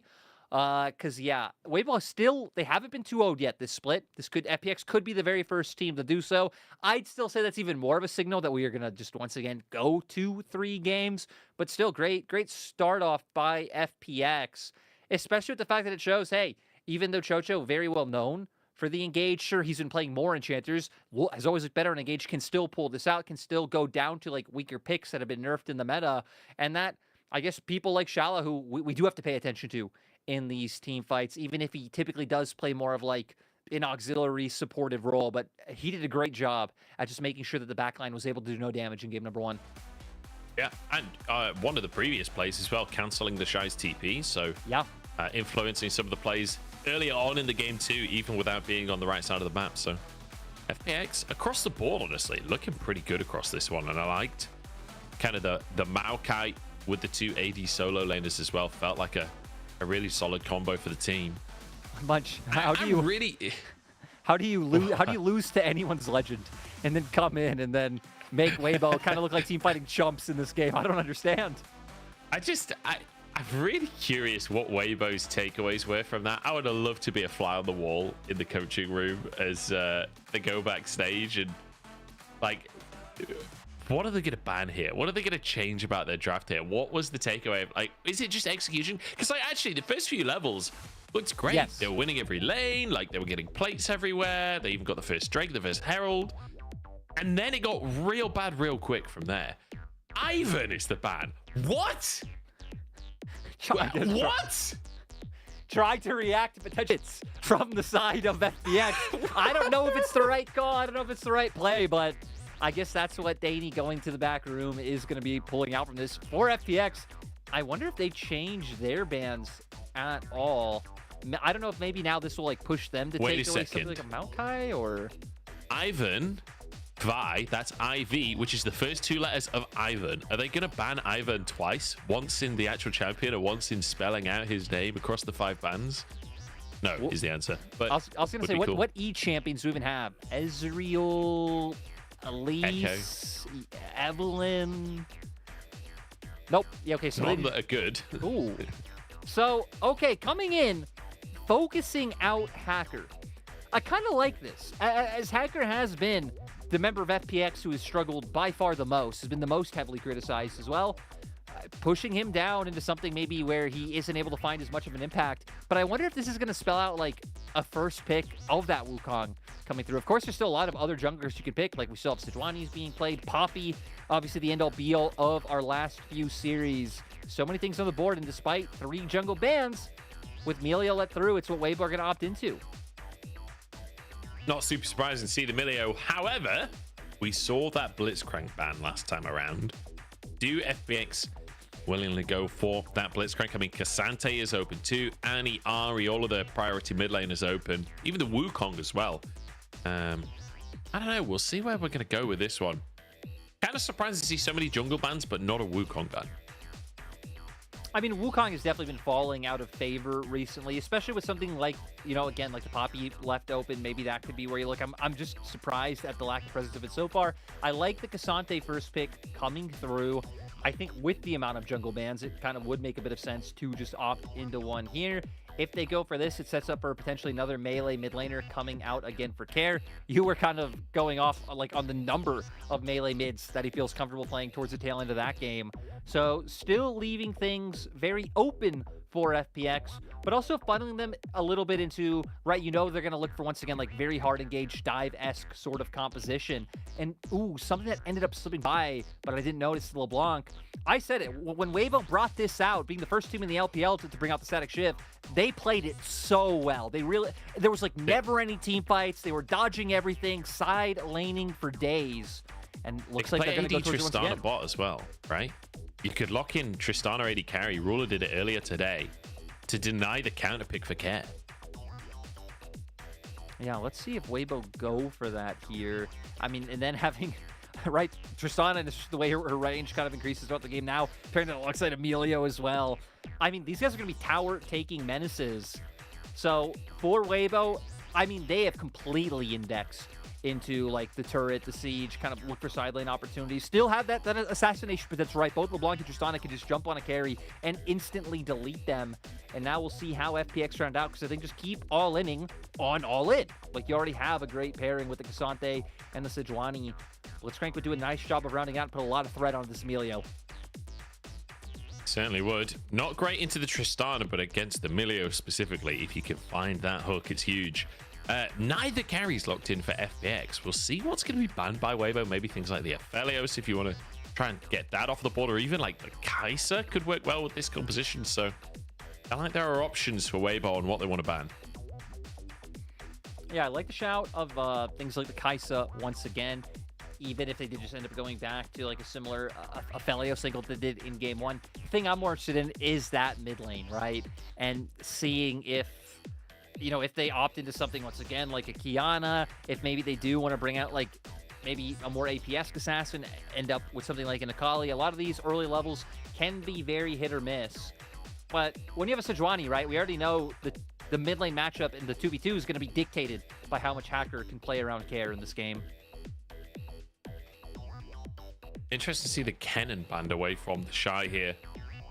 We have the Renekton gone, the Jace gone as well. I wonder what the Shy will end up locking in. Could even be a Gnar game, honestly, for him. We've seen him happily pick up Gnar in many a situation. Even when it's not meta, he's still more than happy to go for that pick.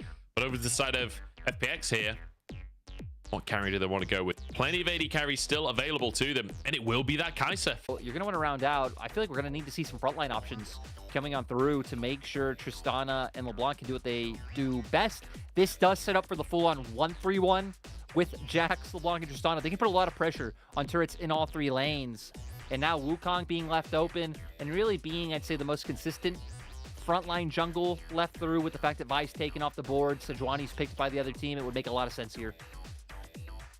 I feel like we've kind of just gone back to exactly what you were saying in the first game about Weibo's style. All about the side lanes, all about 1-3-1. Like, we've pretty much just drafted a full-on 1-3-1 composition for Weibo. They're like, okay, we tried to play normal League of Legends. No longer going back to what's worked for them in the past. For FPX, though, melee mid laner is going to be the key alongside that Sejuani. Really Akali for the time being for Care.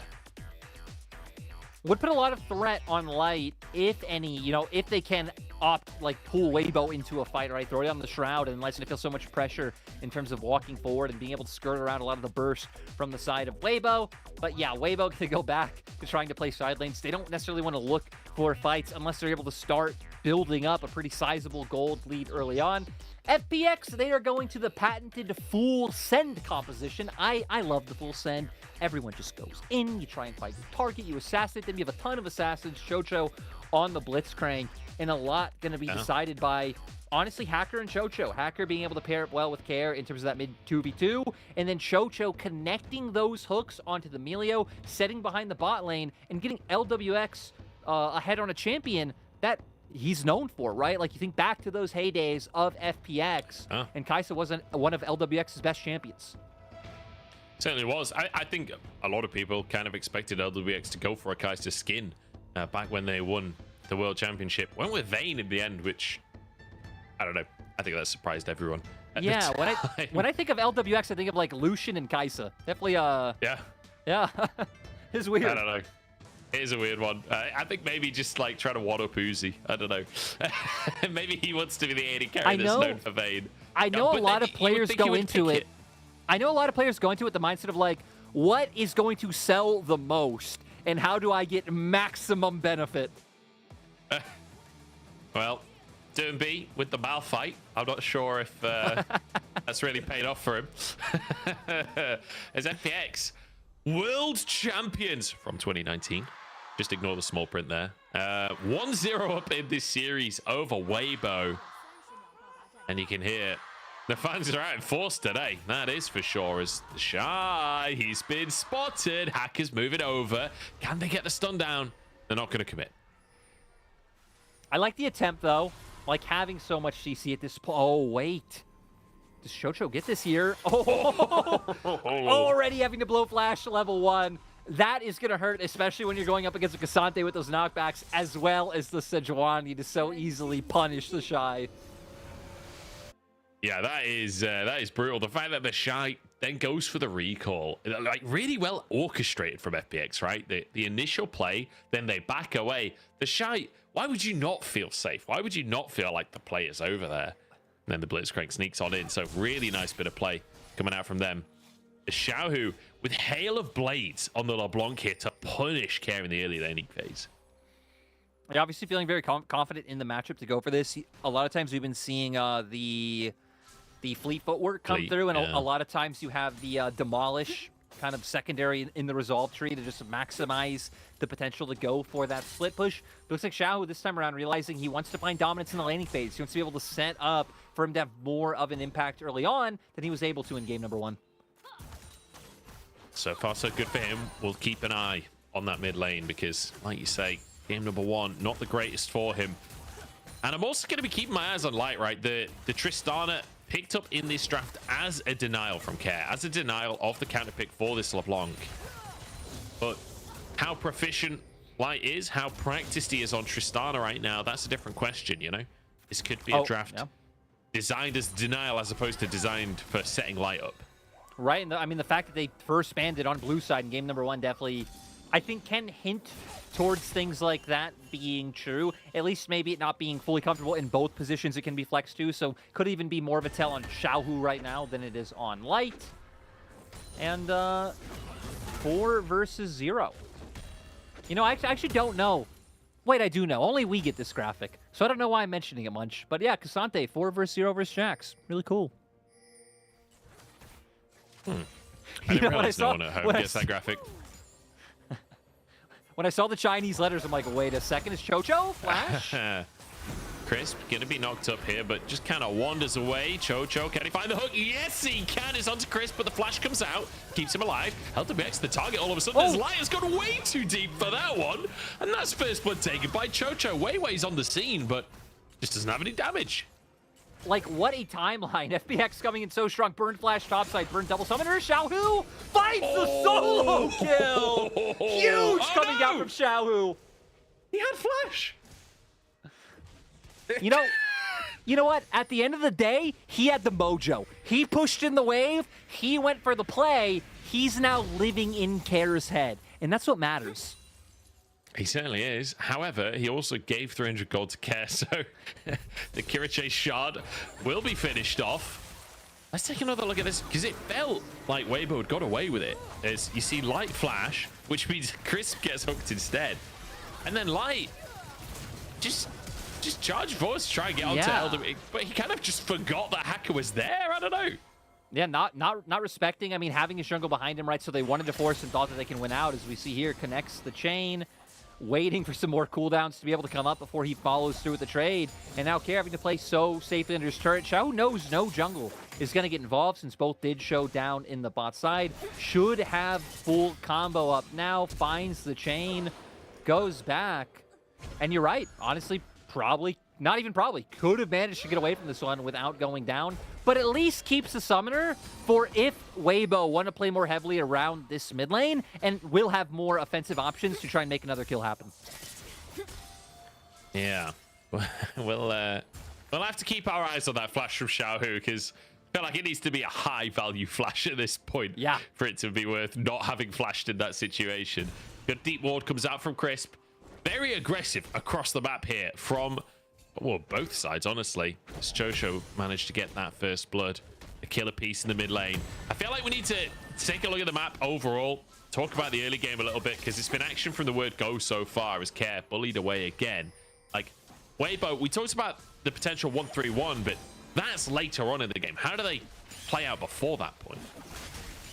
I think for Weibo, it's going to be a lot about enabling Xiao, especially off the pressure he's been able to find, and then covering for your bot lane. When I look at FPX, it actually is a little bit more interesting, because right when you see Sejuani with the double melee soul lanes, you usually would think it's more about playing towards topside, but Blitzcrank is also a champion that somewhat warps the game around wanting to play around him as well.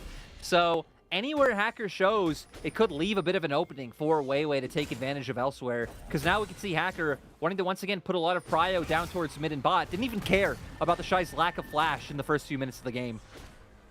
No, certainly didn't. Playing towards that bottom side. Hacker now going for some invades as well. There's Weiwei on the top side of the map right now. No camps available for either side, but wants to make a gank happen in the mid lane.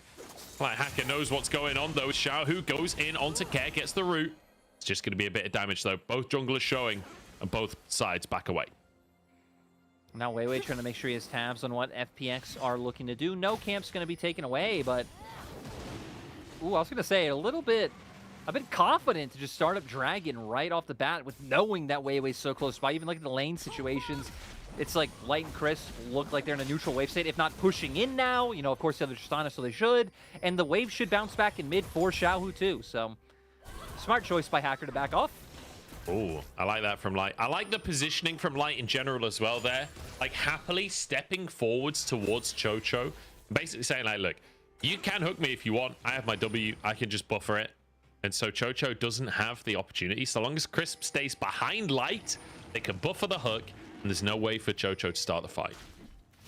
Yeah, doing a great job making sure that nothing's able to come through. I love that FPX are also prodding towards the Dragon once again with the fact that Weibo's bot lane backed off to see if they could do it. But with the fact that Lightning Crisp have stayed, it seems like they're finally realizing, hey, we can't go for this one. So for FPX, they're making it very clear. Kind of play around their Blitzcrank, see if they can find picks around this. For Weibo, I really want to see Weiwei once again kind of try and find that avenue into mid. The thing that sucks is despite the fact that Kerr has no flash, he is on an Akali, so he has more than enough like mobility tools to be able to dodge out on any ganks. And that's true for like a lot of, you know, both of FPX's soul lanes.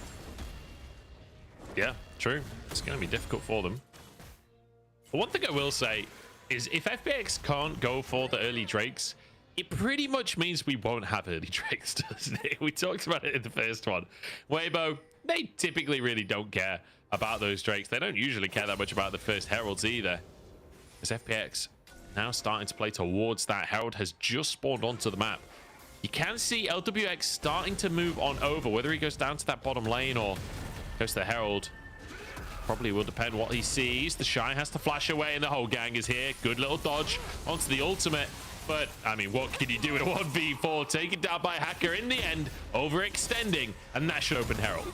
It's going to open Herald. It's going to open push on top side. And look at the minimap. Right now, Weibo are not in a position to where they can like look to cross map or get deep vision in bot side, enable the Tristana to push as freely as she wants. I want to see if Xiaohu and Chris move down there now or no. They're actually going to posture up towards this side. And I'm actually a bit surprised that FPX aren't more confident in this fight. I guess it's with the fact that a lot of ultis are down, that they think even at a numbers advantage, that they won't be able to take it. Oh, Light wants the all-in. LWX is not going to fall for it, though. Stays back for the time being. And Cole almost finished off by Light here as well. Remember, Tristana, while I feel like the identity of Tristana has changed over the years. A lot of people kind of see this champion almost as an assassin and as a lane bully these days because of the amount of mid Tristana. Like, historically, it was like a crit 80 carry. You need a couple of items before you're really, really firing. And you can see close to finishing that first item for Light. It's certainly a big spike for them. I think very likely to spike quite well alongside the LeBlanc as well, right? You can jump very aggressively in. I feel like we've got dive on both sides. The good buffer, though, coming out from Light. Yeah, great buffering coming through. I also want to point out, you're talking about first item. Static Shift finished off for Xiaohu much earlier, which now will guarantee them some consistent prio in mid. They use the Jack switch and top side to pick up Herald, while we see FPX were taking this dragon. So, Herald taken, immediately slammed down. Xiaohu didn't get the gold for it last time, and might not get a gold for it again, but well, no, again, not quite close enough there. Taka takes a little bit of a hit. At least Xiaohu gets some damage down, but it's not really enough. Shuriken goes wide from Care, so no threat onto the mid laner of Weibo, but he can just keep brutalizing now. Look at the CS lead that Xiaohu has built up for himself in that mid lane. It is similar up on the top side for Xiaohu as well. So both Tigers, in fact, doing very well on the CS numbers so far. But Xiaohu should be able to finish off a third play as well. So even though Weiwei getting all of that gold once again, Xiaohu's still going to have an advantage of his own.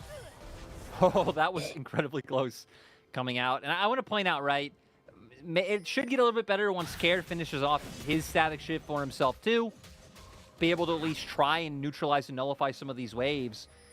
I was going to say maybe Chocho goes for a play on mid, but with the fact that you have Flash, you would assume Xiao, should have W up, and then having the Mimic there as well, it's going to be really hard to take down.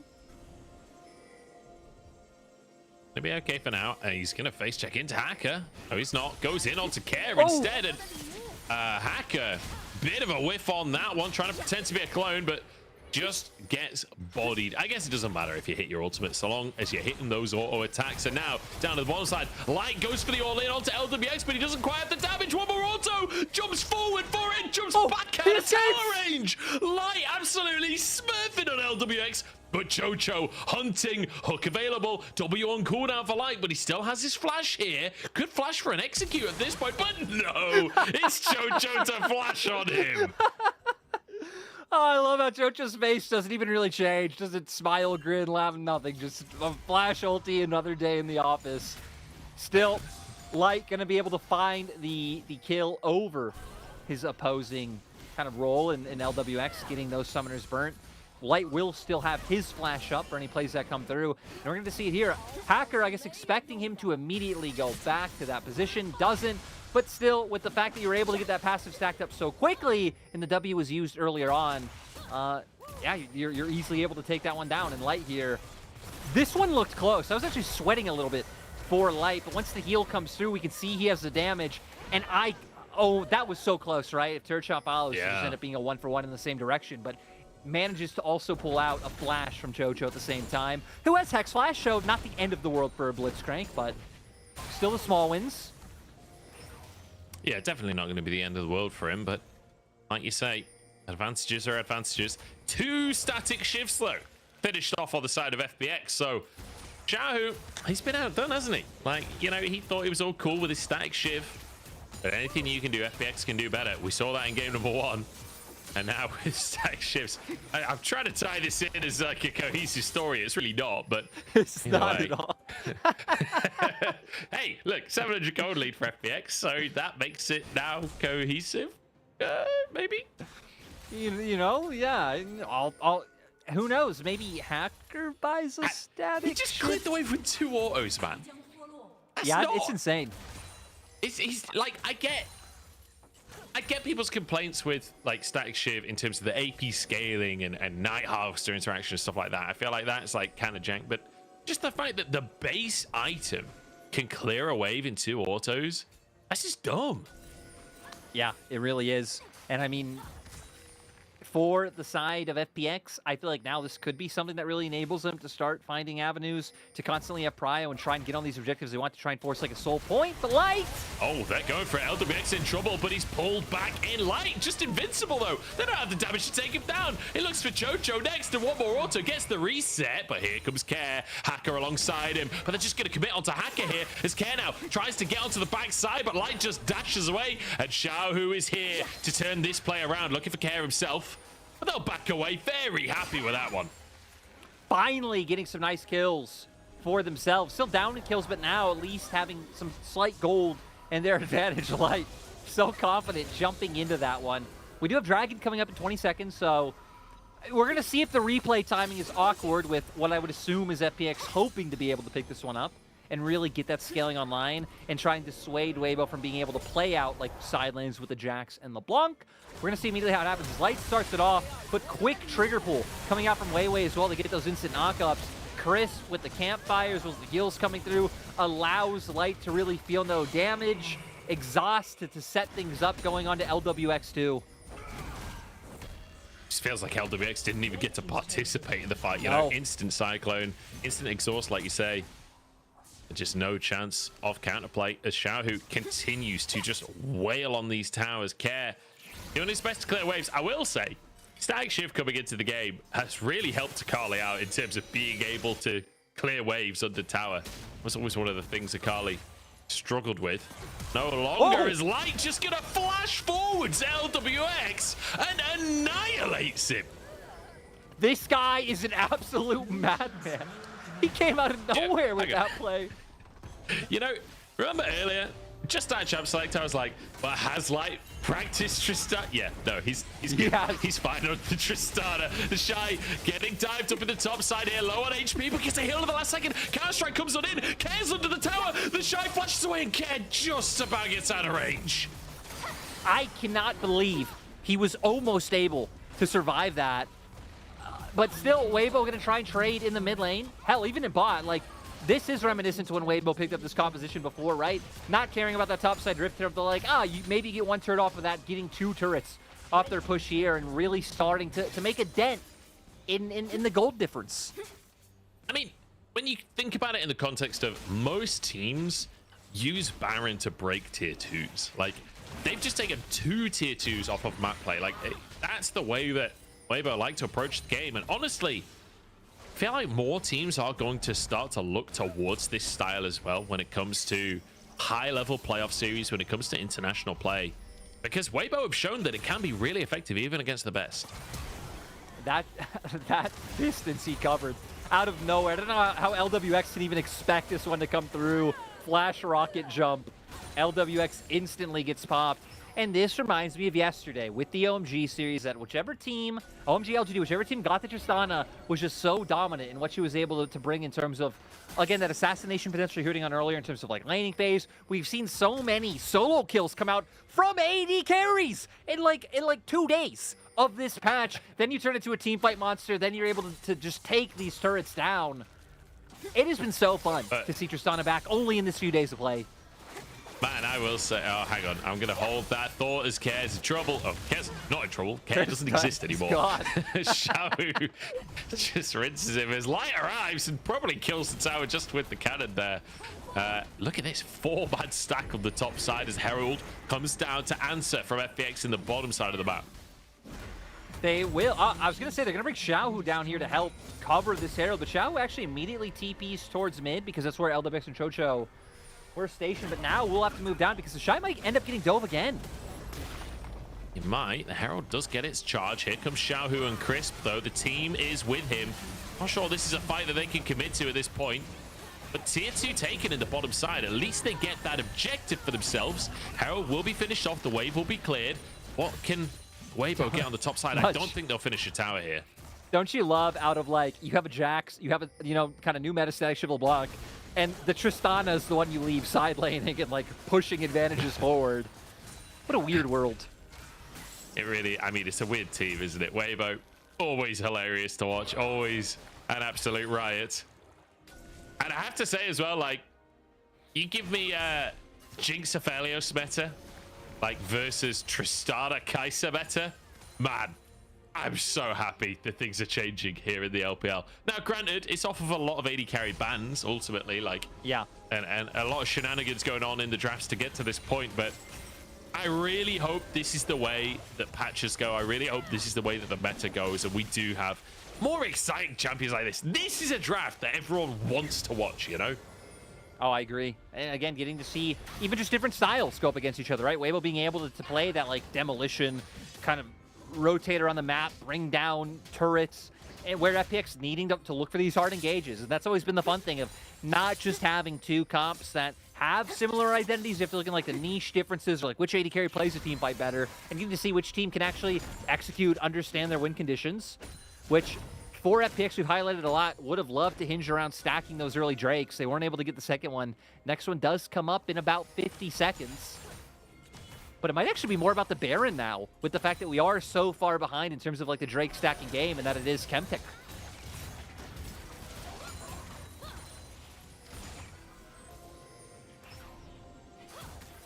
I just realized my mic was muted.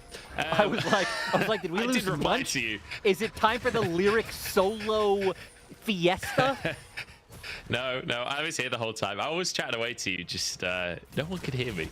Was it a good chat? I was going to say, wow, it was great.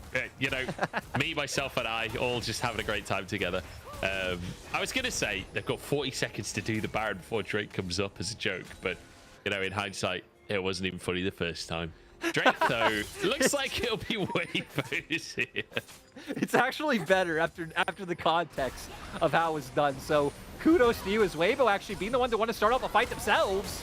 Oh, they're just going to kill Hacker, aren't they? The Kraken Slayers do so much work as LWX trying to survive, but the exhaust comes in once again. Chocho next target. No. Light has no time for Chocho. It's AD carry on AD carry here. Weibo kind of low on HP. Is Keck jumps onto the backside here. Wants to find Light. It's Shala who pulls him in. The knockbacks, and there we go. Perfect execution, but taken down. And that's just two of the players. There's still the rest of the team from Weibo. Shala who the next target as the counter-strike comes on in, and Xiao who here to finish the job. The Shy with the kill, and Weibo look indomitable in this fight.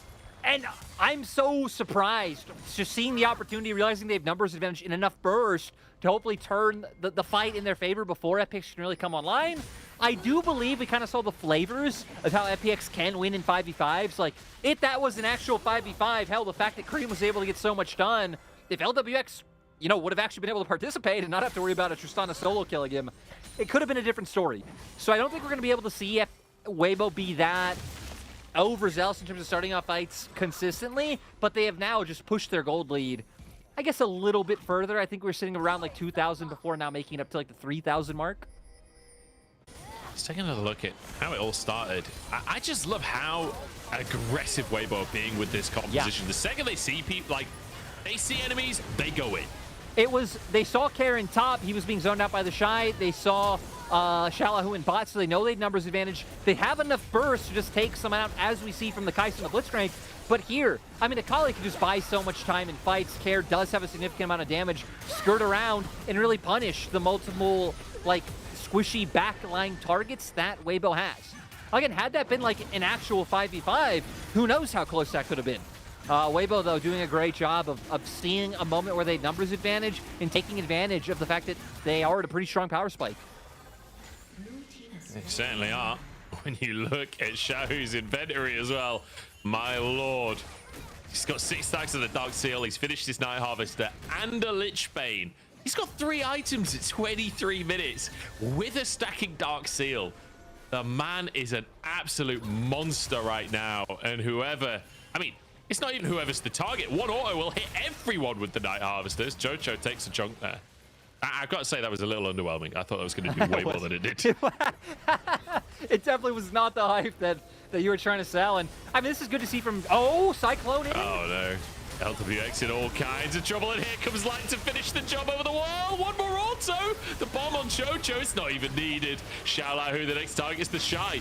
Realizing that there's a fight going on, joins his team. He's like, oh, sorry, guys. I was, I was pushing waves. Baron could be an option, but then again, Care could be an option. It's not often you see the AD carry jumping at the Akali. I feel like at this point, Light, he's the opposite of Gala. He really is. I got to point out, like, the way that Weibo just keeps dodging Care to get these fights up before he's able to join in is so beautiful. Because, like, 5-kill Akali, that really could be the thing to make a difference. Is the Shy is pretty bold. I think that's something we knew, so I'm not giving any new information. But this should be the thing that brings it back, pushes us 2-3 games. I won't say that FPX are down and out, but now with the 6K gold lead, Baron under their belts, this should be a game that Weibo take. And I'll just repeat it one last time, I promise. Weibo haven't been 2-0'd yet, so didn't think it would happen today. Is Munch, they're just so fast at pulling the trigger. And look, Care in the bot lane. Strongest member of FPX not here. No way for them to really respond as you just kind of funnel forward onto LWX, who isn't even getting to play the game. And the thing is, like, we keep talking about this Tristana as, like, the assassin, but even just as a front-to-back crit AD carry, Tristana's still absolutely cracked. Like, you do mega damage. A lot of it is AoE damage as well. Like, you're certainly not going to struggle in a front-to-back team fight for the side of Light at very least. 9 stacks on a now built Medjai's for Xiaohu. Light now going towards some armor pen after finishing off the Hex Drinker. Like, it's all looking pretty hunky-dory for Weibo. But like you say, they're not been 2-0'd so far. This split wasn't something anyone was expecting to come in today. To be honest, I think most people coming in today were expecting them to be the ones 2-0ing.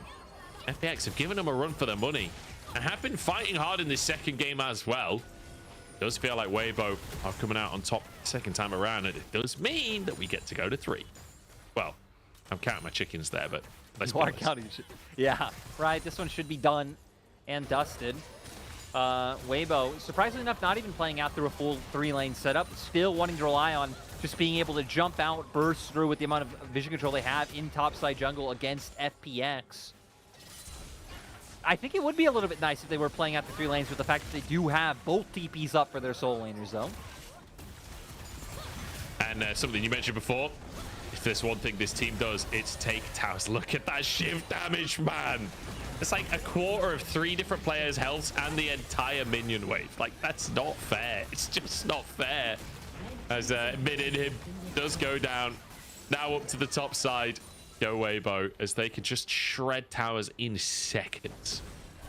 Yeah, now with Weiwei kind of off to an angle and him and the Shy threatening and putting pressure on them, which is going to allow mid-wave to come in even smoother. It's going to do what we just saw, right? Opens up the angle to where FPX have to back off, and now the base is just in pieces.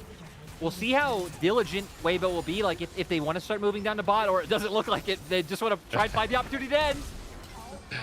Well, they did move down to the bot because they wanted to dive on the bottom side of the Nexus. Won't quite find their opportunity there as Care forced to flash away. Jojo!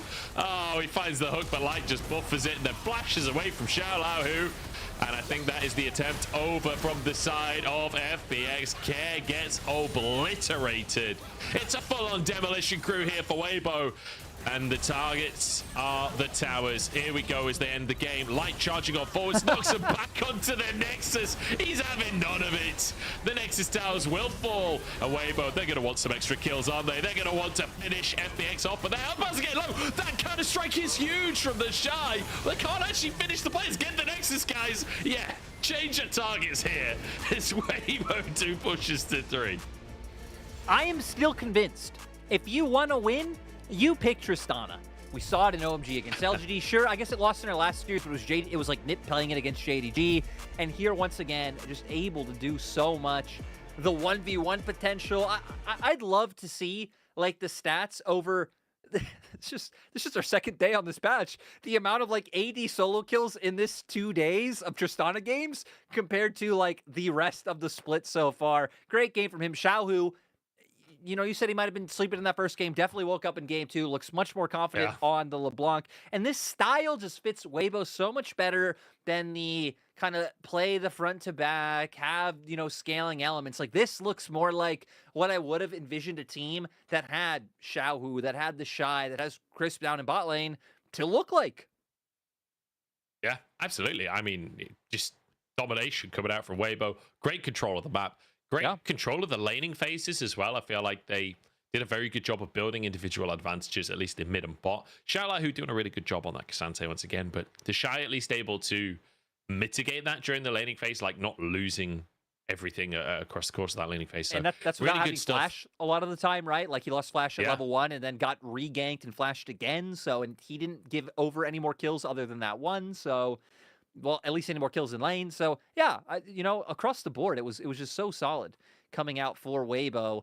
Now, who knows? We might actually get the first time where, like, going into next game, teams actually swap sides. Of course, Weibo got to stay on blue since they did lose. And that could just, like, throw a whole spanner into it. And it might actually be, like, FPX can come out on top and they get a more favorable draft because blue side still seems like, even on this patch, that that's where the special sauce is at. Yeah, definitely could be. I mean, we'll have to wait and see when we head towards game number 3. I'm just excited that we get 3 games in this series because me and you were talking before our series began today. All 3 series today are very much like a heavy favorite versus a sort of mid-table team that's going to try and prove everyone wrong. Well, I say that IG not quite at the middle of the table just yet, but they're hoping to be, and that's aspirationally middle of the table teams here. But FPX showing that they can bring it to Weibo. Now, Weibo counterpunching. And game number 3 at a best of 3 is always the best one where you get to see like the culmination of the series. Yeah, you really do. And, you know, I'll be honest, usually I hate 3-game days when we have different stadiums because then we fall behind and, you know, it's like a whole mess for the broadcast. But today, at least for me and you, both this series and the next one are both in the Shanghai Stadium. So, you know, this next one can go 3 hours long, and at the very least, we won't at least be missing games. That might be too long, but point is, yeah, you know, kind of excited to see that FPX were able to push this one, and we'll see if IG are able to bring the same. We were hitting on it. Xiaohu, great game this time around. I wonder if he edges out Light over MVP with the amount of damage he did, because Light just had so many impactful plays, right? And it feels like that was maybe the more defining part of the series rather than the damage that Xiaohu was outputting, especially when he does take Hail Blades from LeBlanc and kind of opt more in to being able to bully out in that 1v1. But hell, it did work. It did work. If Light's not MVP though, I will eat it. No, I'm not gonna promise to eat anything. But like Light should be the MVP coming out. I think you still have to eat a hat from what I can't even remember like what you said that to. But you said you were gonna eat a hat or something, and then that didn't happen. I think that was an MVP as well. Yeah. I actually looked for edible hats, and I couldn't really find much. I don't want to eat an actual hat. You know what? I'll take a look for you. I'll find it. Thanks, man. Appreciate that. Can you buy me a taxi bear while you're at it as well? You know what? You did message me that. I did never reply to you. I did never reply to you. So yeah, you know what? I'll do that as well. yeah. I mean, like Lyric, for anyone that doesn't know out there, Lyric is the worst for just ghosting messages. Like if he's not feeling it, he will just straight up ghost you. It's brutal. But you know, that's why we all. I was going to say love him. I don't know if I'd go that far. That's why we all tolerate him. We're going to jump to a break, and then we'll see who wins this one out. Weibo versus FPX, Game 3 coming your way.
Wake me up to the soul sound. Hit me with the Cali sun. Give me good vibrations. Give me good vibrations.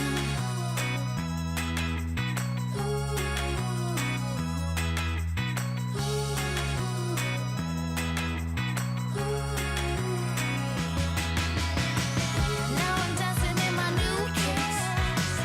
Getting down to all my old tricks. Gotta get my fix. Now do you think I'm cool? It's all I wanna do.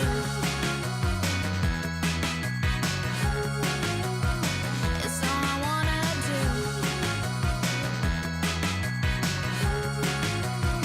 It's all I wanna do.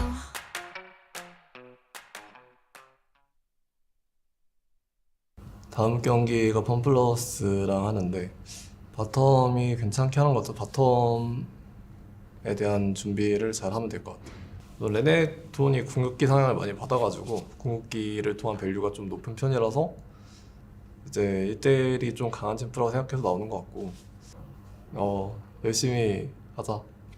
화이팅!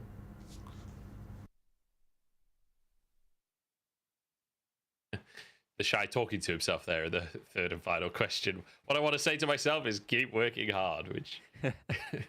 That's a strange question to have to answer. What would you say to yourself? Is that not just like, what are you currently thinking? Like, Yeah, I might have a sandwich later. I don't know. I'm much enjoying my lyric as I head towards game number 3. Light was the MVP of game number 2, as you all expected.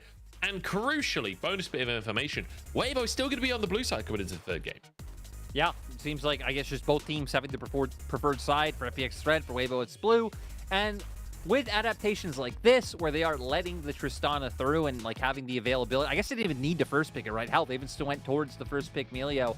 I wonder if Light showing in this game is going to increase either the prio for Weibo to pick it first, or if we're going to see FPX kind of opt into changing some of their bans. They did change bans from game 1 to game 2, so, you know, would be telling that they're willing and they're very flexible with the strategy they came into this game. We heard the Shy there. Weibo respect FPX's bot lane. Again, it really has been, I'd say, the most consistent lane for them throughout the split. And with Light having such an immaculate performance on the Tristana, and again, not even letting LWX play the game, it really was the secret ingredient for Weibo taking a convincing win. He certainly did. A fantastic game coming out from Light. Really good positioning to try and deal with the, like, essentially double assassins on the side of FPX as well. Like, there was one fight where they actually managed to bring him down in the end, but generally speaking, immaculate performance coming out from him and from the whole team of Weibo. So one win for either team, and now we see how the draft goes in the third game. And it's not often that you get to see a whole series with the teams on the same sides the entire time, but FPX preferring that red side. And Weibo like, yep, the Ivan bad, this is it, guys. This is what led us to victory. So FPX so far also keeping it similar to game number 1. Go back to taking away the LeBlanc. I wonder if the Maokai ban still stands the test of time. And I'm just going to keep, you know, hitting on it. But my question is not really the jungle, not the Maokai. It's do FPX take away the Tristana? I'm going to keep saying I think it's super strong right now. And FPX definitely should look to not give it over. Man, I've just double checked my patch notes, and I'm 90% sure Ivan did not get buffed. I am really confused because we saw it in the first series today as well. So he was What changed? Well, the big thing, it's easy to forget with how many games we have here. It was disabled. It was disabled last patch for LPL. Oh, of course it was. Yeah, doesn't even say on the game Peter or anything like that. And yeah, we have a lot of games. So that and Rel were disabled last patch. Now both are open. Still, I'm not as convinced on the Ivern unless we get the on-hit solo lane version. I want to see that. That'll be fun. And Weibo, to come back, we didn't get the Tristana ban. We're not going to see that higher prioritized. Instead, just outright taking the Maokai away for themselves. Huh. Yeah. Kind of surprised with how dominant the Tristana has been. But then again, when the LeBlanc isn't going to be there, the Tristana loses a lot of the priority, and I feel like it's probably not the #1 AD carry for Weibo to go for either. So, but do we see this? I'd love to see it. It's a Hacker classic. I like it when Hacker's on a carry, when he can kind of just go ham. I feel like he's the kind of player who's very good at just going ham. But the Tristana does get picked up by the side of FPX here. I'm sold. Even without LeBlanc being on either side, I think the Tristana, again, from what we've seen for the few days, has been just insane. I guess for Weibo, the thought process behind the Maokai, Hacker does have 100% win rate on it so far this split in 5 games. It is his most played champion. Still, though, I don't know if that really brings it full motion, especially without things like the Jace being able to come on through. We don't really know Xiaohu either as someone who's going to heavily opt into the AD soul laners, especially with Jace taken off the table, because that has been the only one he's played so far this split. So are just going to have to play around like the potential peel and engage that it does bring. The thing about like just blinding the Tristana though is like Weibo could go for something like a Vex or a Cassiopeia in the mid lane, you know, and like just really bully the Tristana. Like there are matchups that just then you send it back. Annihilate it. That's true. Or I guess this would be more fitting if it was Weibo picking it up, because let's say with the Shy, you can even send it top, right? Like his many days playing the AD carries in the top side, obviously Kalista being the one that jumps to mind. But okay, we are going to get more standard coming on through with the Aphelios now picked up for Weibo. So kind of hints of the 1-4 still being able to come through and being able to peel it and play around like the same way that we saw FPX doing for LWX in Game 1. FPX still wanting to keep it very all-in centric with the Sejuani coming back through once again. And I like these bans making sure that we don't get any of like these strong laning mid laners able to come out for Xiaohu. The fact you've already taken away LeBlanc. I mean, hell, the first 3 whole bans, right? All 3 champions incredibly strong in laning phase. Syndra just following suit with that. So looks like they want to make sure that Kair is able to have that same impact that he was able to find in Game 1 with these bans. Farah's taken off the board as well. FPX, you anticipate them going for their support pick next and then leaving AD carry until last to still have the option for the flexibility. What other mid laners do they not want to play against? Obviously, the Syndra. In fact, no, just going to take the Lulu away instead. I think they've kind of covered their bases. Like when you look at other things that Xiaohu's played so far this split, I mean, maybe he defaults back to like being more of setup with an Annie. He hasn't really played any AD champions like we highlighted earlier, like a Yone or anything we've seen Kair be able to bring out. So unless he has some hidden card up his sleeve, I think that this kind of just sets up for the Tristana mid. I'm just saying, Rise got buffed. Okay, this is Xiaohu we're talking about. If there's one guy that would be willing to bring Rise back, it would be Xiaohu. I don't know if Rise is necessarily in a good spot, but did get buffed slightly, so I don't expect I'm just saying it's an option. I don't expect us to be seeing any Rise. It would be interesting to see how it would work out. I think that Kair would definitely have a lot of freedom, but a ton of range now that FPX are going to be able to play off of with their double marksman. Not only turrets, but you have to worry about 20-minute Barons and things like that, which are obviously a staple here in the LPL. Teams definitely love to just try and sneak those away. We've actually seen a few losses just happen from that, even in the recent series we've had. So now we have to find the answer. What's Xiaohu going to play? Because kind of looking through the list of champions available, I don't know what he goes towards. Oh, is here. I thought it was going to be Cassiopeia. It would be such a good match for mid. You got tanks that you can burn through. I feel like this was the game, but let's go with the Azir in the end. Scaling, carry, can still build that Leandries and do that damage, and just try and survive the laning phase against the Tristana.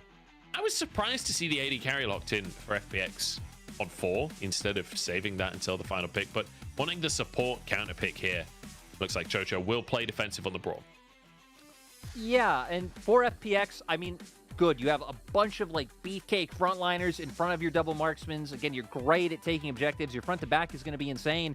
And Weibo are opting into a very similar thing. At least you can have a bit more side pressure if the Shy can get going. But with Weiwei not really playing heavily around the Shy from what we've seen, not only this series, but this split, that might put a damper on that. And despite the fact that Xiaohu, Azir's one of his most played champions in his career because he's been around for so long, I mean, since 2015, it's not really a champion you'd think of for Xiaohu, especially in his recent year stints, right? It's been more about proactivity, more about either the lane dominance of, like, again, things like the Syndra, or the utility you could bring on something like a Lissandra or a Talia. So I'm curious to see how Weibo are going to be able to play this one out when Xiaohu is going to have to play a little bit more far back. Sure, you have some options there with like the Shurima Shuffle to try to find a pick in the mid lane, but Tristana, with having the rocket jump and the ulti, is pretty safe from plays like that coming through.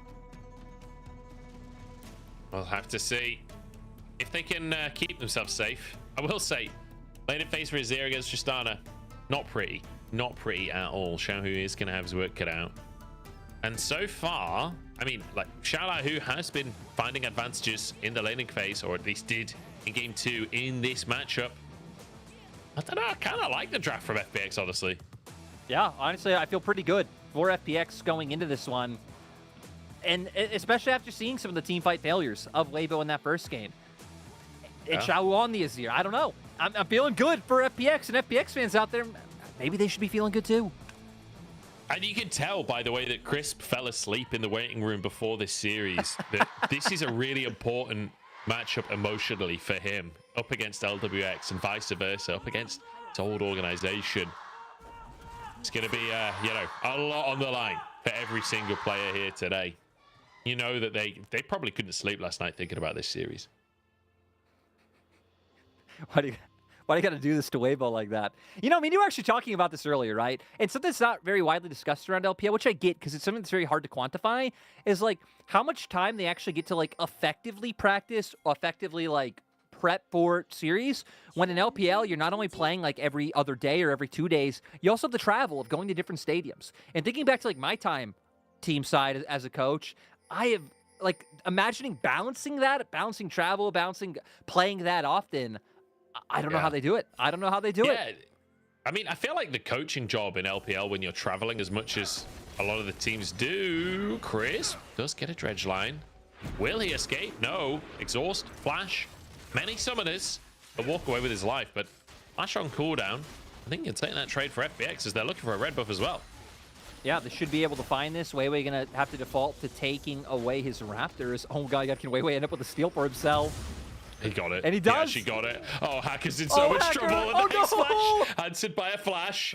Hacker gets out, but no, the invader's gone completely pear-shaped. All of that coming off the fact that Carried Prio in mid, right? He's able to escape freely because Care's able to cover. Xiaohu getting pushed in. But yeah, that invade not going the way you wanted it. Sure, you've lost Flash from Nautilus, but Nautilus running Hex Flash does kind of go to a similar logic earlier that sure, as Hacker and as a jungler, you'd love your Flash to come through, but not as like daring as if a laner could lose it. We'll see now if Weiwei can find something here, but Chocho and LWX doing their due diligence to try to find some early wards.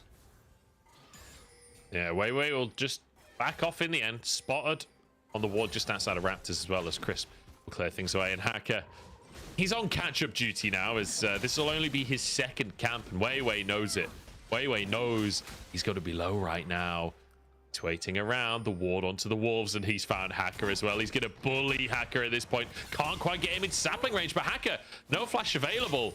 He's just going to have to go back to base. But both mid and bot are going to be able to move first. Maybe, okay. Nice follow-ups by the members of Weibo, because both laners following so closely, they force these guys away.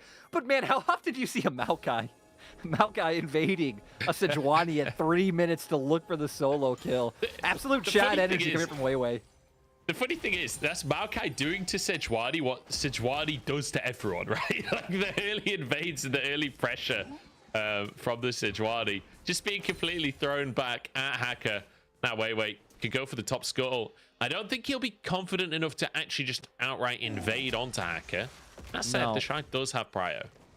No, and it'd have to be another thing, like kind of looking at that mid lane where, again, if Xiao can kind of tether closely enough and at least keep that wave semi-thinned, maybe he can try and follow up closely enough to where a play would be able to come through from Weiwei, but not even going to opt into looking for it. Going to just keep finishing off his jungle. And you can even see with the fact that he started up Raptors, right, going to be able to get a little bit further ahead faster than Hacker will, and I wonder if he'll even be the one to find that other scuttle as well, because it would give him a nice advantage in this jungle matchup. Certainly would. Really, really good start from Weiwei. And Weibo, so far so good. Remember, they are looking towards the later stages of the game with an Azir, a Jax, and an Aphelios. All three going to scale extremely well throughout this game. Side of FPX, though, you know, a lot of AD in their composition. That's the one worry I do have, is they really don't have any magic damage. I guess the good thing is there isn't any like necessarily huge, obvious frontliner. Like, sure, Weiwei is going that route. I'll pause, but a Hacker's on a ward, so this is gonna be fine. But right, you're on a jungler. You're not gonna get his like gold as consistently as like if the enemy top laner was on a tank would. And also having access to those like some early Lord Dominics. I think in terms of damage, FPX should be fine. A lot of it's gonna come down to the ways and the positionings that fight's happening. see how those fights are going to occur later on into the game. But Weibo, the fact that they've been pushed to 3 games, honestly, is exciting. And it shows that Weibo is definitely not a team without weaknesses at the moment. I feel like Weibo is this team that they're almost like the new IG, which is maybe just because the Shy is on the team, but not in necessarily just the way they play, but more in that they will have fan support no matter what. Like, people love this team, and I think a lot of people at home believe this is a top 4 team purely on name value alone, and from the highlight reel moments. It's about consistency for Weibo. That's the big like battle that they have to fight over the course of this split. Yeah. Is by the time playoffs comes around, can you consistently look good in the game? Crisp gonna step up to protect Light here, and the dredge line gets him out to safety. But yeah, whether or not Weibo can continue to improve over the course of the split, that's going to be the big question. And yeah, it's kind of interesting where Weibo's at, because okay, Hacker's like living on a knife's edge right now, and it's making me feel like we're gonna get a fight. But I feel like a nice benefit for Weibo is you look at the top 4 outside of JDG and BLG, no one's really convincing. TS obviously, like, I don't know, their soul being sucked out of them when JDG 2-0'd them, and now, you know, losing to WE yesterday. OMG are becoming more convincing now in a 5-series win streak, so they, in my mind, might be that 3rd favorite to go to Worlds. But, like, WE haven't been all that convincing. They lost to TT. LNG obviously got 2-0'd by IG. RNG are on the up and up, but their roster doesn't have that name. I don't know. Like, who gets that 3rd and 4th spot? I don't know.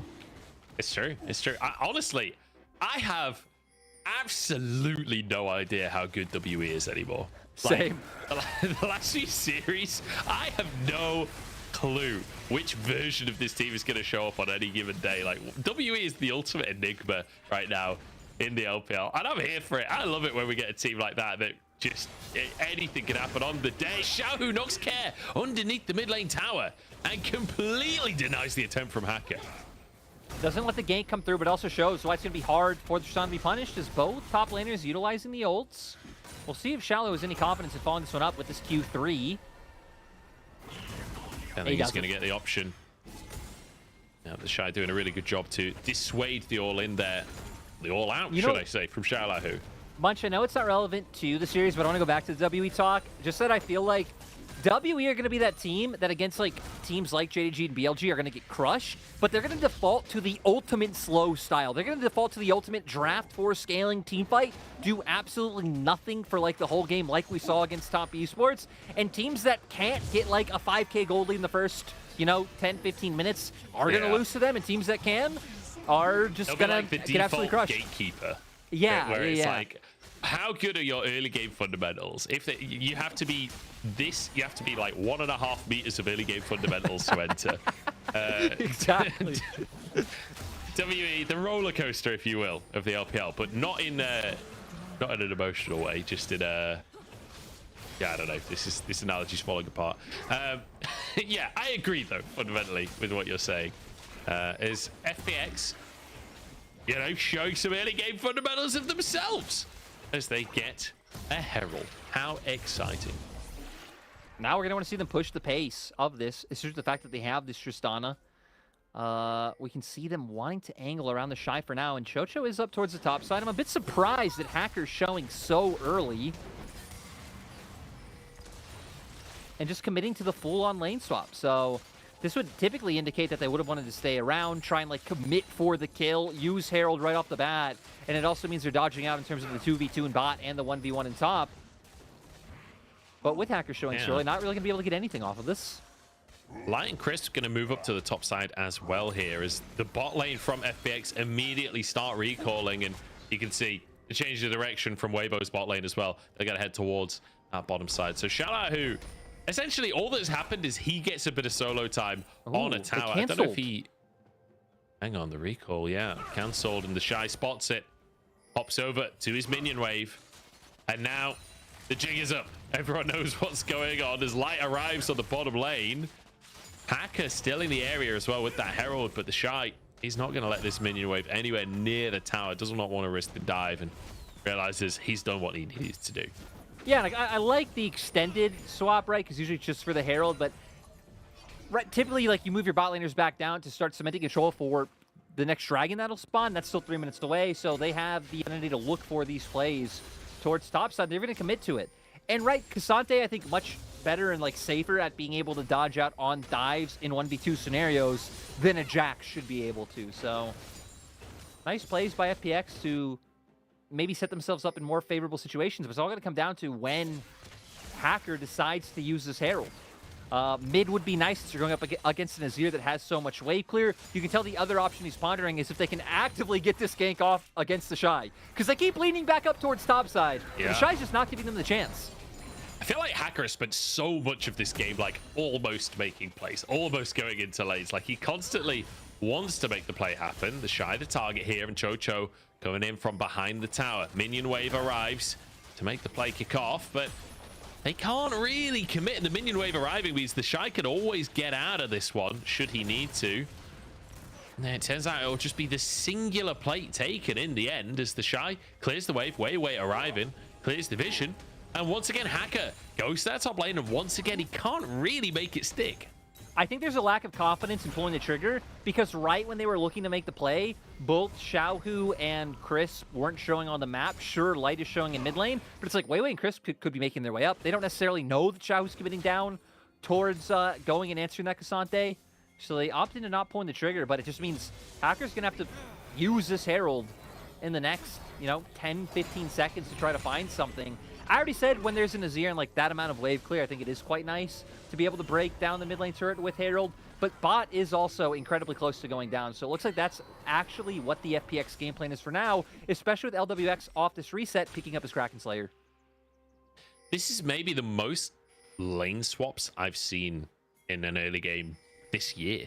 Light now returning to that bottom lane as Xiaohu maybe going back to the mid lane. I feel like we have been all over the map, but it's FPX leading that charge, consistently finding plates off of these swaps, whereas Weibo have just been sweeping up waves, and LWX now gets the benefit of all of this back and forth.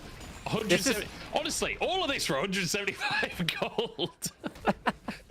This is a lot more reminiscent of like what you see in battle games these days. Me and you, huge Valorant esports fans, of like the mid-rounding, rotating back and forth, pulling the enemy apart. But now we might finally see the side exec come online from FPX. For God's sake. They're playing in an extremity.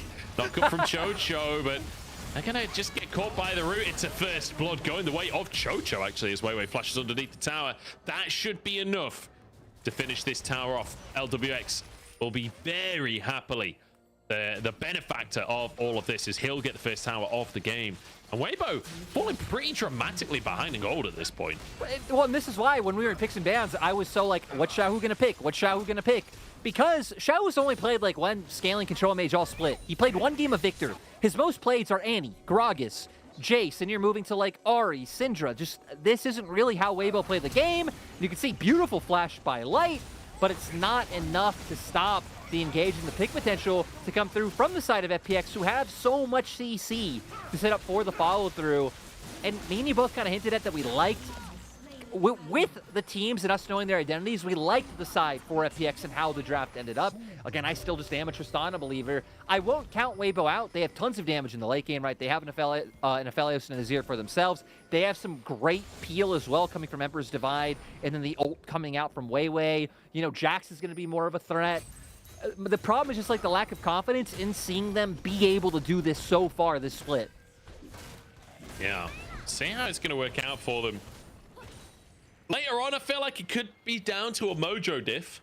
Like those individual plays of, can you find flanks on the Jax? Can you find side lane pressure on the Jax? Can you find the big Azir moment for Xiaohu, Light with the big Moonlight Vigil? Like those kind of moments are going to be defining for Weibo. But, a team that really has had a lot of mojo so far this split is FPX. This is a team that really have had some crazy games. They've had some crazy moments. I mean, Xiaohu showing us that 1v3 in the previous game of the Cassante on that back line. LWX as well has had plenty of great moments. I feel like this is a game that could come down to individual heroics. I agree. And, when you're talking about those individual heroics coming out for Weibo, one thing I'm scared about is like some of the range, right? Like we've casters talked for years about like the Jinx against the Aphelios, but even Tristana and the amount of range that she's going to bring to the table. So you're not just going to be able to rely on like Xiaohu trying to force them out. They are going to have to look for some of these proactive plays, and you're doing that into a champion like a Braum. So I definitely think for Weibo, it's going to be like trying to force out summoners first, you know, kind of go for one of those light posturings, maybe set up a bit of a trap, get flash from Care or LWX, and then the big play coming out from someone like Xiaohu with an Emperor's Divide really can be the difference maker, because you can see right now, they just aren't really confident in trying to pull the trigger into FPX. Certainly not. FPX will get their second Herald. It's a Drake apiece so far, with the next one not up for another 3 minutes. And we'll see if Hacker can find his Herald window a little more easily this time around. Last time we had a whole 5-minute section of scuffling around the map to try and find the target. This time though, that top tier 1 tower looking awfully juicy, but actually Herald's not even needed for this one. We've got Care on the Tristana with Demolish and a Static Shiv. He'll make short work of towers. Really well, and he's going to feel comfortable in this 1v1. And I feel like we've been selling really hard on like our favoritism of FPX. And you know me, Munch, I love to come off as a biased caster. So I just want to let the world know, at the start of spring, I predicted Weibo winning Worlds this year. There's no team I want to do better than Weibo, except Rare Atom if they start Mole. But they aren't starting Mole. So Weibo are at the top of my list. Just, yeah, for Weibo, I mean, we saw how it went in game 1, even with like how they were team fighting in that game. There really just hasn't been one of their big specialties so far this split. Yeah. I do like that they've been willing to like give things up, play a bit more around defensive vision, and give a bit of time for people like the Shy to be able to put threat down in that bot lane. But we can see now they're starting to get pressured, and they're gonna have to look for this. TP gonna come on through. Herald doesn't even need to charge. It's gonna go for the second tower instead, but the solo laners are behind enemy lines here. Oh, knocked back. Care denies the swoop of Boopers. Xiaolahu trying to deny the rest of the team coming on in. The Sand Soldiers are there to buy space for the team as in they charge, but health bar still low, and Light taking over the wall needs support and gets it from his teammates, but Xiaohu goes down in the meantime. And now the Shy chased out. Counter-Strike comes in onto Care. No way does he turn that around. Double kill for LWX as the Shy is shut out of the play. And the big thing for the side of FPX is it's tragic that Baron isn't up, because this would have been an easy Baron for their side. We saw exactly how this composition wants to work out. You have the Braum doing so much to be able to peel for this one. Honestly, Light is lucky he didn't end up going down with how low he was after Xiaohu took him over that wall. And we're really seeing everything we want to out of Fun plus Phoenix. Weibo thinking they find the opportunity to find this flank. At first looks all right. Care sends Xiaohu away, but it's like, all right, maybe the Shy can get the pick, but good buffering from Care. And now look here, Cassante buying a lot of space, and look at Braum and just him tagging people with his passive doesn't allow the Shy to be able to run Care down. You get Light taking over the wall, sadly no one able to follow through with him, but it's really the Sejuani the Braum. Kind of separating the Shy, not allowing Xiao to come in, and then just setting up for the Jinx and Tristana to really take over. Until Weibo just have way more damage, this is going to be impossible. Like, Chocho on the Braum, Xiaolahu on the Cassante, and Hacker on the Sejuani. They're just an invincible brick wall that Weibo have to try and find their way through. You can see Light trying to get the damage through Xiaohu as well. After having to use the ultimate defensively instead of aggressively like he wanted. Great ult by Care to deny that. It felt like an impossible fight almost, as the Shy just trying to make individual heroics happen on the back line. I feel like it's not even a brick wall. It's like you break a brick wall and then there's like a steel wall, and then behind that there is like Munch. What's stronger than steel? Name something.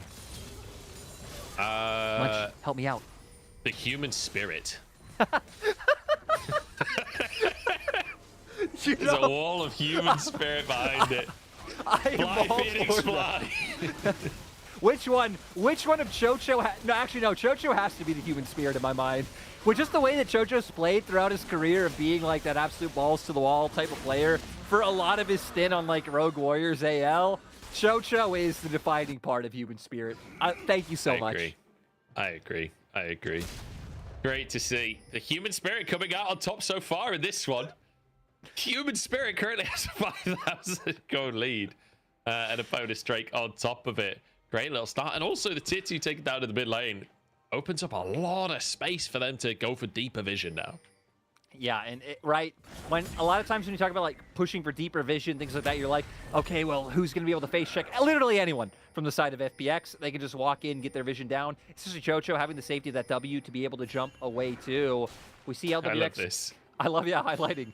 It's the Chris former LWX on the former split lovers. screen. LWX coming out of base with 2.5 items in pocket, so even just having that lead over Light, I feel like this would be one of the big difference makers in fights to come. FPX now posturing around the Baron. They look like they want to try and start that off if they can find a pick. I mean, they've got the gold lead to do it. If Weibo fight them, they do need to find that opportunity first, though. I'm not sure they can just outright start the Baron. But then again, it's kind of hard for Weibo to check into them. Maybe they can just start things as Shy moving over here, but they'll just back away. They'll be okay on this one. Yeah, you really have, I'd say, two clear options as FPX, which is they can kind of keep playing the map very... Okay, I'm going to pause because they actually want to fight this. Trying to find a pick around Vision, but wait, forced to flash away. That's Hacker's ultimate on cooldown, which is really the primary engage tool. Yeah, so it does seem like they're going to play the style of, like, don't go for anything that isn't absolutely assured. They still can kind of poke their head for picks if Weibo overstep. But at the same time, they feel fine just waiting out even things like the Infernal Drake. And sure, you're then giving Weibo time, which I feel like is something you do need to be worried about. But you're also going to be the team controlling vision. Like, no flank orbs able to come through when you're the ones kind of pushing out through all these lanes. And I feel like it's going to be really hard for Weibo to even ever find a time to set up, you know, a play, even if this game continues to stall. Yeah, and I feel like you and I have been a little memey across the course of this series. As it is, to be honest, it's been a little bit of a memey series. However, I do just want to remind everyone that this is like Weibo Gaming currently 5-3 in the standings. Like, if they lose this series, they will be very much just middle of the table. This will no longer be a team that's really fighting for that top 6 anymore. And it's the opposite for FPX. If they can win this series, looking convincing as well, like 2 really good games coming out from them, it changes the face of expectations for both of these teams in the LPL. I feel like especially for the side of FPX, who currently going to look for a pick, but going to be spotted out. Because, you know, we talked about after top 2, it looks very like a mishmash of who else can go to Worlds. The same thing for like the bottom of our playoffs standings. Like NIB, EDG not convincing. Here we go, Hook's coming on through. Chocho tanking on the front line. Is he tanky enough, though? Xiaolahu behind enemy lines as the Shy threatens the rest of FPX. Xiaolahu can't go in by himself. Crisp holding the way for now as Care retreats once again. Weibo have found themselves a pick. What can they do with it? They're going to try and force their way forwards. 3 ults were used by the side of Weibo, so you don't have great turn potential if you did want to start up Baron, because no Maokai ult, same for the Nautilus. So it doesn't seem like they're going to look for anything too big off of this. They're just going to accept, you know, the bit of gold injection they get for taking down Chocho. And also just being able to clear vision around that Baron, right? At least now FPX don't have the stranglehold around Baron, at least for the next minute or so. I mean, just an attempt to burn through Weiwei. He is damn tanky, though. And we saw it, like even LWX kind of playing off around that side the whole time. Maybe they could have been able to take him down because it doesn't look like he was getting in as many autos as he could, but he did respect the TP coming out from the Shy. So a lot of fear from, you know, a counter, like leap into the Counter-Strike going on to him. So I can understand backing off a little bit. And we're going to see now FPX just able to cement control back around this Baron side. I still don't have any hope that FPX are going to go for any like Baron baits or flips. But with Dragon coming up, true. Dragon coming up in 20 seconds. That's what I want to see, Munch. They stopped his recall by 8 seconds there. I don't think they can do anything with it, but it was a good shot. It was just being an absolute annoyance, like cockroaches or Twinkies. Weird pairing there. Twinkies, very annoying to have in your house if you don't enjoy them. In my head. Also, 2 things that, you know, I know might be a logical fallacy, but they say will survive nuclear explosions. A Twinkies will? Is that true? I don't know, but I've heard it. Huh. That's your learning lesson with Lyric today. You're welcome. We don't have Twinkies in my country. We have Yum Yums, which are delicious. They sound better, actually. Much better They are. branding. They're essentially just donuts, but they're long instead and twisted and delicious. Weibo looking like a bit of a donut right here as they are posturing around Baron, but losing the Drake. That's going to be sole point for FPX. And, you know, pastry may be delicious, but this macro is not delicious from Weibo, that's for sure. No, just kind of being left by the wayside now. Care going to show up in bot lane. So this might give Weibo a bit of confidence to start up and engage. Uh-oh, Shallow, has he gone too far? No, he's Cassante. He just takes a small chunk of his health bar and walks away comfortably. As Weibo are like, you know what? We're border scaling. Cares on the bottom side, threatening a tier 2. Let's start Baron, try and force this TP out, and there it is. TP comes on through. They're just going to 50-50, aren't they? 3K on the Baron right now as the team fight kicks off. Shallow on the front line. Hackers low on the back of the pit as well, and this is working out. The long-range carries paying dividends for Weibo. Hacker forced out and taken down. LWX falls as well, and Weibo have blown this game wide open. It looked so good for FPX the entire game long, but now taken apart at the nth hour. And I just can't believe FPX not able to find this one. The encirclement from Weibo, not one single member going down. You said it'd probably come down to one big team fight where Mojo's involved. And it definitely looked like that coming from Weibo, who now with this Baron buff are really going to start to be able to barrel ahead with a gold advantage. We see here Weibo, the ones to start off, Sejuani ult going wide, and then the Maokai ult getting a ton of value to prevent anyone from coming on through. And look, by the time Care gets involved, all the frontliners of FPX are already down to half HP. And then Xiaohu with the big play that you wanted to see, Munch. Really being the difference maker. And right, when you have fights like this, where both sides do have two carries that like scale really well and team fights are defined by that, even just those like 3 to 4 seconds without the Tristana, Shallow, Hacker, Chocho, they were all already half HP and not the same damage able to be put in response by Weibo. I even feel like a difference maker being like Weibo being on objective first and you seeing things like the Maokai ultimate be able to find great value, locking down 3 to 4 members. I'm so glad they didn't flip it as well. Like, Weibo actually playing that very intelligently. Xiaohu, massive moment on the Azir. That's why they call him the Birdman. Well, they don't yet. I'm hoping it'll catch on. So, guys, start. If you could start calling him the Birdman, that'd be great. Xiaohu. Oh, he's good. Oh, no. He's not the Birdman, Munch. He's not the Birdman. He's absolutely not the Birdman. Chris gonna be knocked back as well. What just happened? What Weibo is going on? They got Baron. Well, they don't have Baron anymore, at least on 2 members. And now FPX gonna try and utilize these death timers, gonna try to utilize the fact that they can at least break open the base. Baroned up minions with a pretty decent frontline might be enough for Weibo to dissuade, but Light still hasn't gotten off his base yet. This is going to be at least one inhibitor. They might be able to finish the game, but the Shy, Light, Wei all here should be enough to hold on to the game for now. I don't know how we're in a position where Weibo are holding on to the game after the fact they just won a fight cleanly and got Baron, and then just kind of walked into them. Yeah, Xiaohu trying to put off as much damage as possible here and just gives the opportunity over. Cassante able to use that full combo to not only get the Crown of the Shattered Queen shield down, but then CC him in. And now FPX, you know, this is when you hit the go button.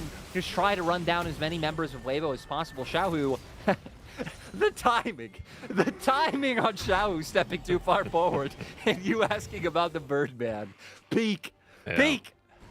He's not the Birdman, he's the man bird. It's true. Disappointing. Right? You know, it's just funny that it was his heroics that won that previous fight. It's he giveth, he taketh, you know, which is kind of funny because I don't feel like Xiaohu has ever had that reputation of being like a flippy player. You know, he's not usually the feast or famine player, usually quite consistent. Yeah. But steps too far forward just the one time. Now 3 items though on him, 3 items on Care as well, and the AD carries. We are getting to that point where scaling has come online for both sides. And I mean, right, when you're at points like this, even if we talk about like the peel from sides of like Braum or damage coming through, really like one misstep like we saw from Xiao before is what's going to decide this game. Flashes down pretty much across the board. 4 carries on both sides. Oh, the Shy. Putting up so much threat. Yeah, Xiaohu as well, being really aggressive with those soldiers. And rightly so, because Weibo, they can't afford to lose mid-prio here. Drake coming up in 16 seconds, and it would be sold for FPX. Weibo absolutely have to maintain prio here. They have to fight for river control and fight for this Drake. And I like that Care does the pivot towards bot to make sure at least the lane can start pushing and maybe give them another entry point. If Weibo can keep controlling this way into river, both compositions love when they are being run into, so the fact that Weibo are the ones with this position has been a pretty good spot. So hook onto Xiaohu, which isn't the ideal target, but Weibo, they've got control. I will say they've got no buildings in their mid lane, so FPX can't really threaten the mid lane push. Instead, Drake will be taken here. Weibo played it well so far. Do they want the fight? Root's going to come on through. Xiaohu on that front line, buffers it for his team. The Roots might get them out here. Hacker finds the engage onto Weiwei. He flashes back to the rest of his team. Pulled back in, though, and will go down. FPX find a pick off the back of it. And now TPs into the base. Can they end in time? Xiaohu sliding across the map as Light is barreling towards the base as well. Xiaohu's got to make a miracle happen. Still has the Empress Divide. Could just push the minion wave away if necessary. Replaces the tower that fell. And Weibo will hold on. This is one of the most tense games of the split so far, and I would have never expected it to come between Weibo and FPX. Crisp and LWX really going at it, and it's LWX for now, helping push down these turrets into the base. Xiaohu finds a moment once again, finds the target. Xiaohu taken down. The better Tiger wins it out, but falls down in the end of the shot. Dives onto the backline. Almost finishes LWX. It's Light, it's Crisp, alive. Weiwei respawning. They've held on for now.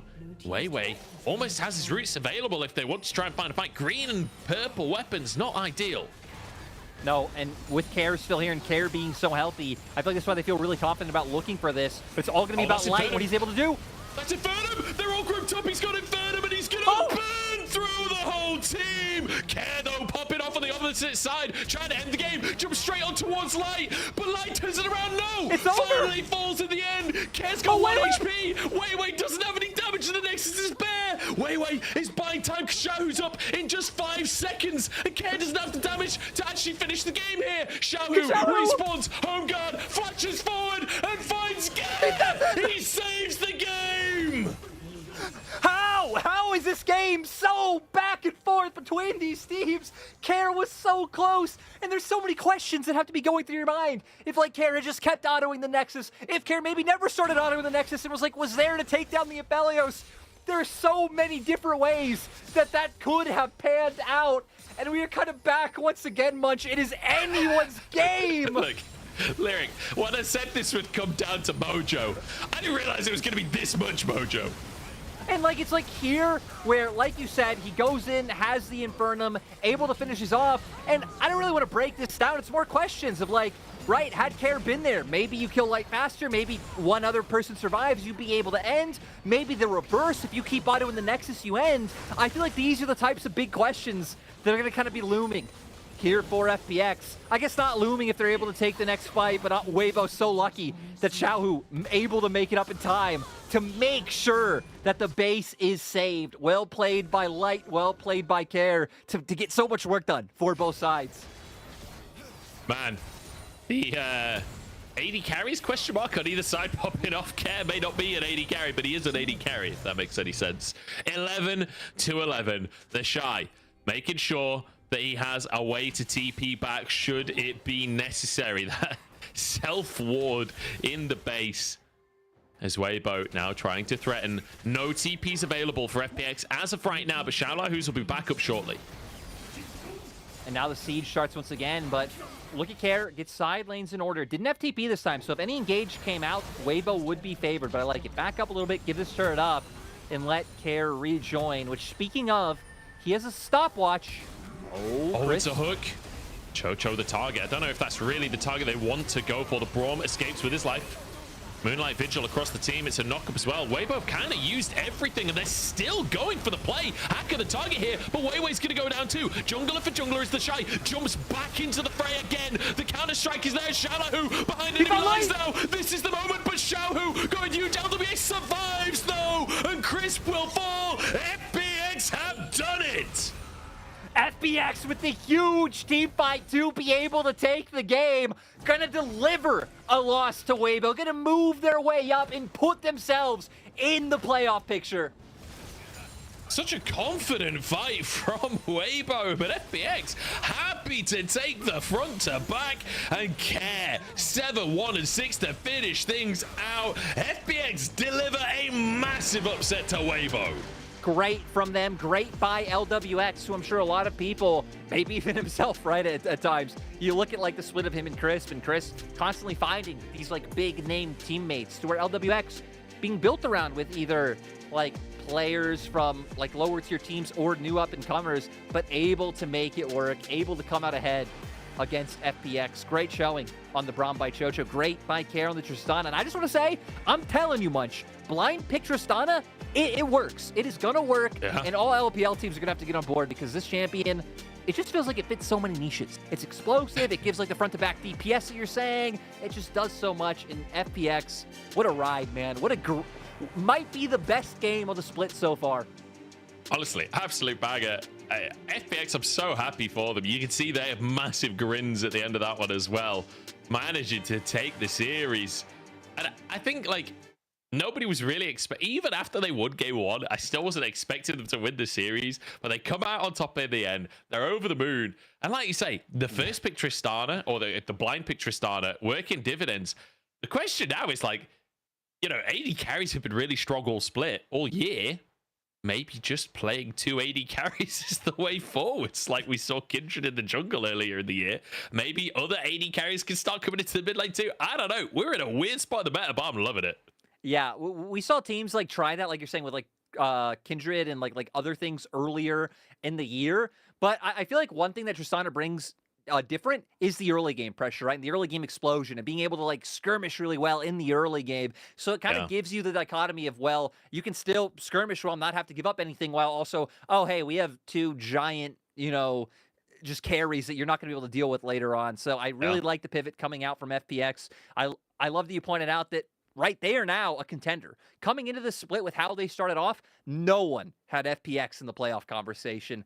Now making their way up to 4 and 6, like they're right there. They're tied at 4 wins with teams like EDG, Ultra Prime, and if they start taking down some of these teams closer in the standings, they got it.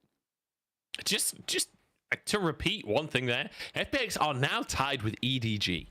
That is actually insane.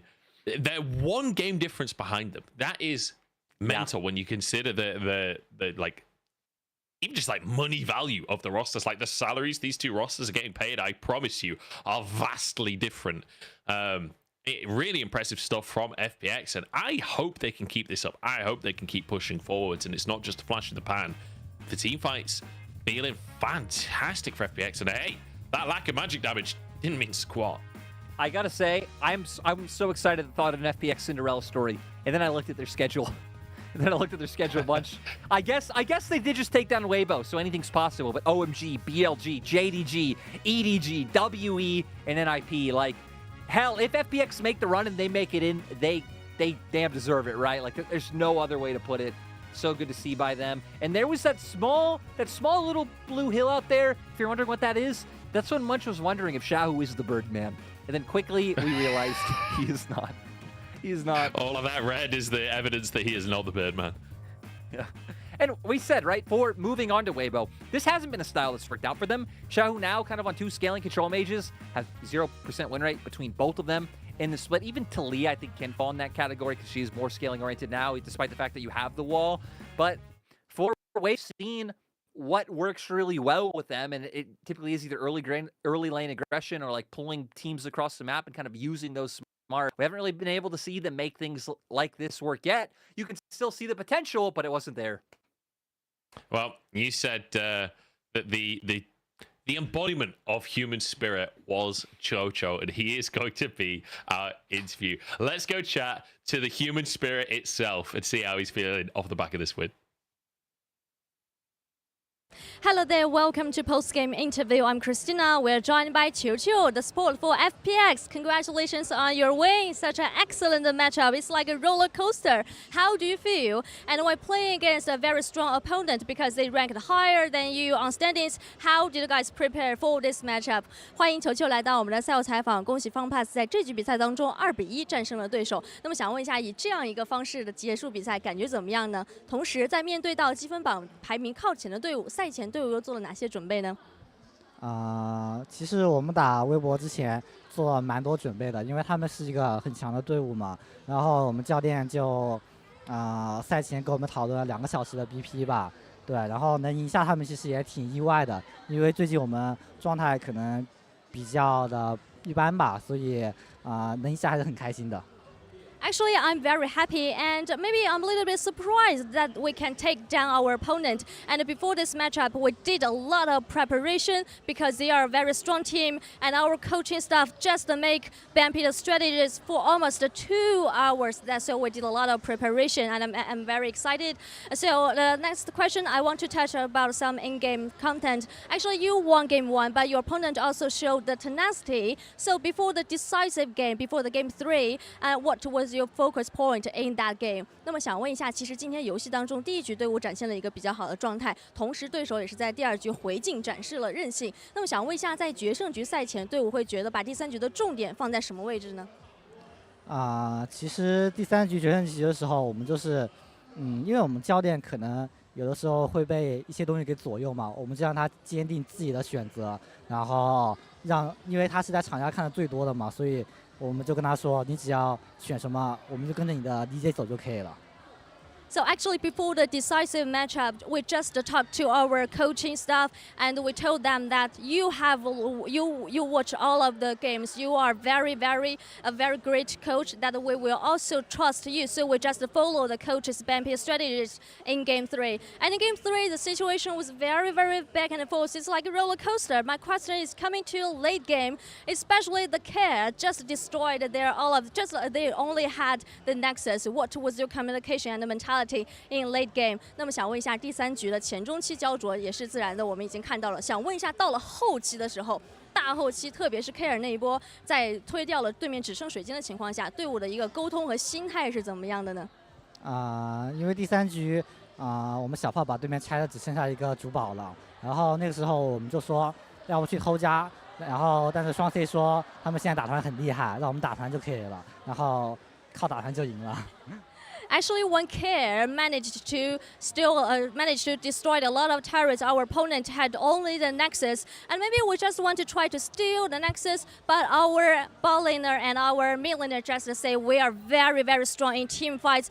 Just to take team fights against them, that we can still win the game 3. And the final question for you, coming to patch 13.12, I'm curious about what do you think of this bot lane meta? Especially, I think you guys play virus bot compositions in recent games, especially in this meta. So what's your take on this part? 那么最后一个问题，来到版本13.12之后呢，我们可以看到 FPX 今天的下路拿出了非常多不同的组合。大家是在探索这个版本吗？或者你怎么样看待这个版本下路应该是怎么玩？你怎么样看待这个版本下路多样性的？其实我和阿翔都是打了很多年的选手嘛，然后我们的英雄池也是很深厚的那种，对，所以这个版本因为才开没多久嘛，所以我们也在摸索当中，什么都会去尝试，什么都会去玩。So first of all, both I and LWX, we are very experienced players, and especially maybe that we have a deep champion pool. So coming to the new meta, we're still exploring and trying a lot of compositions to see which combinations works better in official games. We are just exploring the meta. Thank you so much for joining us. Congratulations on your win again. 再次谢谢我们的球来到赛后采访，恭喜你们今天获得了比赛的胜利。Back to you guys. Thanks very much, Christina. And Chocho the as human well. Spirit. Great to hear from him. The human spirit itself chat away. And you can see that the human spirits are high. I don't know. I give up on this analogy, but spirits are high with an FPX, and rightly so. What a win for them! Like that's got to feel so good. I am just like so mind blown by the game. I'm happy and amazed for FPX. It's one of those things that once again makes you happy that you not only follow the LPL, but you can just like live in the moment with the teams. And yeah, just great from FPX.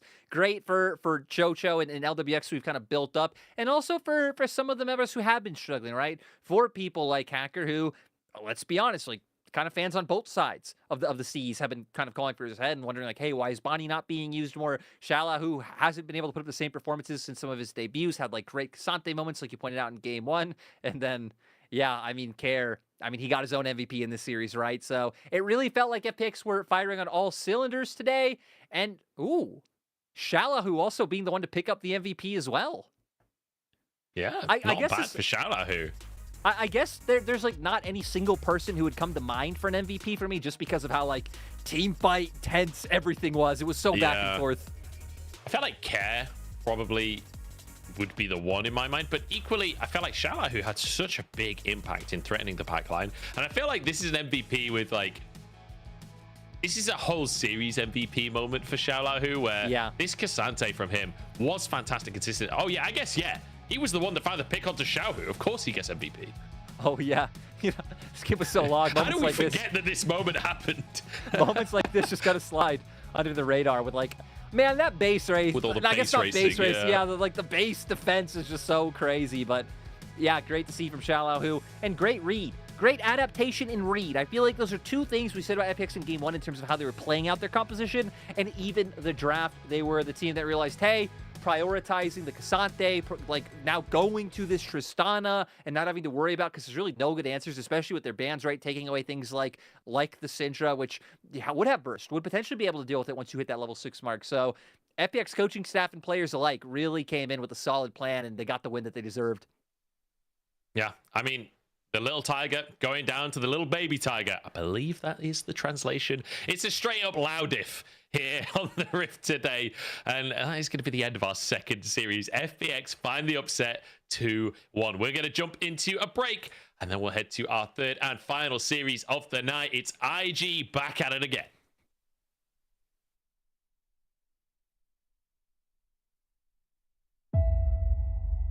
很多上单的玩家偶像都是泽赛吧，因为他在 S8的表现就是太亮眼了，就也让我们这些上单玩家都觉得想变得和他一样打得那么强势。一个地火阿比爆炸了！就我觉得我可能是一个不满足的人吧，如果有机会我还想再跟宙斯打一次，我觉得我下次我要复仇他。你能打得过吗？你能打得过吗？宙斯是阿比拿到第5个人头。我最渴望的肯定是赢吧。不管遇到再强大的对手，都是很有机会去赢他们的。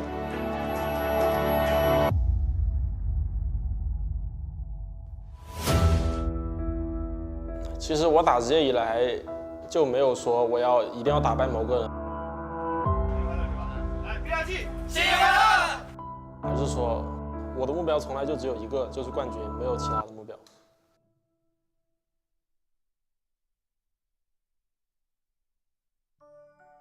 我记得我看的第一个英雄联盟比赛就是一个 S3的全明星赛吧，好像。然后当时我看到的是 LPL vs LCK 的一个全明星赛，当时感觉韩国队就是感觉很厉害吧，总是以碾压的姿态去赢我们的 LPL 的队伍。然后我是希望我们中国队能赢的，我就知道了有这样一个赛事存在。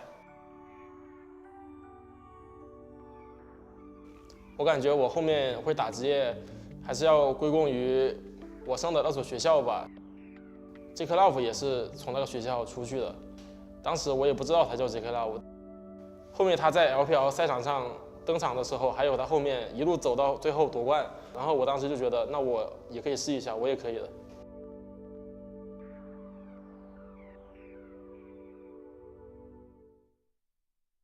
其实当时第一时间接触到陈哲斌这名选手的时候，我们是通过线上视讯的。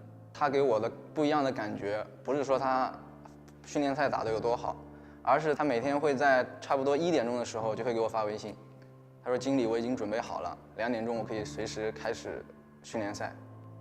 当时我就觉得我们是一个线上训练的模式，但是他对自己的要求啊，包括时间这方面的概念，我觉得他的态度很不错。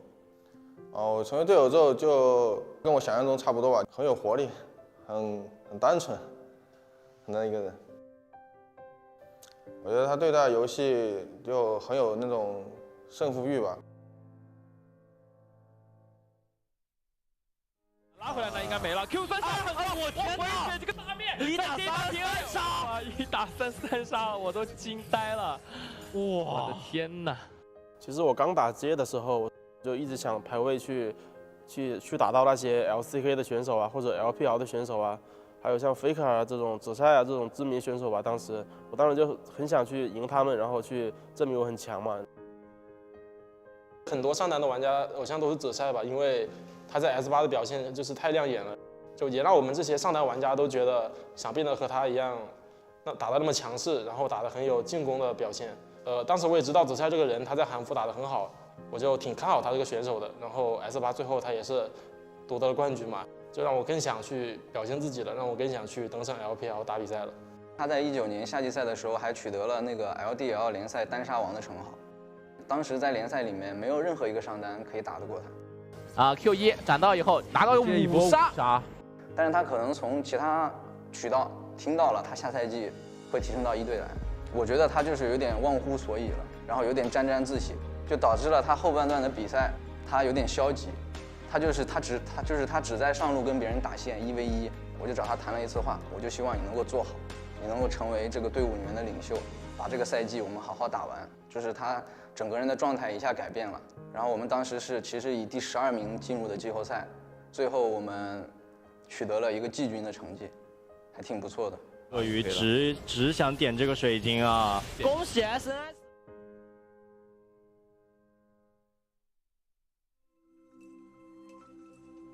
我们要恭喜苏宁，面朝大海，春暖花开，迎进世界赛。第1年我就有这样一个机会去表现自己，那我就没有必要去让自己发挥的不好，我就想着我怎么样发挥好，然后打出我的风格。对于这段经历，我收获最大的应该就是，不管遇到再强大的对手，都是很有机会去赢他们的。因为我们在 S10世界赛的时候，其实不管是滔博还是京东，其实我们在联赛我们都是输给他们的，但是我们在世界赛上都赢了他们。还有最后的 WBG， 很多人都觉得他们很强很无敌，其实决赛我也觉得我们有很大的机会可以赢的，只是还是差一点吧，有点遗憾。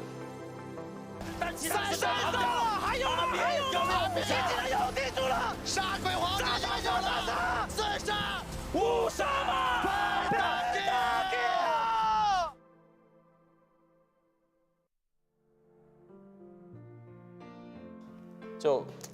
我觉得我可能是一个不满足的人吧，我对我2022年 MSI 的表现不是特别满意，因为我觉得当时我状态是不太好，然后我也没能打出我的最好表现。我觉得如果有机会，我还想再跟宙斯打一次，我觉得我下次会复仇他。那我们要恭喜 RNG 拿到2022年季中冠军赛的冠军。这个 MSI 冠军对我来说就是一个象征吧，就是象征着我第一次在国际赛场上拿到一个冠军的成绩。我觉得也是对我的一种价值的一种体现吧，可以让别人知道 LPL 会有这样一个上单选手。我觉得我从来都没有想过要改变我的打法，我唯一想过的要改变的可能就是怎么样多帮助队友，然后怎么样可以让我自己减少失误，怎么样让我自己可以打得更好。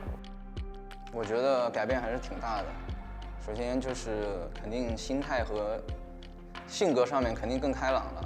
我觉得，然后心态上面肯定更加成熟了，然后打法上面我觉得他更加团队了，然后我觉得经过世界赛啊，包括他取得 MSI 这种成绩之后，以及他经历了很多队友嘛，我觉得他的打法也慢慢变得越来越团队，不会那么自私了，甚至在他自己劣势的时候，队友也陷入劣势的时候，他也能站起来说一些鼓励队友的话。其实我就算是在我 S10表现最好的那段时间，我也是觉得我打得很正常，我从来没有觉得我打得特别好，或者说可以很膨胀的样子，就是我从来没有膨胀过。因为我打的 LPL， 我第1年我就拿到了世界赛亚军嘛，所以就我可能就不会再满足于那些比较小的那种成绩了，就比如说 LPL 里面拿个季军啊，拿个亚军啊这种，就我还是想去世界赛，然后拿到冠军吧，就是我的一个最终的目标。其实我打职业以来就没有说我一定要打败某个人，或者说一定想要赢他。我的目标从来就只有一个，就是冠军，没有其他的目标。我觉得我不管拿再多冠军，都跟我的初心没有什么关系的，因为我的初心就是因为喜欢这个游戏。我觉得在我喜欢这个游戏的前提下，不管我以后拿到什么样的成绩啊，或者说成绩再好，成绩再差，我都不会改变我对游戏的初心。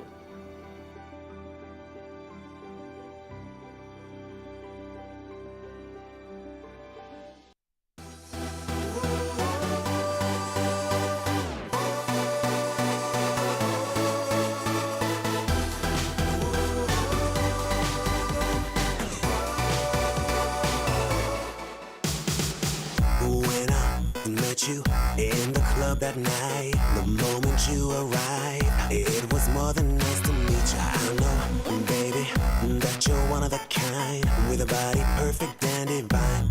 Oh, so come and let the music play, so we can move our bodies. And girl, no matter what you do, just do it hot and naughty. We drink the bar 'cause we don't pay. Tonight nothing brings me down, down, down. Oh, I can tell you now, this is gonna be the best time of your life. I can see it now.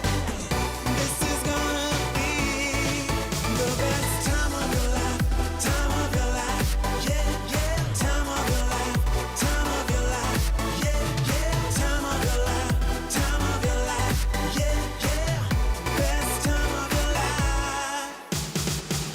Finally, baby, we've been up all night. The sun's about to rise, and it's nothing but a feature dancing, moving slowly out of sight, feeling vibrant and alive. Oh, let's do a thing and celebrate. Cruising a Ferrari, let's live it like it's the last day and head for the next party. There's nothing they can take away from me. Yeah, 'cause nothing brings me down, down, down. Oh, I can tell you now, this is gonna be the best time of your life. I can see it now.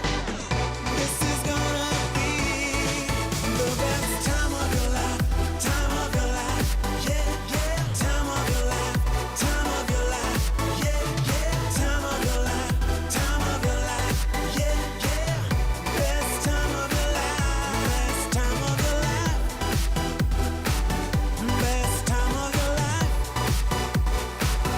best time of your life.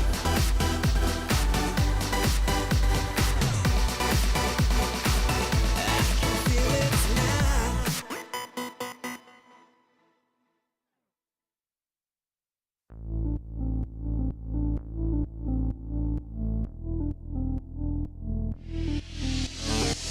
On the floor, baby, you and me. It's easy like 1, 2, 3. I don't care if it's day or night. We together make me feel alright. It's a feeling that you can't describe. We don't stop till the morning light. Please, I know what you want and I set you free. Starts when the sun used to set and the night is drawing me closer, right at your side. You're calling my name and you're shining your light down on me. It's easy like 1, 2, 3. You're pushing me, spinning me, turning me round. You drop me and then you catch me. You're freaking me, creeping me, making me scream out for more. We together make me feel alright. I know what I want 'cause I feel it inside. I'm breathing you in 'cause I can't no more hide. There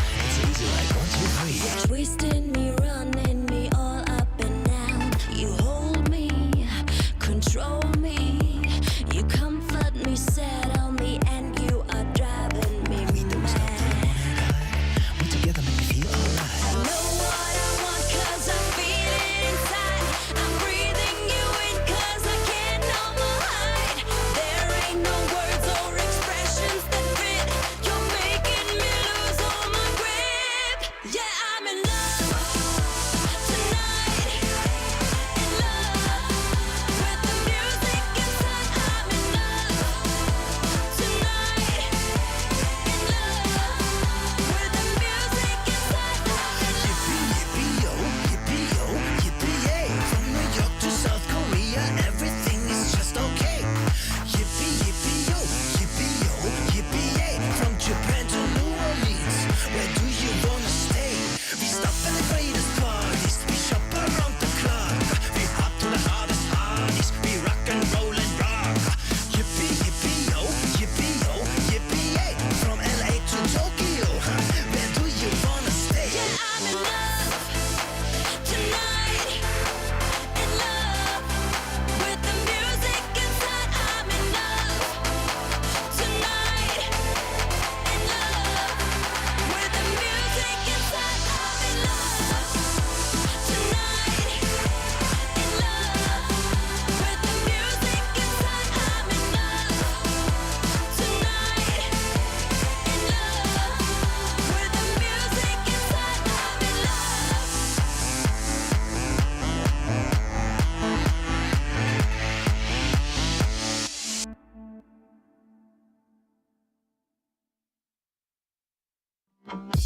It's all the way up, we gonna make it.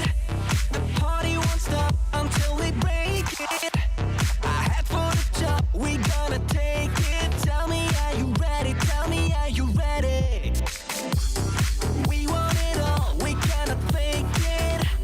We're standing tall, it's time to break it. We go for the cups, we do the kingship. Tell me, are you ready? Tell me, are you ready?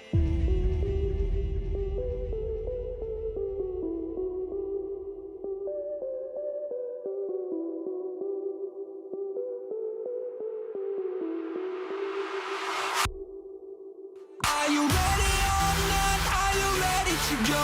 We got the body and soul and the future, you know. Are you ready or not? Are you ready to go? Come on, let's get up and let it go. Are you ready or not? Are you ready to go? We got the body and soul and the future, you know. Are you ready or not? Are you ready to go? Come on, let's get up and let it go.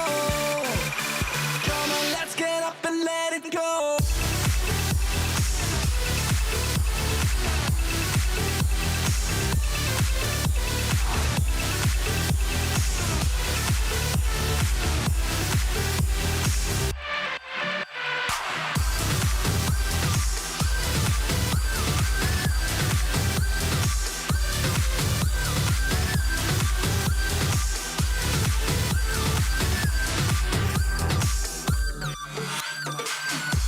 The vodka is up, come on and drink it. The moon's in our cup until we sink it. I head to the club, come on, get wasted. Tell me, are you ready? Tell me, are you ready? People won't stop and girls are tasty. We're over the top, girls getting hazy. Still not enough, we make it big time. Tell me, are you ready? Tell me, are you ready?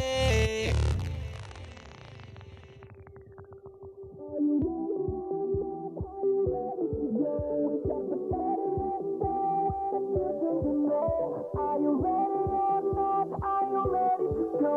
Come on, let's get up and let it go. Are you ready or not? Are you ready to go? We got the body and soul and the future, you know. Are you ready or not? Are you ready to go? Come on, let's get up and let it go. Come on, let's get up and let it go.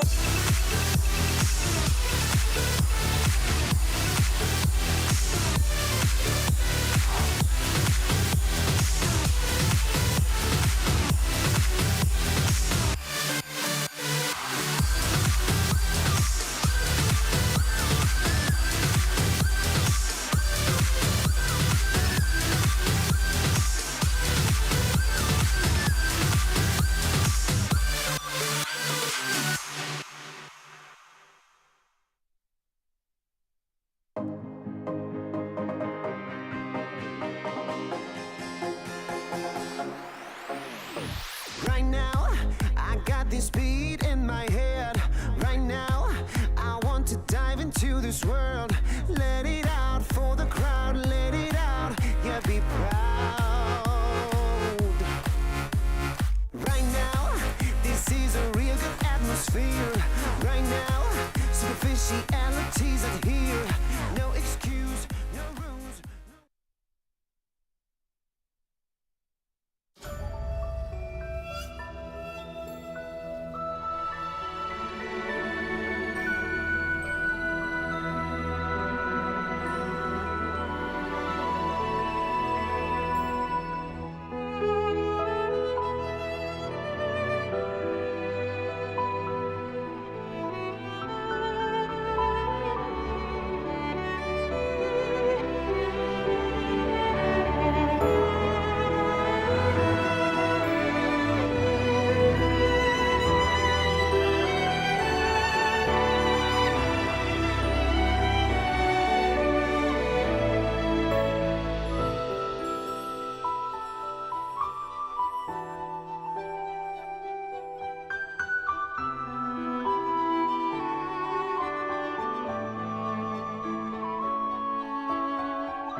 What's going on, gamers? It's your boy Munchables coming back at you with more LPL. I apologize for the cringe. I am 31 years old and I have no self-respect. I am Munchlow. I'm joined by Lyric as we head towards the third series of the night. It's BLG versus IG in what could be a banger, but realistically should be a very one-sided series.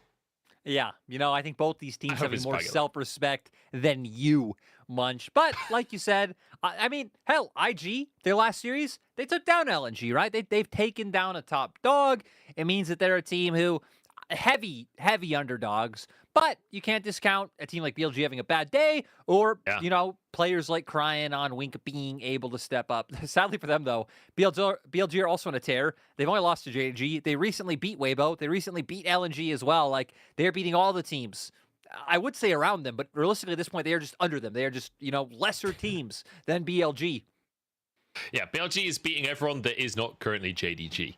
And so far we've only seen one JDG in the league, and that's JDG. So that's a scary trend for IG, who are currently not JDG. I will say though, YSKM up in the top side versus Bin, it's never not hype. That's never not an exciting matchup to watch. Like, I feel like individually there's a lot of really exciting lanes to get hype for in this one. And we've been told as well that apparently it's like BLG day in the LPL or something. So I've got a little Billy plushie that they gave me. So that's exciting. I don't know what BLG day means necessarily, but I've got a plushie, so I shall put it on the thing. I remember us having these in spring as well. I can't remember whose it was. It was some team that doesn't have an animal mascot as their logo, and then like they had their day and they had an animal mascot. So I think it was like WE or something. It really blew my mind. But I know it's like more things for fans in venue and like shows and stuff like that. I don't have anything BLG, but if you need me to bust out a V5 or RNG jersey, I got you, Munch. I kind of do need you to do that. But maybe that's something On we can camera? do after the show today. I don't have it underneath. Just like tear your shirt open and there's an IG Mole logo there. Yeah, I mean, honestly, I'm kind of excited for the series anyway. Like the mid lane matchup too, like Yagao versus Cryan. Feel like you go back a couple of years, that's one of the biggest mid lane matchups in the entire league, right? Back when Cryan was on RNG with Xiaohu in the top lane, like that was a hell of a matchup between the two players. So I'm excited for the solo lanes in this one.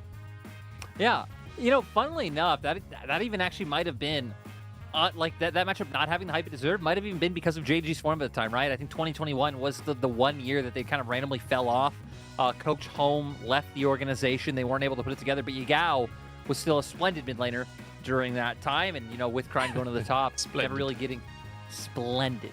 You know, Yagao's just one of the players that I absolutely love to watch. He's obviously the Nico master of the LPL. No one has taken it to the heights that he has. And just his flexibility, plays for the team well, works really well with his jungler. Like, not someone you think of as, like, he's going to crush lane, but also not someone who is going to give over and, like give a big deficit. So, Yagao definitely being my player to watch, especially as we come into what I'm just going to keep calling the Tristana meta and seeing if, you know, Yagao more specifically would be able to pilot that one when Yagao's role is definitely a lot more tied to enabling Shun on this BLG squad. Yeah, very true. I mean, you can see the 4 games of Kha'Zix. Shun very happy to pick up the carries. We've been seeing a little bit of that Nidalee sneaking on through as well.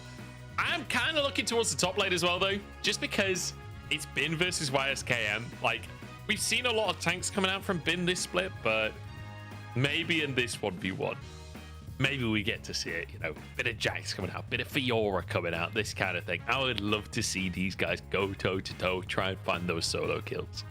I feel like a big problem is that a lot of those are typically banned in like phase 2 against BLG. So sometimes not even getting the option to be able to bring those through.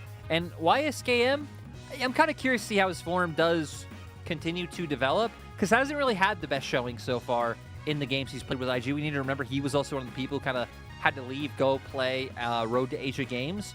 So that could have affected like the synergy with the team a little bit, or, you know, like who knows how much he was screaming with that compared to the Road to Asia Games team and things along those lines. So this definitely would be one where you need to step up. And regardless of what Bin plays, this man hasn't picked a single tank much. So at least on one side of the matchup, I know you're going to get exactly what you want. Yeah, well, we'll have to see. We'll have to see. Because, you know, the Camille coming out recently, that was exciting. Yeah. I'm always here for Camille. I'm always here for Fiora. These kind of high skill champions do well in the current meta against all of the tanks. But I don't think Bin will be playing tanks. I think he's going to go carry. I think he's going to bring it to YSKM today. As we can take a look at specifically Bin there. As BLG getting ready for the series tonight. And I feel like they'll be feeling cool, calm, collected, confident as they come in today. I think the thing is, like, you know, we were talking about teams that we're like a little biased towards. They're like BLG. I have never liked a roster from this organization pretty much ever until this year. And now suddenly I'm like a big BLG fan. Like, I feel like this roster is impossible not to love. Oh, I agree, right? They pretty much have... I feel like you always want to support players who feel like they got overlooked. Yagao, definitely one of those for years. Shun, maybe not overlooked by fans, like everyone knew how good he was, but just like how he was playing on teams that really couldn't let him show how good he was. Elk, very similar story to those two players. Crocodile. And then On stepping up, I feel like, which has been the weirdest part of this roster of like, On's one of the best supports in the LPL. You say that to me even a year ago, and I'd be like, you are insane. You are crazy. But he's been playing well. At the start of this year. Like, yeah. Honestly, it's the fact that it's happened over like a split. Like, he got pretty good towards the end of last year, but like you say, just absolutely flipping it, like turning it on somehow. And a lot of that being attributed to Lumao as well. Apparently Lumao was doing a lot to help give ideas to On, help like develop On when he was the kind of super sub for the team. So great to see the development from On, from Shun, and then obviously the veterans alongside them in Bin, Yankao, Elk. Like it is just a pleasure to witness. I feel like another big part might be Tabe coming in, right? Tabe came in halfway through, or towards the tail end of spring, and Tabe used to be a support player himself. Tabe obviously, you know, spending a lot of times with like the RNG roster, getting good results, and now coming in, kind of in propping up this bot lane even more than, you know, how good they were already doing. And it's kind of nice, especially as someone who doesn't like to talk about coaching changes all too much, just because you really never can know how much of an impact they have. But just the timing of Tabe joining with the kind of step up in On's performance, you know, you would have to assume there's at least some kind of impact there. Yeah, definitely. And I mean, BLG's performance post Tabe, was quite a dramatic improvement, I would say. Like all things considered, they did go to MSI finals. It's not bad, is it?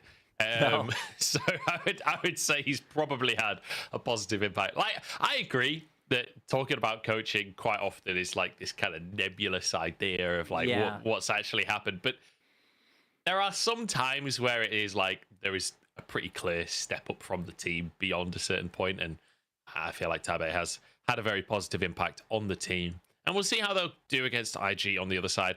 I do feel like we should talk a little bit about IG, you know, struggling a little bit, YSKM not been able to play for most of this split so far, winning their most recent series and looking decent doing it as well against LNG. Like, LNG having a really rough day for themselves, but IG capitalizing well. I do wonder if they can replicate that, or whether that was like maybe just LNG having a bad day, etc., etc. BLG, I feel like, is a different beast.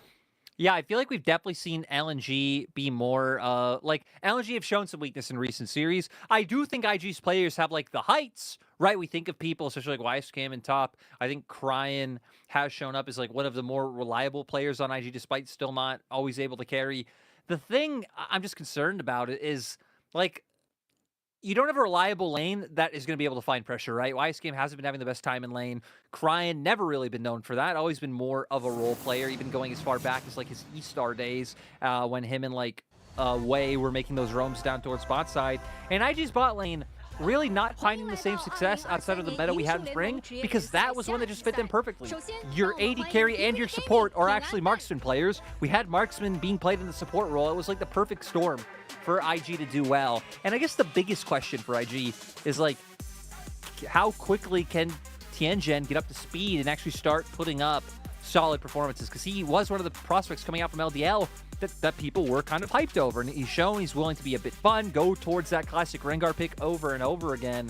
But he just hasn't made that full adaptation to the LPL stage. It really has been taking advantage of quite a few moments. It's unfortunate being a new player coming in. The LPL's more stacked than ever this split, but he really needs to be the one kind of showing up when Shun has been on such a tear recently. Yeah, he certainly has. This BLG going to step out onto the stage. See how they're going to do today. Like you say, Tianjin will have his work cut out for him. Yeah, that's fairly true for the whole way across the table. I feel like Arn and Wink have had some pretty good laning phases, honestly, in the TV2. I feel like managed to find a few good games for themselves, like the Draven from Arn looking good against LNG. The thing is, though, they're against Elk and On, and that 2v2, like, I think that's the biggest surprise to me on BLG. We were talking about how On has leveled up a lot, but what is that? Sorry, that was like, it's Balulu, apparently. I'm telling you, there's all these teams that I didn't know had animal mascots, and then like the day we come to their game, like their you know, it's this team day, we find out they actually all apparently have animal mascots. Balulu.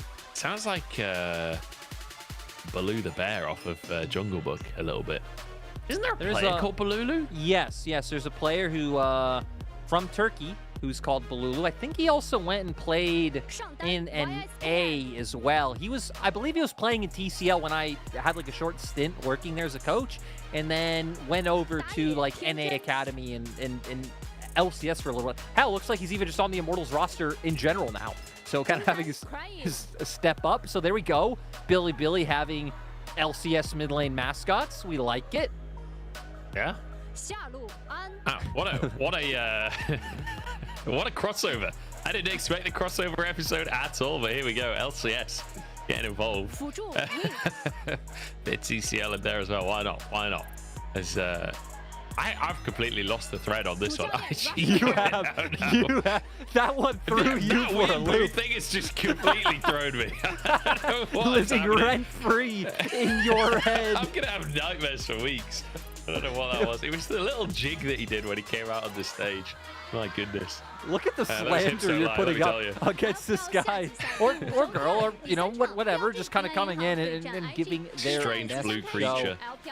Why do you such a nice dress? It's nice, as we've been having Wendy more on like the Chinese side, which is why Christina does do a majority of our interviews these days. So it's nice when we get to like have Wendy back on the English side of the broadcast. Yeah, it's awesome. She's a fantastic interviewer. Being able to do a ton of stuff at MSI as well. It was cool. Got to go say hi to her at MSI. First time I'd seen her since 2020, so that was nice to have a bit of a catch up with her. Christina was there too. Yeah, good stuff. And BLG also were there. I don't know if anyone knew that. BLG actually went to MSI. Did you Very get hot pot with exciting. them? I did not get hot pot with him. I did get a picture with Bin though. I actually chased him down a corridor to get a picture. That's kind of weird and messed up. Well, it was one of those things where... Was his expression as like mute as always when you asked? Yes, it was. So apparently he speaks English. We saw the whole interview thing on stage, and I had been told that he speaks English, and so I like chased after him. And I tried to tell him like, I was a huge Suning fan in 2020, like blah blah blah blah, and he was like, okay, thank you. I was like, I have no idea if that's like you just don't care what I'm saying or you don't understand what I'm saying, but either way, I've been fully palmed off. Like, he just destroyed. I was like, all right, bro. Let's just take a good selfie company. and I'll get out of your hair, man. You're like you are part of a list of people that have been annihilated by Bin. Like you were up there with some greats. I got solo killed IRL, like emotionally solo killed by Bin. It was truly magnificent. Also, I love the smiles. I almost sorry, go on. No. I don't want to interrupt your story for make bantering about Shun. Let's keep hearing it because I feel like Bin probably roasted you again, didn't he? Well, not quite. So when we went to Shanghai for finals at the end of spring, Bin almost walked into me. We were walking past the BLG room, and they all came out as we were going past. And I'd been talking about how I really wanted to get a picture with Bin, and they just like powered past us, and I was just like, in awe of the just sheer giga chat of the situation that I didn't ask for a picture. I bottled it. I have one question. Was he leading the pack? Oh, he was. Was he leading the pack? This is Bin we're talking about. Of course. But then, so the reason I'm telling you this part of the story is because this is why I ran down a corridor at MSI. This is my redemption arc. It's like, I'm not missing out a second time. I saw Bin, I went for it. He emotionally annihilated me, but I got my picture, and that's what matters. I just want to imagine that his aura is like a Yasuo wind wall that is like complete. I guess it'd just be like Samira's ability, just completely around him. And if you don't like take advantage of that right decisive moment, you just never get your chance again. I will say he is a lot younger than I think people realize. Like, I feel like when you think of like Gigabin as like a meme, as a concept, people kind of think of this dude being like an absolute veteran, like tenured, yeah. Like he's like a solid few inches shorter than me, and like kind of a little bit nervous. He's only 20 years old. Like he's not. I feel like I was like really like, oh yeah, I'm a huge fan from 2020. Who was like, leave me alone.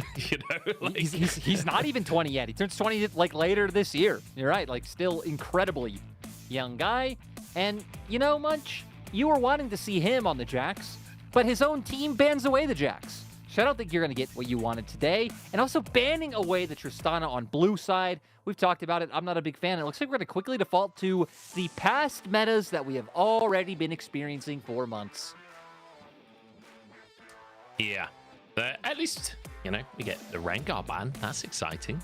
Sort of. Well, actually, no, it's probably not exciting because it means we don't get it. Exactly. Yeah, that you're blue right, guy's actually. still living rent-free in your mind. Yeah, Ali Wukong. But yeah, the blue dude, Balulu, apparently. Just literally ruining my life. We'll see what BLG are going to go for in the third pick, though. This is where it gets exciting, right? Do we get an Aphelios lock-in? Do we get a Cassante lock-in?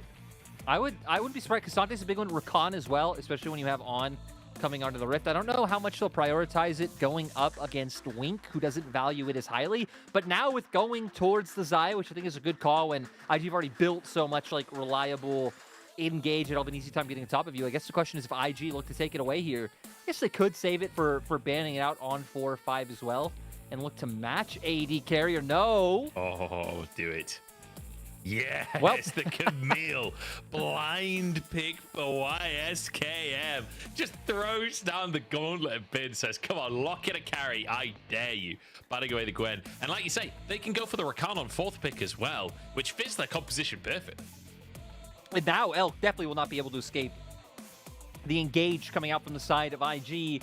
I wonder how much confidence Bin will have going towards like a carry counter pick, like something like a Fiora, which back in the day was a bit of a skill matchup, but Fiora could come out ahead, especially the longer it goes. Or if, you know, he's just going to default to playing more of a frontliner, which is what we have been seeing him doing. I'd say luckily, priority on things like Gragas has really fallen off, which has been his most played champion so far in the meta. And sadly, IG had the same idea that I did. They don't want to deal with Bin's Fiora. So now for Bin, I mean, Cassante, Sai, and a bunch of generic tanks still up. Gnar as well, but that also, I think, can be a little bit Camille favored, especially if jungle gets involved. Could go Renekton. I mean, there's always that, you know, oh, wait, no, Renekton's banned. What am I talking about? I was going to say the kind of nuggery picture, Renekton, thwack, 0-3-0. Yeah. I do got to say, though, not like Renekton, not the most expected Bin champion. So even like, you know, missing that ban, I think it's understandable. I would never expect Renekton to really be banned against Bin, but we're finally gonna get the answer. We're finally gonna get the answer of what Bin goes for. Is it gonna be just Cassante or Sion, or does he have Kennen? True. They have like a nice damage profile already, and it would just kind of assert the dominance in the 5v5 even more. We did see that one banned out in our last series, so teams clearly still having it on their mind. It's Cassante. I am devastated. Do you know, I'm just looking at through Bin's stats. This is not really relevant to the series at all, but Bin actually has 18 games on Wukong. I don't distinctly remember Wukong top being meta. Certainly not for 18 games of length, but yeah, fun fact. 18 games, 61% win rate. I guess I would just wonder if that was during his stint in the LDL, right? Yeah, that's what I'd wonder. I don't remember it being meta within the recent... No, it's 2020. Huh. Well, we're wrong. But point is, we look at the draft munch. IG did actually give us a fun comp, right? Kaisa, Camille, Rakan, like... This is even more full send than the full send comps you want to see earlier. You have a lot of like champions that can guarantee access onto the target they want. So Elk's life gonna be a bit of a living hell. Doesn't matter if he has that ulti. There's so many things he's gonna have to dodge out on and make sure that he isn't wasted, that isn't blowing summoners willy-nilly, or IG are just gonna be able to pounce. I mean, I absolutely love it if they can pull it off. That will be the question. It's a question of execution and coordination. When you're running a composition like this, you've all got to be on the same page. You've got to go in together. I am a firm believer in dive compositions building teams, though, because you win hard and you lose hard with dive compositions. And I feel like it's like the fire in which you forge friendships and like team spirit, you know, like because you go, it's like OMG. OMG became a fantastic team through the medium of dive compositions, and maybe IG can do a similar thing. BLG going very standard to answer, though. And I feel like BLG just an absolute menace on the Rift in the last couple of splits. We'll see if they can keep this rolling. If they can withstand this powerful composition that IG have drafted for themselves. Yeah, and I love that you point out that like what IG has drafted is very feast or famine. If your first few engages go awry, then anytime you engage, you're going to be at a deficit. You're not going to be able to win out. You got to find your moments. You got to pick those opportunities. Yeah, the Gyos coming out strong here today. It is packed out in the arena. You see all the fan signs and stuff being made in the entrance. Someone had drawn a crocodile, but Renekton was banned. I actually feel bad because after how hype last series was, and despite going through the whole intro, like as we were nearing being on the Rift, my mind, it slipped to go Billy Day. That probably means louder Gyos. I'm sorry, fans in the arena, that I interrupted your Gyos because they were pretty sick and very respectable and much more important than whatever nonsense I was saying. Agreed. You made me feel even worse with the pause. Yeah, I didn't really know where to go with that one, honestly. But I thought you were going to defend me, be like, "No, Lyric, you never speak nonsense. Everything you say is right." Oh, thanks, Munch. Oh, that's okay, man. No worries. You can just speak on my behalf, as per usual. Just ghost my messages, speak on my behalf. It's unbelievable. Hey, you muted yourself and were talking to yourself earlier, so you know what? That's on you. I need to speak on your behalf, or we don't know when we're going to hear from you. I was talking to you. You just couldn't hear me. That's all. That's on you. You should have managed my tech. I don't know where I'm going with this one. Let's look at this bottom lane. It's On and Elk fighting for level 2, but I think On and Wink might get it. You see On and Elk instantly respecting this one.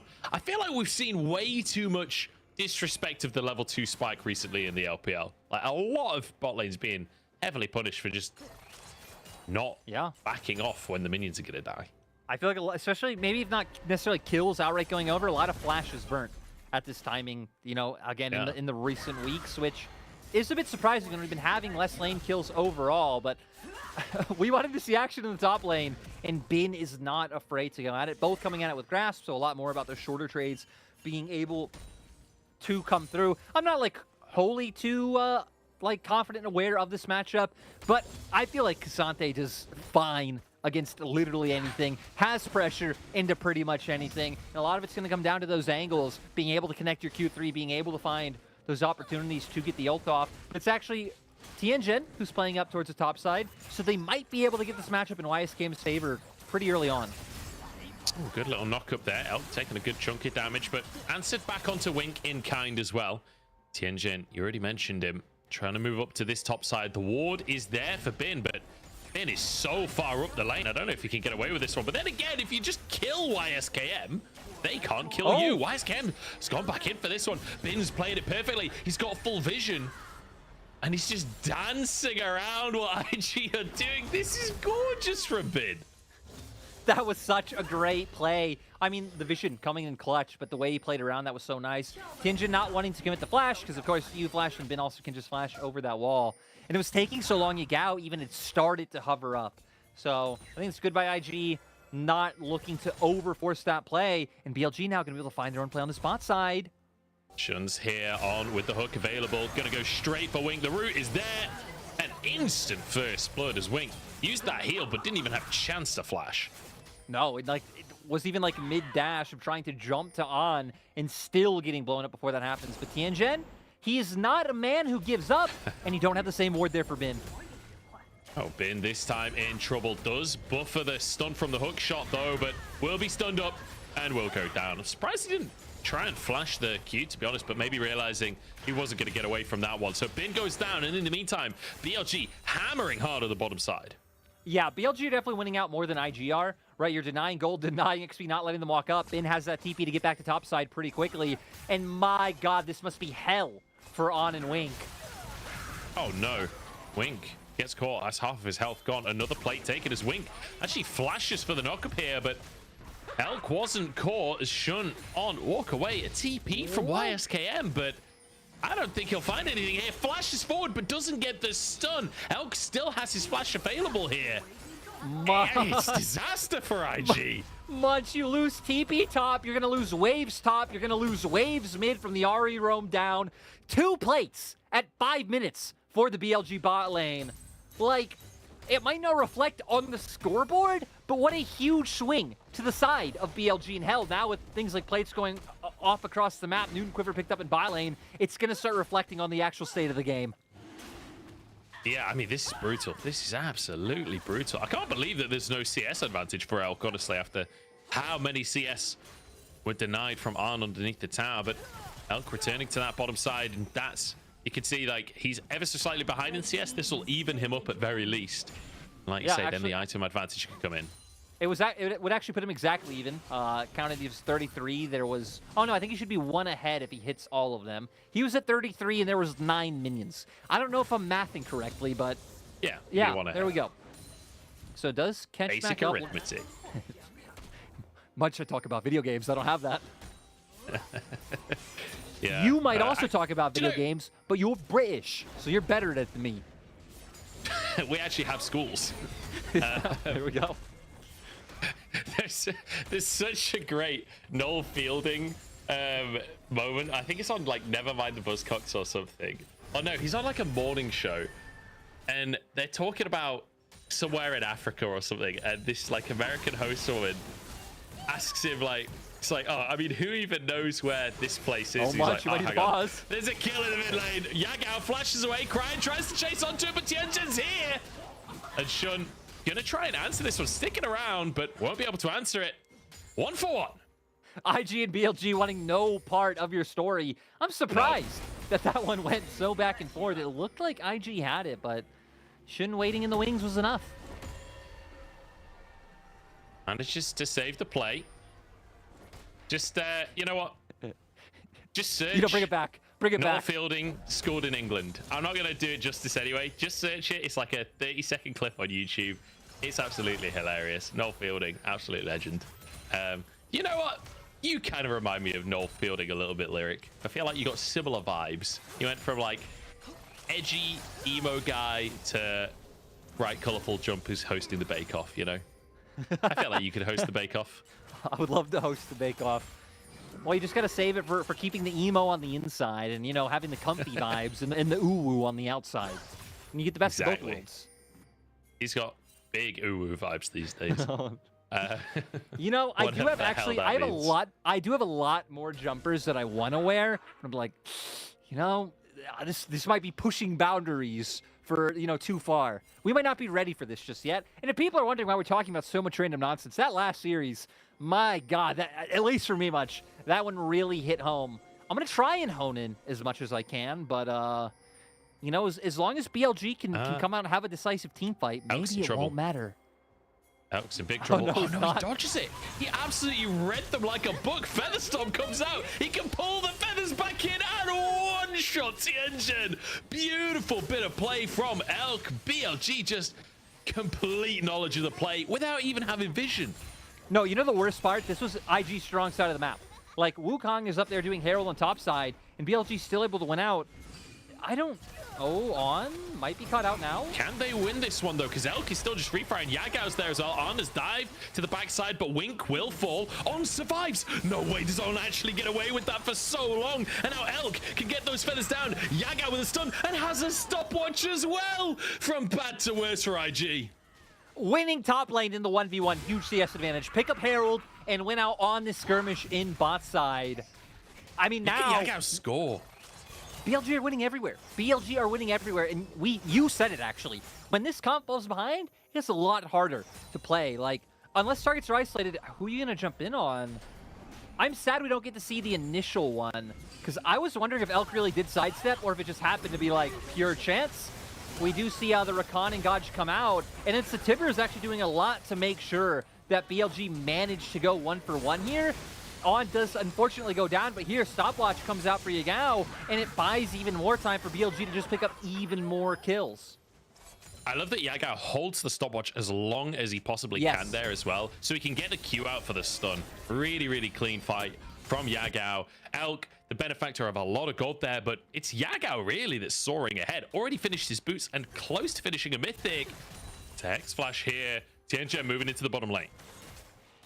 Yeah, we do see Shun is on his way down here as well. He is Divine Sunder. We'll see if IG are able to force the play before he makes it. They have a small window where Elk has no ult, but BLG respecting playing around this well, put down a ward, spot out the control ward, and they're not even going to give the opportunity over. So now 3-man rump squad, it looks like they just know they need to find something anywhere they can, but with the vision control, with the kind of consciousness of BLG to know what IG are looking for, nothing's being given over. It's the fact that they're against this like snowbally dive composition, and BLG haven't just like mitigated the dive. They're 3,000 gold up at 10 minutes. Like, this is a already monstrous performance. We're only 10 minutes in. Elk in trouble. The Featherstorm comes out. The Flash is there as well. Does get rooted up. Can they finish the job though? Pull the feathers onto Wink here. Elk's in trouble and will be taken out. Crying with the TP down to the bottom side to make it happen. But in the meantime, Tianjin is caught now. A depth charge onto On. Can they follow this one up though? They've lost their AD carry, but Shun, he'll take up the mantle of the damage dealer himself. A double kill on the monkey. Make it 3 for the hat trick. This is dominant coming out from the side of BLG. Doesn't matter if the AD carry goes down. On, we were hyping up so much in terms of his improvement, and then Yagao and Shun stepping up to be the primary carries of this game. Bot lane turret gonna go down in 11 minutes, and this gold lead gonna continue to snowball out of control. This is absolutely obliteration from BLG. The thing is, it's not the cleanest obliteration. They've got 4 deaths, but it doesn't matter because every single time they get so much more out of the play. Yeah, and here we finally see a bit of a misstep by Elk. I get it, he had ult this time, still flash up, like he wasn't that far forward.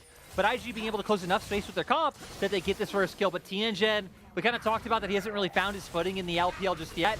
Gives them a window to burst him out, which then allows for BLG to take on the fight. Because we need to remember, Shun, at this point, has Divine Sunder. He's huge. He's able to get a lot of damage down. Yagao in range to throw out things like that Q as well. And they just keep burning these members of IG down, which is the stat differences that they have from completing all their first items.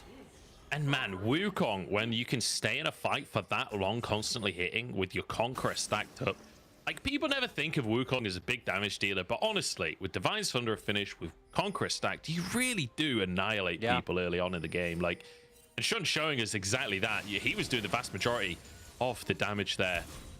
Fantastic stuff from BLG. A phenomenal start to things. I was just exclaiming that, you know, they were 3k ahead at 10 minutes and how incredible that was. And now 5k ahead at the 12-minute mark. Not too shabby from the side of BLG. Xiangao will have to back away. Knows Tianjin is in the area. And I mean, they still have things like Second Herald, which are almost guaranteed to get to help them like extend their gold lead even more. Now going to play out through top side. Nice setup. Push out through mid. Shun already here. And YSKM, he's probably going to go down.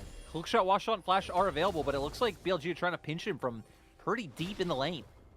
They certainly are. YSKM, what have you got in the tank? Let's see the outplay. Knockups galore. It's a good ultimate to try and buy space and time. The all-out comes through from Bin. The damage is there and on happy to tank in the meantime. Into the mid lane they go. Elk with the Featherstorm. Pulls in the feathers. No, it's too late. Tianjin gets out with his life, and it's a kill onto Elk. Yagao trying to answer onto Wink here. Chasing down. It's 1v2, but he's happy to keep going for this one. Charges forward, finds Wink, and he looks for On as well. The stun is there, and he'll finish the job. 2v1 from Yagao.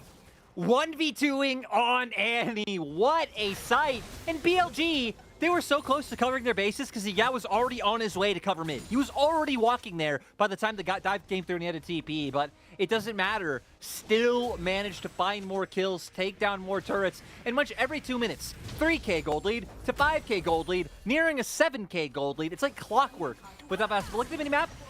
Yagao was on his way. They knew this was the play that IG were going to look for. Sadly for them, IG do have enough damage to burn him down.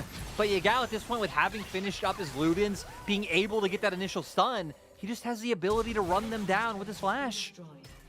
Yeah, crucial bit of play from Wink there when they're diving Elk. Actually jumps forward to make sure that the charm lands onto Elk, because the feathers come back there. That's a 1-for-1. Tianjin definitely goes down if Elk can pull the feathers back. So immaculate CC chain onto Elk coming out from IG. And that is what we've been talking about, right? That they need to be coordinated, they need to be on the same page. And if there's one thing you can say for IG, they have been on the same page. They've all been going in together. They have been working as a unit. And you have to, in the context of this being, you know, 8-1 BLG MSI finalists versus a team that haven't had their main top laner for most of the split, are 2-7 in the standings. We're looking for the positives here for IG in how they're playing. And I will say they are playing the dive composition reasonably well in terms of being on the same page and working together. I mean, even like that answer, right? Knowing, hey, plays being made top, we look for an answer mid because that's where Elk is. Like, you know, they have ideas. Like they know what they should be looking for. BLG just outplaying them so far. And funnily enough, earlier today we were trying to say like, Weibo, can they show us that they're a dominant team and win fast? When honestly, we should have saved that story for BLG, right? Because if there's anyone who feels a chip on their shoulder just about JDG's existence, it is BLG. If there's anyone who wants to beat kind of their dominant games from earlier, will want to be the squad. On is kind of in trouble here. Does have his flash available if he needs it. Low on HP, flashes to the rest of his team, and well, not low on HP anymore, is he? He's going to head back to base as Tianzhen caught out. A nice little bit of bait, honestly, coming out from On. He could have tried to flash over the wall, but instead just stays in the fight as long as he can to bait them into more. Well, Yagao is 2 items. Full item ahead of his lane opponent. Map's being broken down. How long do you think this game lasts, Munch? 23 minutes, I'm saying. Is YSKM could be in trouble here. No, Bin's not gonna over push it for the time being. I'll give it. But yeah, I'll give it 24-30 because I expect BLG to kind of muck around a little bit, like they kind of have been already. I thought you were gonna say like 23:01, like Price is Right style. Be that guy. Yeah. Anything above it, you just win by default. Drake coming up in 5 seconds. Yagao up to the top side here, but look at this. The rest of BLG moving to the bottom side of the map. They can get Prio in mid. I mean, the mid tier 2 got a charge from the Herald as well, so you leave Elk alone in the mid lane for like 30 seconds. He's going to finish that tower off. Tianzhen on the top side of the map right now wants to try and find a pick onto Yagao, but Yagao ain't letting that happen. No, and for now, BLG kind of just chilling, trying to just find more advantageous 1v1s. I think a lot of it also is going to hinge on IG, because IG have pretty much been starting all the fights this game that have turned the game into this favor. But without that, I just hope we see BLG have confidence to maybe look for a bit of a quicker Baron. They have great turn potential. It's now been going to 1v2. He's in a bit of trouble. All out comes through. YSKM actually in trouble. Has been flashes away, jumps back into the play, and Yagao's there with Tibbers. It's beautiful from the solo laners, but at what cost? Yagao gives the shutdown over to On. The charm slightly short from crying, but hey, 1-for-1, you'll take that if you're IG. I know it, Munch. BLG, they're going to be silly little gooses for a little bit, and not just. It's fun, right? They're willing to match every play IG makes, which, if they work, does set IG only further and further in the hole. But plays like this, 1-for-1, is a team that's behind like IG. You are going to take it. Doesn't bring them back any closer whatsoever. But I'm actually a bit surprised by how much damage they were able to get off onto Bin at first. But then how bold he was, willing to go back in because he knows he has the support from Yagao. This time didn't hold onto the Zanyas for that long. I guess the quickness did come out, so if he didn't, he would have gone down immediately anyway. And, This is my fault. We've got a 404 on the scoreboard. The monkey has not been found. He's gone missing. And so we're going to pause while we try and figure out where he is. I've gotten a pause the last 3 times that was on broadcast. My The fault. spirit Munch. of the Daggertron lives on. You've become the Daggertron. The Lyratron? You know, yeah. you know, I need him to bestow the title upon me himself. Though, Although, you know, that said, I don't know if I'm bestowed ready the title for on him in the first place, so I don't know. Oh, so you're the maker of the Daggertrons. I'm like the Dr. Frankenstein of the situation, but you know, at the end of the day, he kills me and my wife. Wait, because what? I won't make him a wife. Have you not read Frankenstein? No, I haven't actually. Oh well, long story short, Doctor makes Monster. Monster is lonely, asks for him to make him a wife. Doctor, I think, starts doing it, but then backs out or something. Anyway, doesn't make the wife is the long story of it. And then Frankenstein kills the Doctor and also, well, Frankenstein's monster kills the Doctor and his wife in vengeance, basically. And then is killed by the villagers or something. I have a lot of strong words for the Doctor. Why are we denying people love? Why are we denying people happiness? Well, isn't that that life's is all the about? moral of the story, yes. Oh, it is? Yes. Frankenstein's monster isn't the baddie in that story. I feel like it's like nobody seems to actually know the story. Everyone thinks Frankenstein's monster equals bad. He's like he's the victim of the story. I feel like It's just a most people who haven't read it, I think, are aware of the first, right? They're aware of like, okay, a doctor makes Frankenstein's monster, and then that's kind of the extent of the knowledge. Alive! Everyone's just seen Van Helsing, you know? Yeah, exactly. Yeah, pretty much, from being honest. Also, we did get an announcement. Shun is the one having the issue, which is kind of funny that you apparently already knew since you were already saying Wukong is, you know, the 404 Wukong's missing.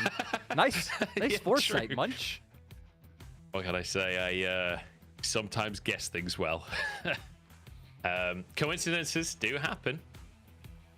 And Shun. You know, I feel like you're trying to sell this. everything fixed. You're trying to sell this so much as a coincidence. I'm starting to wonder.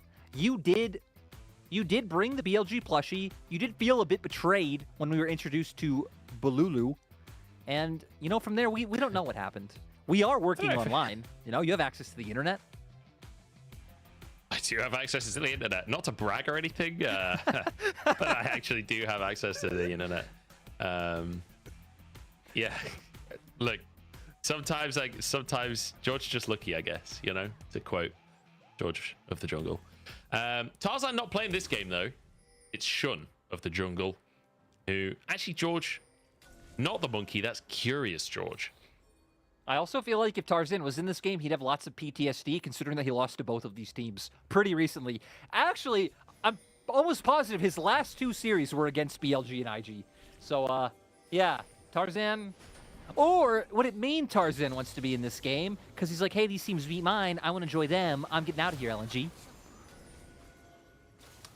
I was going to say something that I probably shouldn't say on broadcast, so I won't, but it was not kind to LNG or Tarzan. Yeah, definitely more of a George of the Jungle split from him. To be fair, like, he's not individually played that bad or anything, but team definitely not on the same page side of LNG. Can't say that for BLG. Just think, all of these plays, that's been happening with Shun. His headset's not even been working.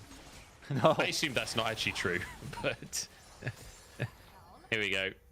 BLG just continuing to finish things off. I apologize. I feel like the casting today has been real wacky for me. I'm not sure we should be allowed to cast together, Lyric, because I feel like every time we do, it all just gets like really wacky really fast. I feel like as soon as we're beyond game 1 of the day, we just start talking about random... I don't even know what we talk about. You know, I feel like the first series as a whole, we kept it decently calm and collected. And there might have been some Birdman moments and some, you know, all that stuff. But yeah, past the first one, you know, Hysterix is the one in charge of scheduling. He might need to put a bit of distance between us. Oh, speaking of distance between us, Wink is going to need some of that. Yeah, I was like, I need to put a bit of distance between you and my river control. Slams his dibbers, keeps fish in control. It's only 20 minutes, and BLG, honestly, in a position where I'd say they could just start the Baron at any moment. It's not like IG could fight them. And that's what I want to see. I mean, you have Nautilus, you have, you know, the ability to look for the turn. Oh, they might find the pick. Who needs Baron when you can just walk into the jungle and kill them at Krugs instead? Tianzhen pulled over the wall by Bin and finished off, and now Cryan being flanked. Arn's got to get out of dodge here. Shun's going to find him, though. Cyclone flashed away from, but still catches up and grabs himself his 5th kill of the game. You know, everyone was talking about Scout and Tarzan being the mid-jungle earlier on in the year, but man, Shun and Yagao, they are popping off today. They really are. I mean, just working so well off of each other. Now, you don't even have to bait the Baron, considering that you've taken down Tianzhen. So they'll get this, and now we'll finally start seeing them break open the base. So you said 23 minutes, and I said 24:30, if I remember correctly. I think we're on pace for one of us to be right. Yeah, I kind of need BLG to pull their socks up here if they're going to finish in 1 minute and 15 seconds. They just got to sprint it down mid. They might. They have Baron buff. You know, they've been winning every fight. Sprint down mid, win one fight, you win.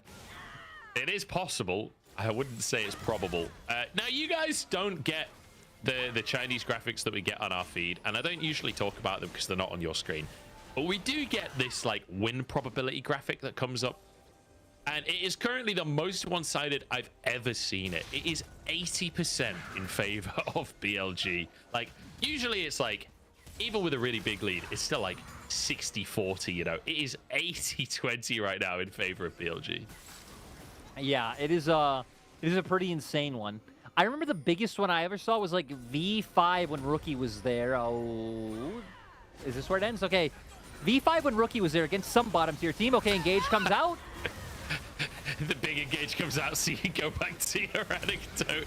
Great little hook comes on through. See you later, crying. They backed out, Bunch. They backed out. Game's over. YSKM in trouble has been just 1v1ing the enemy jungler. YSKM, he just came from a flank, dashed through the middle of everyone, and escaped back to his base. You know what, Bunch? Game is over. Why are we even talking about this fight when we could be like telling each other what our Chipotle orders are or something like that? I'm more of a carnitas man myself. Chicken burrito every day. Every day. The carnitas, it gets a bit greasy, doesn't it? That's the problem. Yeah. Do you know, I used to live with a guy who had a Chipotle black card. I kid you not. He was TSM's Fortnite manager, and I think it was Myth or Hammy, one of the guys, didn't want the Chipotle black card that was offered to them, so my mate had it instead. So we had free Chipotle every day. It was great. Best few weeks of my life. Yeah, it sounds like much. We don't even crying. What's crying gonna get done here? This is just brutal. This is a what, a 15,000 gold lead at 23 minutes. Like, this might not be the fastest win, but we're probably nearing like one of the largest gold leads of the split in this game. Yeah, not bad. Not too shabby from BLG. And I love that they just don't stop. IG is still fighting them. Like, I respect the commitment to the composition from IG. They're not like, oh, let's scale and wait for an opportunity. They're like, let's go in and just try and win anyway. I mean, if your philosophy is let's flip as many times as we can. I mean, it's not really a flip for them, right? Because they know they're going to go down. But at least adds the volatility of maybe BLG screwing up. So, Bin has just TP'd into 3 people here by himself and almost got away with it. Tibbers comes down as Yagao tries to save the play. Here comes On to turn it around. They're actually going to just win the 2v3 at this point. YSKM knocked up midway through his combo as Elk uses the Ghost to chase him down, but YSKM won't even get that far up the lane. 2 inhibs are gone already. And, I mean, we're both wrong at the time at this point. Close to 25 minutes. Quite a slow win, if you ask me. Yeah, you know, really took their time, found it hard to find openings. IG with a pretty solid defense. We're going to see if they can keep that defense going. Yeah, IG, I think it's fair to say IG the better team in this one. BLG just winning through... Well, I'm going to be honest, being the better team. Nexus Towers will come down. The respawns are here. Maybe this is it for IG. The miracle fight. Yagao has the stun available as the root comes in and the hook to follow it up. Beautiful little combo there. Featherstorm comes on back. And Elk finally gets some kills for himself as he's kind of been playing support Xayah so far this game. Another root as Elk popping off at the end of the game. 26-8 as BLG on BLG day dominate IG. And no emotion even being elicited from their faces after this one. And you know, it's what you'd expect. Again, they're the best team in the league, barring JDG. They could beat anyone other than JDG. And IG have been the most turbulent team in the league. They might not be in last. LGD only have 1 win. But the amount of like roster musical chairs this IG team have had to go through, again, YSKM kind of going to Asia Games. You have 2, Nani's come in instead of him. 1 has come in instead of him. You have 2 junglers like Beishang joined for a week before he was, released or let go by the IG organization. You have 2 AD carries in Xiaoyu and An. It's just been, it's kind of even hard to have an expectation for them when like they haven't even been able to field a consistent 5, and it really just has been so rough and sad for this IG team, which has pieces that showed in spring can work quite well. So, I don't really take anything from this loss for IG. It's kind of expected that you're facing one of the big 2, like 2 teams you can imagine in the World Finals, just like MSIs, like BLG and JDG. You know what I mean? It's just a rough draw with your today matchup. I feel like if IG drafts this composition against a team that isn't BLG or JDG, like maybe they can actually make things happen in this early game and find wins. The thing is, you're getting hands diffed by the team that is one of the best at hands diffing in the entire league, and a lot of the macro plays fell apart because IG were a little trigger shy. Sometimes I feel like they maybe could have committed to a couple of plays around the top side. But B as well, like BLG were just outplaying a lot of these. Like, who's predicting Yagao 2v1ing on the Annie, flashing forwards to find that fire? Like, it doesn't happen. Like, who's predicting the way that BLG are playing? Like, Shun being so aggressive on this Wukong, on finding every single hook. The second Tianjin is mildly out of position on, like, flashes on him. Like, it's so difficult to play against a team that is as proficient as BLG. And it was one of those things where BLG at least realized, hey, even if those things do come out, again, just because of the gold advantage and the item disparities, that they could take those. And for IG, it's like you said, I think it was better that they kept just trying to force and hope something worked through once it got that bad. Because it was like 3K gold lead, 2 minutes later, 5K gold lead, 2 minutes later, 7K gold lead. It was a pretty constant, push forward for the side of BLG, and BLG going to be looking to do it again in game 2. And for IG, it's like, I don't even really know what you change. Like, I mean, you could look to bring out a different style draft, but we already know. We've said, like, YSK doesn't really play tank tops. Tianjin's time in the LPL and champion pool have been very limited. It's just like, not a lot IG can do, so I think keep playing your comfort, keep playing to your strengths, and just hope you can find an early game success that can maybe snowball you into a game win. All right, we're going to jump into a quick break and find out what IG are going to change for game number 2.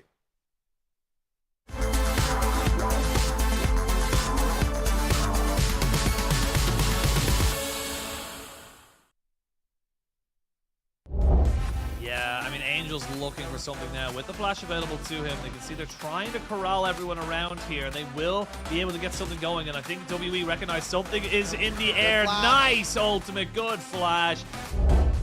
Not going to come and steal plate gold. Just going to keep on mentioning that. Lien is Fofo. He's found Baolan, and we know he's going down. Fofo grabs a kill. As Lien re-engages it, Mako has to flash away, Strive with a chain as well. Fofo the target for now. As Uzi is kind of alone on the top side, but they don't really focus him, and Strive's in trouble instead. Uzi's just charging at them, and Strive forced away. Assume now, under the tower, on his own. Root goes wide, but the minion wave is moving on in, and Uzi's behind him. Featherstorm comes out, and the pull's gonna be good. Uzi is surfing on RA. It is brutal. Gonna pause though, because Forge in a bit of trouble. There's the flash. Oh my god! A level 2 solo kill. Scout does it again. 3K gold lead for FPX. They've had full map control for the past 10 minutes. Okay, hang on, YSK. What? Just solo kill Jojo in front of the team and he's out! Oh, they're just gonna pull him in. He can't ult if he's dead. That's what BLG say, but they all die as well. Scout doing so much work as Gala jumps in to finish off that double kill for Gala as he looks for Bin as well. That's GA, but no reset to try and get onto On. He can just auto him though. The Hex Blast is too slow, but Bin turns them into shreds. Triple kill instantly on the Renekton, and that's gonna be game. I bring, only sickness I fling. Bad like Gustavo Fring, can't try not a ting. Flyboy, I got the wings, and they can't keep up with me, dog. That's why all that I bring is wins. And they wanna hold me back, never doubt I'm a king. When they grab Mike and a chap on the ting, I don't wanna hear no talk from jokers. Say you got waves, I'll split that like Moses. The way that I catch it is flawless, it's awkward, cause they can't do it when they talk up. I don't wanna hear that ever. Stay on the ground like Cellar, they know man shell off. Feel man trying to get ahead of me. They should've known they ain't really got the energy. I got the energy. Run laps and laps round them, they ain't even got no energy. So that means no power. They don't wanna be my enemy. That might end up in a penalty. I got a different energy, no matter what I encounter. No, I got the energy. Run laps and laps round them, they ain't even got no energy. So that means no power.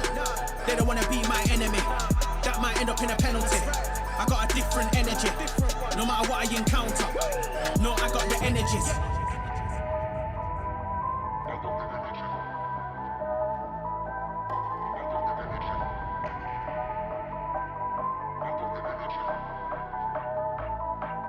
I got the energies. I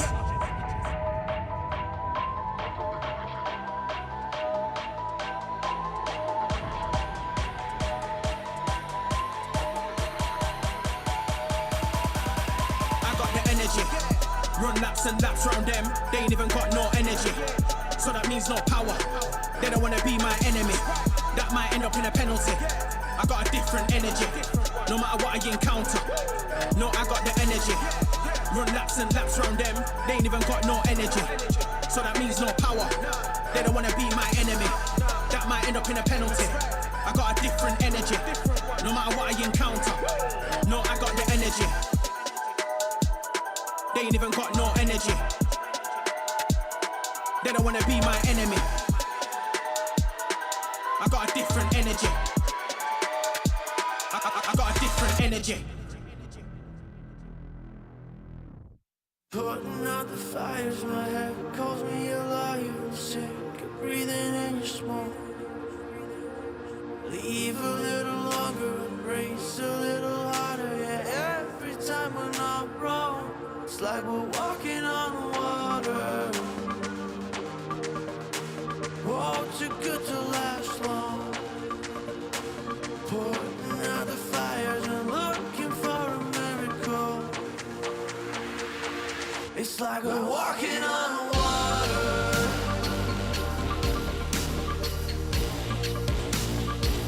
It's like we're walking on water.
Welcome back, everybody, to the LPL as we head towards the second game in our final series of today's IG versus BLG. And BLG looking about as good as you would expect in this series, dominating the early game. It was, what, a 5,000 gold lead at 10 minutes or something like that, or 12 minutes, I think it was. Absolute just massacre from BLG.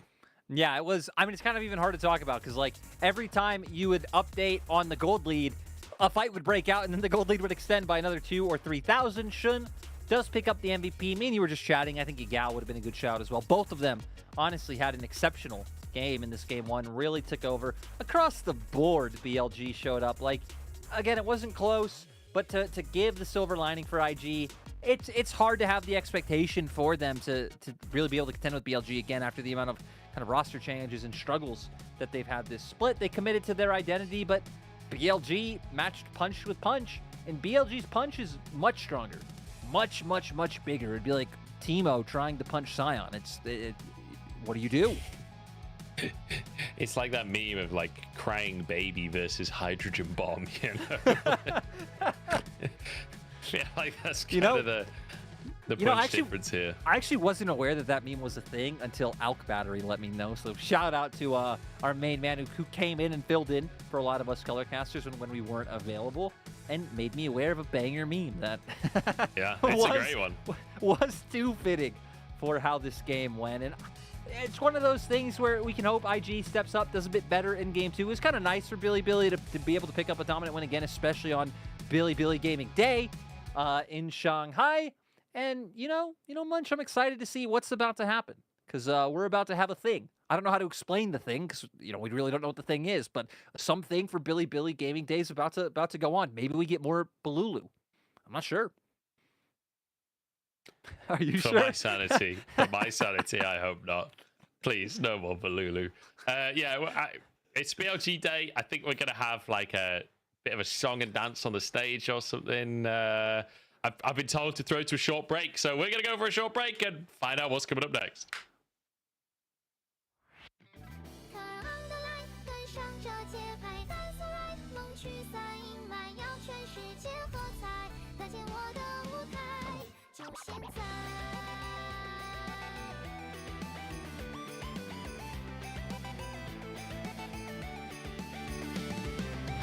暂时搁置下的行囊，落满灰尘与希望，接下旧时光，拼贴想象中未来模样。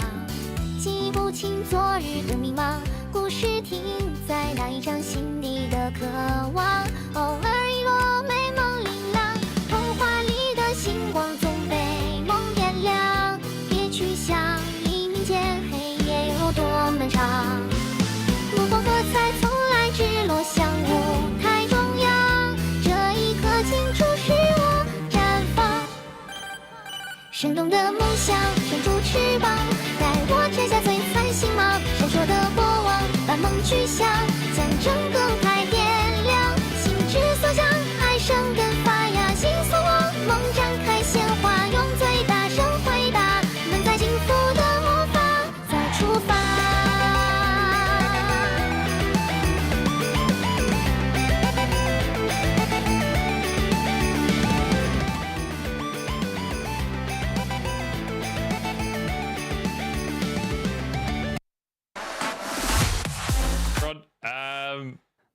BLG day here at the LPL.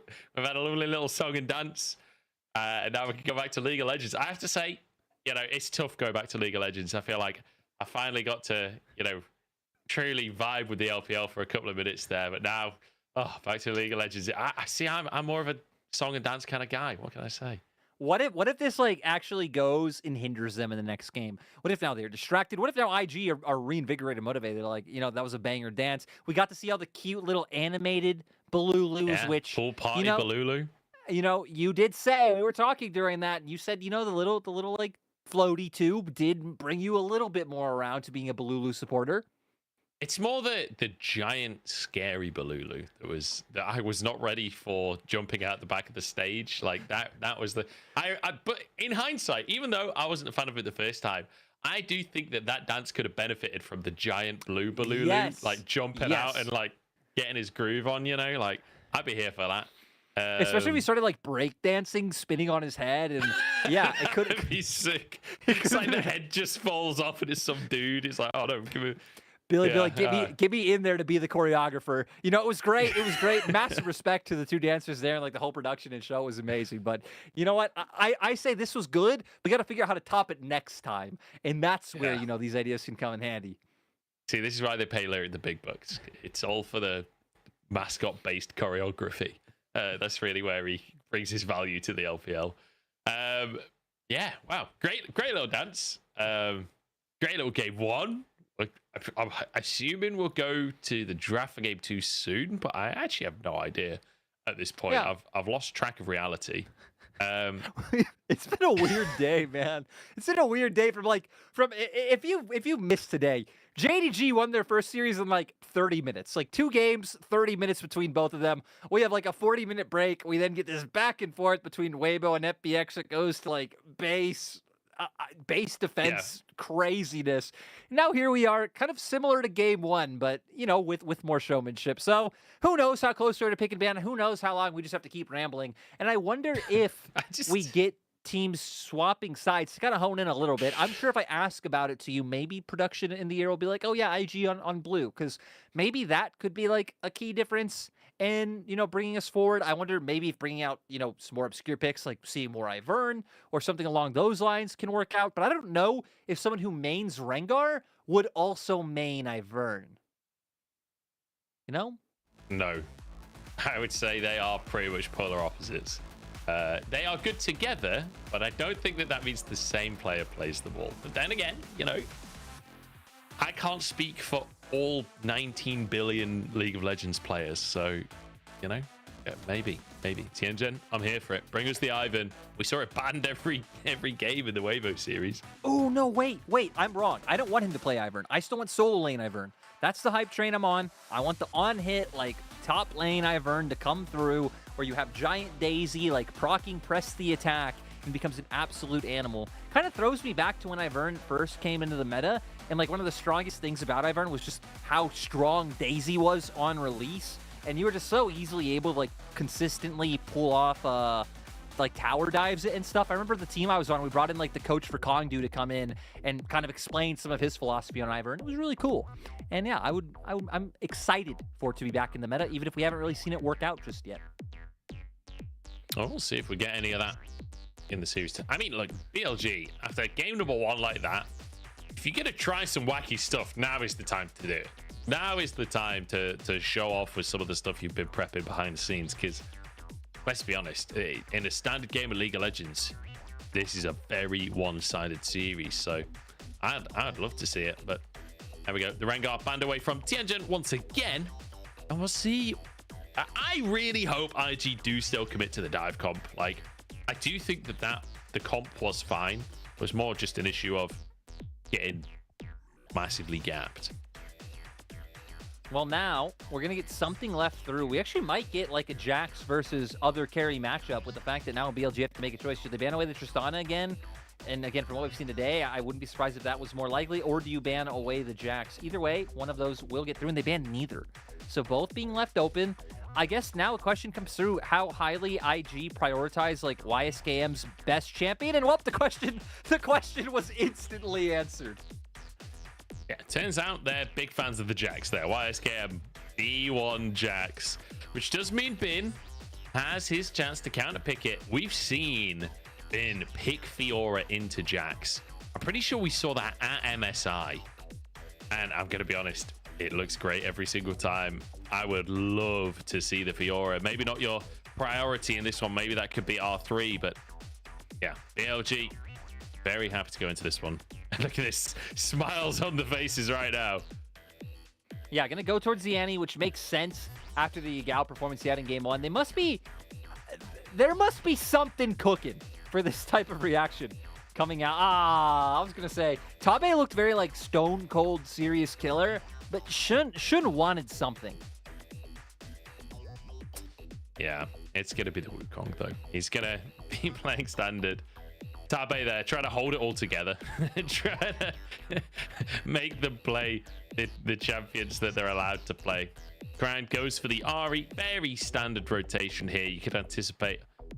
I was going to say the Vibe, but the Vice banned. Wukong taken as well. Instead, just going to go to a priority 80 carry. Arn has looked good on the Draven. I like this. And right, when we said for IG, I feel like their best possibilities of winning games are just all inning on some kind of like pub stomp champion and hoping that it wins out. If they opt into scaling, which I feel like for a long time people viewed as, you know, if you're a worse team, opt into scaling and hope the other team throws. That doesn't really work here. There's too many teams that will just take advantage of you early. So I feel like you opt into even more like early game aggression, hope to snowball off of your lane. And that's what they're going to go for. We see Aphelios answered on the opposite side. So BLG not on the Tristana hype train just yet, but mark my words, they will be on it very soon. And now it's kind of an interesting place to be because we don't actually know the depths of like Tianjin's champion pool, right? Like we've seen the most comfortable pick by far is the Rengar, and beyond that, nothing has really looked that convincing. Had a few games of eye. Questions like if he can bring out the Poppy, or you know, if he feels comfortable going on the likes of like a Maokai still there, or if he defaults back to Lee Sin, because Lee Sin's already a champion he's brought out once this split, despite the fact that it's not meta, and did just try and rely on snowballing some early leads for his laners. Yeah, definitely can be an option to just try and go for just like all-out aggression, try and catch them off guard in the early game where perhaps you can find a window that they're not ready for and go for that snowball. Milio. Actually, yeah, why is Milio still available? It's made it quite far through the draft, surprisingly. Will be banned away. Yumi also available, which, you know, we've got the Aphelios on the side of BLG. Not sure you necessarily want to go against that Yumi. Yeah, I wonder what BLG are going to go with, because I was going to say we still have On's Rakan, and for anyone who, you know, hasn't seen On, has always been his best champion, even back in the days before he was like this really consistent support player and kind of was heavily criticized. Rakan was always the pick that he was able to show up on. Now we're going to see what he wants to go for here. Things like the Nautilus still left open if they wanted to opt into more engage, but this should be kind of nice. You're already seeing top lane matchup. You can opt into support counter pick and try and end up on a more comfortable side of a 2v2, especially when you are going to lane up against a champion like Draven. Santi comes on through. Nautilus available if they do want to go in that direction. Blitzcrank would be definitely a different take here from Wink. Aphelios can be a really good target early on, but the thing is, he does get the Gale Force a little bit later, so your window to try and punish that Aphelios does shrink throughout the game. But looks like that might be the option, with the Poppy coming on through as well for Tianjin, which, you know, does well into the K'Sante, does well into the Wukong. Generally just quite a strong champion at the minute anyway. Also gives you like a pretty reliable role for Tianjin to play when we said he still hasn't really acclimated to the LPL quite well, which is just peel for your AD carry, have that ulti available to kind of whoosh people right out of the fight, and hopefully that impact will again give IG more kind of tools to be able to play around with, to where BLG, I mean, Tabe really is keeping the boys in line, because again, with the amount of laugh smiles we saw throughout the pick ban on the players' faces, Tabe wanting to keep it really stock and standard, and BLG also, again, kind of following what has been the current trends of the meta, rather than opting into anything new, which does lead me to have questions, especially once we see them go up against other kind of top-tier teams, which I don't even know if in their schedule they have any left, so we might even have to wait until playoffs.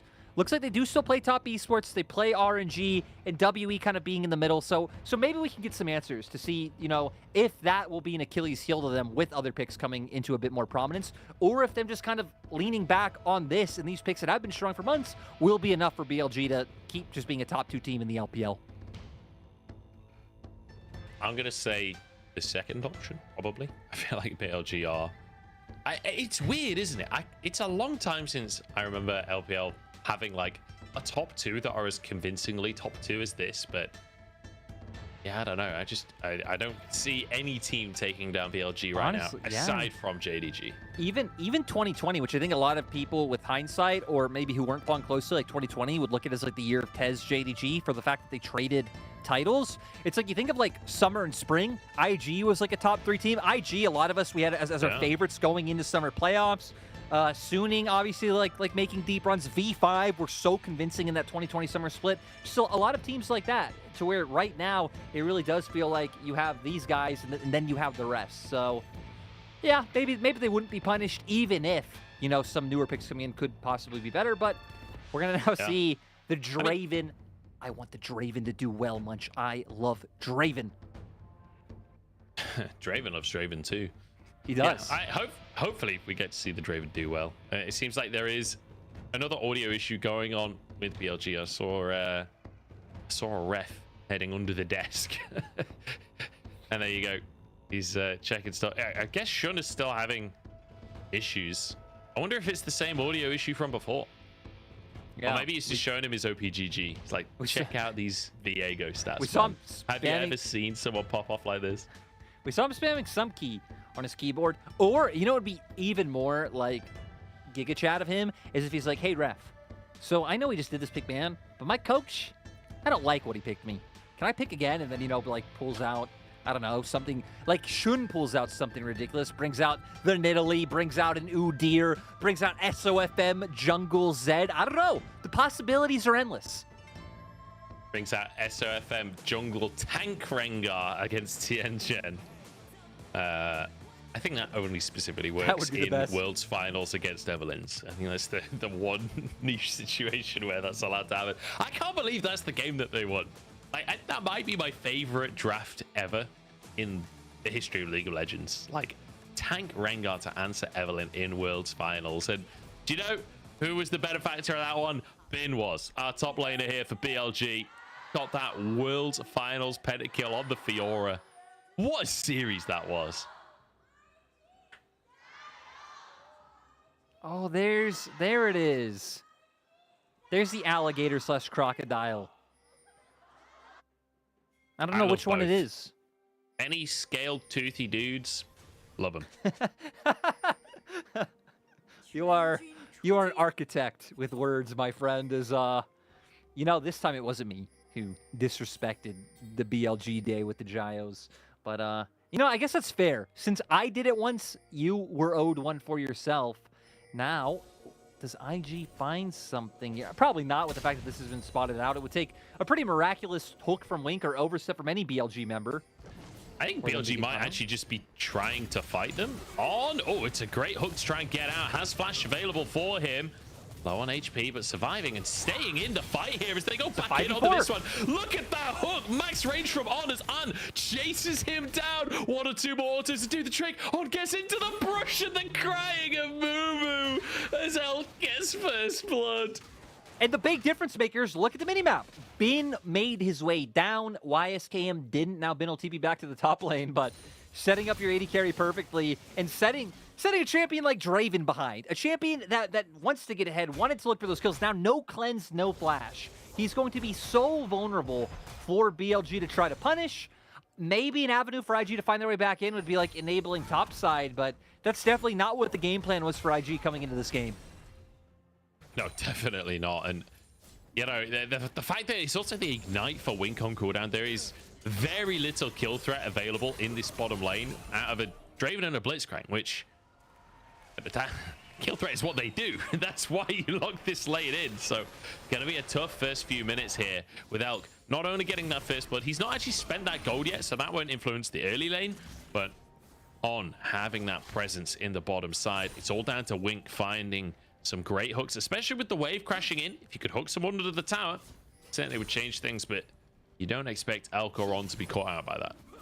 I feel like now we're kind of looking at if IG can find advantages elsewhere. Like we can see in the mid lane crying, you know, being able to get on wave first, being able to zone Yagao out and start building up a bit of a CS advantage for himself. So maybe that you can combo in when a bounce back does come through to try to find the gank.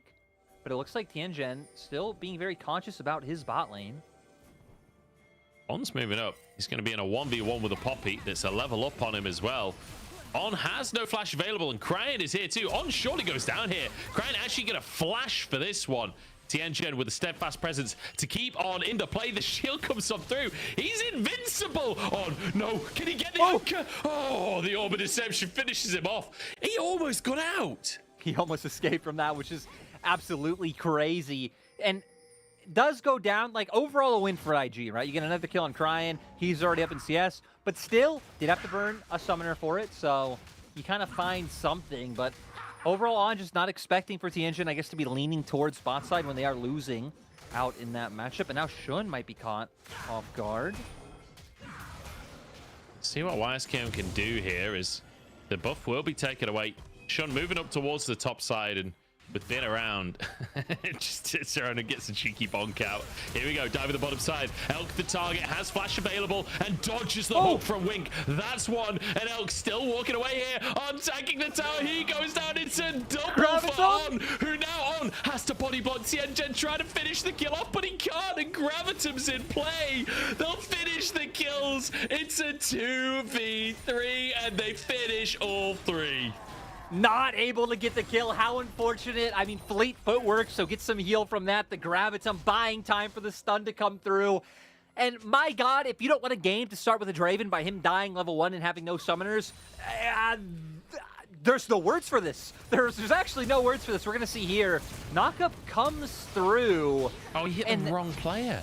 Yeah, I was going to say, it looks like Hook did connect, but not able to connect onto Elk. And then kiting this out on picking up aggro, and then it's here, right? Trying to skirt around, buy enough time for his Gravitum to come through. Does have the healing going on from his potions. Also levels up, which is like just the cherry on top for him never going to go down, and then getting the stun to make sure that the kill goes through. Yeah, so Wink flashes forward to knock up Elk, but then Tianjin charges onto On instead of Elk. Yeah. So they don't get the stun against the tower. It's a disaster. Absolute disaster for IG. And well, 202, 212 on the bottom lane of BLG. They are sitting pretty right now. Boots. He's full tier 2 boots over Ard at this point. That is disgusting. Yeah, this is hell, this is gonna be more of a show than game 1, or more of a, you know, I guess spectacle and like lead that BLG can possibly try to build off of. I feel like it has been a little bit more reckless in the 6 minutes of this game than we saw in game 1, but with bot lane already being at such a deficit, I just don't even know. And for Tianjin, he's just trying to not even double down, right? With him coming bot lane this time, he's trying to triple down on making this play and this pressure bot side work. On stepping forwards, Wink the target. There's no sums on this bottom lane, and Wink gets rooted up. But Tianjin is here, and oh, it's a great hook from Wink on the target, but flashes back to the rest of his team. As Shun charges forwards onto Arn. They won't commit. Red buff there, crying, moving over, and that's enough to dissuade BLG. I wonder what kind of cooldown that Graviton was on. Or, you know, that could have potentially been a kill onto On right there. Like, I think his cleanse had come up in time, so maybe it wouldn't have been. But now with this cleanse and flash definitely being up, at least a bit more security for the IG bot lane. That's really rough for YSKM as well. Thought he had an opportunity there. He used the Grandmaster Smite, but Bin just walks on out. Gets himself to safety. So potential ult advantage there for Bin if he can find a window onto YSKM. As Elk will just clear this wave at the bottom side. And, well, when he heads back to base, he's going to have a fair chunk of money to spend. Though I think he has spent a lot of the money that he's earned so far this game. He certainly spent the money from the kills. But it will be a Drake for BLG regardless. Yeah, doing a nice job of using the pressure they've been able to accumulate in the bot lane to make sure this one goes over. Again, the 1 point of pressure for IG has really been crying, kind of finding timings, hovering down more. They obviously were able to find the 1 kill when On made the mistake. But he's really been the one kind of keeping that pressure in mid lane, which, as we saw from the last play, right, made it so BLG had to back off instead of chasing further into that 3v3. But now we're going to have to actually see Cryan link up with the other members on the map, like him, be able to make these proactive roams. But one thing we haven't really talked about this series, Game 1 early game was a great showcase of the vision that BLG have. It's like BLG always knew what IG was doing in Game 1, even before the gold lead exploded. Like, constantly IG to just clear out wards. And I feel like it's going to be a similar situation this time. You could see Yagao having 1 ward, kind of spotting out if Cryan made his way down towards bot side, and On going to start trying to control some vision for himself too. On moving up, spotted on the blue ward. And you can see actually it's IG with very good vision to start us off, but Herald started by Bin here. See the whole gang moving over. Elk resetting on the bottom side and might move over towards that Herald. I guess it depends on if there's a reset from the side of Arn. But no, Elk is just going to make a beeline towards the Herald regardless. He doesn't care if the enemy AD carries coming. He wants to win a team fight right here. On there on the front line. He gets the knockback. Tianjin, the small advantage getting On out of the play. Bin, though, is just going to go down. Just gets slowly but surely shredded. Herald taken by BLG, and kind of surprised to see them not commit to more of a play. But I guess with On not there, they can't start it. No, and also kind of weird, like you're saying. I thought that BLG would have taken it a bit more slow and play a bit like Game 1 in terms of getting that vision control first, but just ignoring all the IG wards, not using the sweeper that On had that whole time. And it kind of made it very telegraphed for IG to go for that play. We also saw the benefit of Tianjin getting his hands on this Poppy, which is, you know, again, regardless of like his experience level or how he's been playing, coming into his first split of LPL, he's always going to be able to find some value with this Poppy pick. Right, TP being forced out from Yagao as he had to answer the wave up top and then move to the mid lane. So still the advantage on the bottom side for BLG. But hey, IG at least managing to punish a little bit. YSKM doing a lot of work there, but Cryan the one that's picking up these kills. 2 now on the board for him. And we'll see what he can do with that gold. I feel like Cryan is a player that has pretty consistently not been like valued, at least by the English-speaking community. Like the stint on RNG, certainly he managed to kind of make a name for himself a little bit. But even then, I think a lot of people not really favoring him as a mid laner. As the 2 kills, though, we'll see what he can do with them in this one. And certainly, in a matchup like this, if you could be the carry that gets IG the win, that'd certainly be a way to put your name back on the board. It's quite a stark contrast to the reputation he almost started building for himself when he was on E-Star. Right, and you think back, and he was playing things like Cassiopeia, and he was playing like Rumble and roaming down to the bot lane with Wei, and really being one of the main pillars for that E-Star team's run in 2020 spring. And now has always been more of a facilitator. Has had some good games, like especially, I really feel like he's been one of the more consistent members on this IG squad. Is Tianjin? I guess I don't know if it's Tianjin being caught out or Yagao, because they're both kind of like pinching on each other. Yeah, Shun jumps over the wall here. Cyclone going to come out, but it's Yagao caught, and Cryan gets a 3rd kill for himself. On trying to survive, flashes over the wall, but Elk doesn't have the damage to finish anyone off. And in the meantime, Shun's gone down.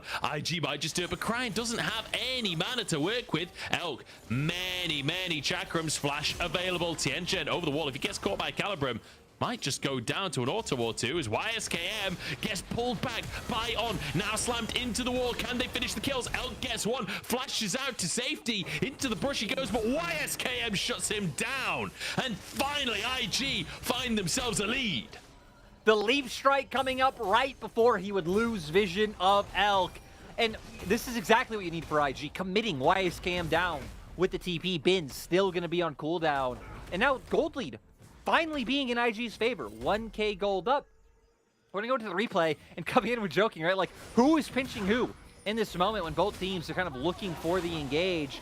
IG able to commit onto Yagao first, which is really the big difference maker. Great knockback coming out from Poppy. And here, I was a bit more surprised that BLG didn't win on the spot side fight. They had the perfect combo onto the Draven, but didn't equal out into anything. And then as we see here, the difference maker really being YSKM committing with his TP. And right, it's going to take a bit more time, but oh, Herald coming out. Yeah, playing the mid lane here is, oh, good hook from On to keep himself close to that wall. And we keep on seeing this Nautilus as kind of the answer to the Blitzcrank, where you can tank the hooks and pull yourself back out to safety. Oh, but YSKM, while all of that's going on in the mid lane, gets some more time on a tower. YSKM is getting huge in this game. And now I guess IG showing us why, you know, they're a team who were able to take down LNG in their recent series. And not just being a fluke of LNG having a bad game. So we'll see now Crying can escape. Calibrim's there.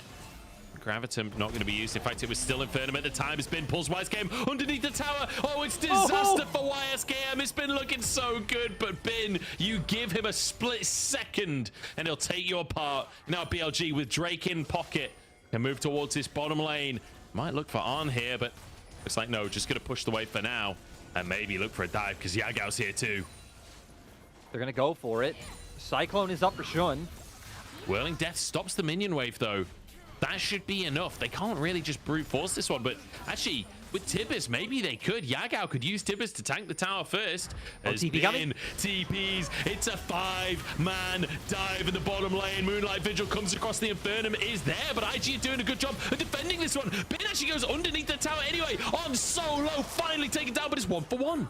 Tibbers used to tank. They're moving forwards, but I don't think they can keep going with this. No, not going to be able to go through. And now 7-7. They still want to keep pressuring bot to make sure some plates go down. And to kind of recenter us, right? Because it's been really hype. It's been back and forth. We need to remember, it's a bit weird that BLG are starting to lose fights. But BLG at least still have a comp that, you know, can scale, can play out later. IG do too, you know, having something like the Jax and the Poppy. But like any type of early game lead for either side, I guess, as we've seen so far, isn't really the end all be all in terms of the compositions coming through. No, definitely not. Definitely not. YSKM does answer. Tower on the top side as well. We have a banging early game here for ourselves between these two teams. IG, I'm so glad they managed to come back in this series. This YSKM, I wonder what happened for him to Oh, what a bait from Bin. Yeah, beautiful. Flash into the ulti, brings him under turret, and then just keeps kind of just, you know, punching him down. We're going to see here. They try to go for the dive with 5 members, but the TP coming out from Crying makes it a 5v4. And Papio, once again, you send 2 members flying right off the bat. Wukong and Annie both being taken down. And then we're going to see Tianjin. Oh, we're back to live, and Shun's been pulled in here on getting. No, it was actually just the clone is Crying now, trying to escape the Cyclone onto Tianjin. Elk separated by YSKM, but the rest of the team moving over to protect the Aphelios and force this Jax out. Shun, though, has been abandoned by the rest of the squad, and he'll go down. Crying with his 4th kill of the game is now YSKM, and Wink kind of counter synergy has been actually pulled to safety by Wink. 1 member down for the side of BLG, but they're still going to keep up the siege in mid. Oh, not even just a siege.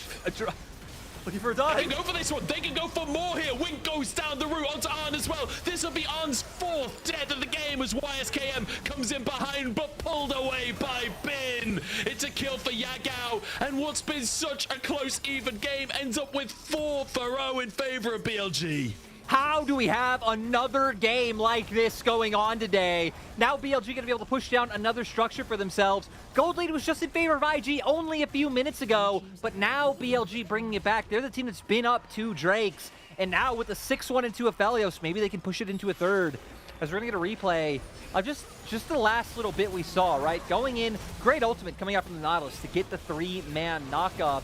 And then they're able to zone in on the Ahri, bring him down. And Bin, what a homie, bringing the Jax away from his AD carry to make sure that Elk survives. And they're just able to sweep through the rest of that fight. Yeah, Elk and On both getting away by the grace of, not God, but Bin. Fantastic little all out there to protect his teammates. And now, 2,000 gold lead for BLG. They've won one fight. They got a tier 2 in the mid lane from it. But it's certainly not over just yet. The one concern I have for the side of IG, who, you know, Crying's been popping off. YSKM having some great moments as well. But look where the gold sits for BLG. Elk is 6-1-2 on Aphelios.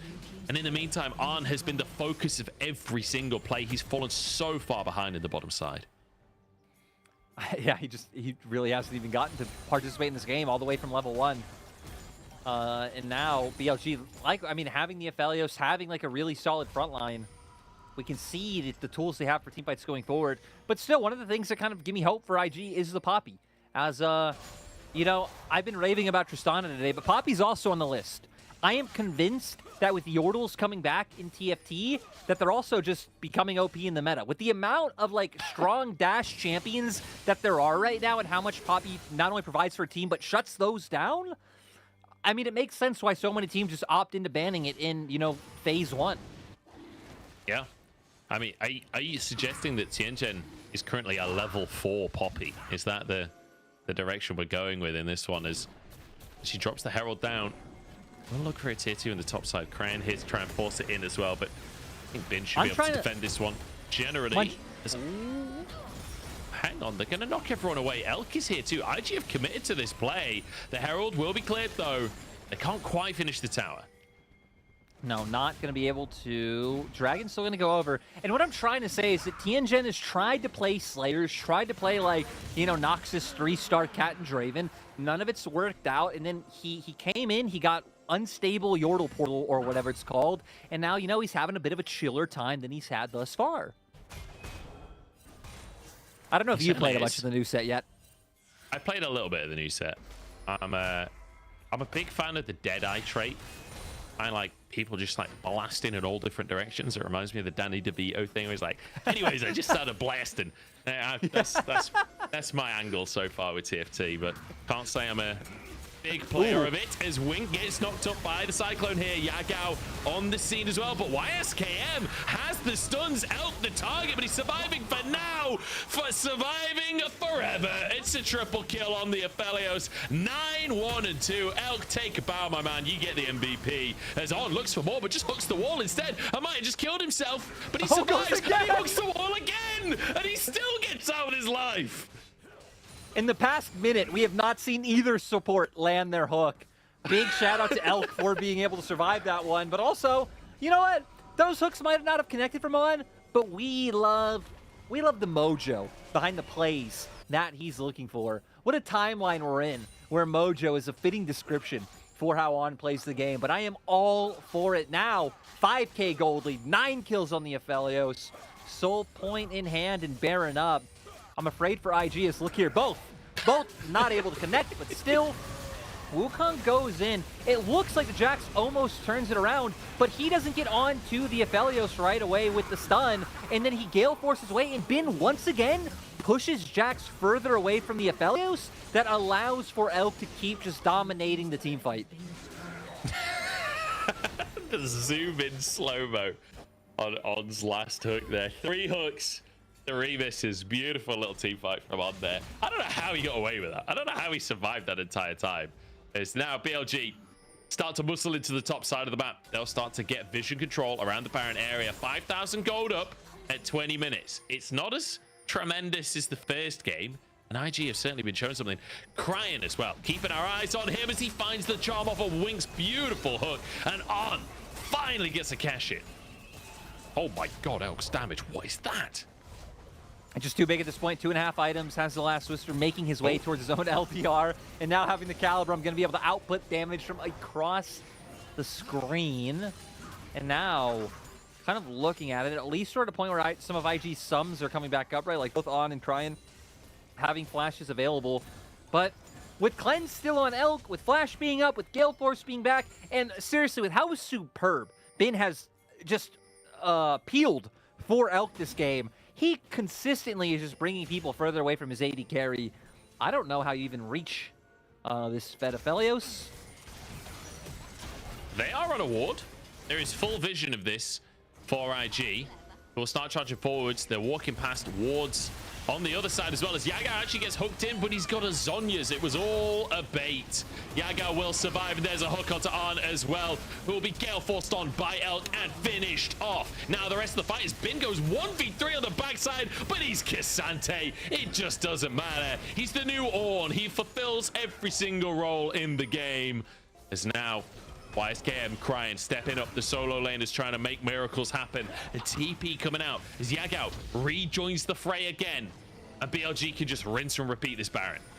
Yeah, gonna move right back onto it. No jungle, low health bars. IG really have no way of even trying to be an annoyance here, like we've seen in past games, right? With like 2v4s, 2v5s coming in. I believe it was top esports with things like the Azir and like, you know, whatever late game scaling AD carry. Not able to do that with a Jax and an Ahri to try to pull it through, but Yagao gets hooked, but he actually takes pretty much Wink's life with him, has the Zhonja, so he survives. And then it's On, flashing in, gets on top of the Draven. Elk able to follow, but Bin again, and the amount of K'Santes we see just get onto key carries, bring them out of the fight, and really just take over. It's kind of crazy that we come in onto this patch where he gets a very, very, very, very, very slight nerf. But I feel like we're seeing K'Sante more now than we were before, and we're seeing him do better now than we were before. I feel like we've got to the point where every top lane in the LPL now knows how to use and abuse the K'Sante. I feel like K'Sante was already really good, but people hadn't like mastered the playstyle just yet, because it is slightly different to the playstyle of a lot of other champions. But I feel like we've got to the point now where, you know, players like Bin are so proficient that it really is just obnoxious how strong the champion is. On trying to tank the hook there, doesn't even need to. Still gonna hook himself to the wall. This is sole point for BLG. IG, potentially last chance saloon here. You really can't be going up against Bin with a Mountain Soul. No, and here we go. A lot's going to be on Tianjin to just find the steal, because I don't know how they just outright take the fight. Hook comes through.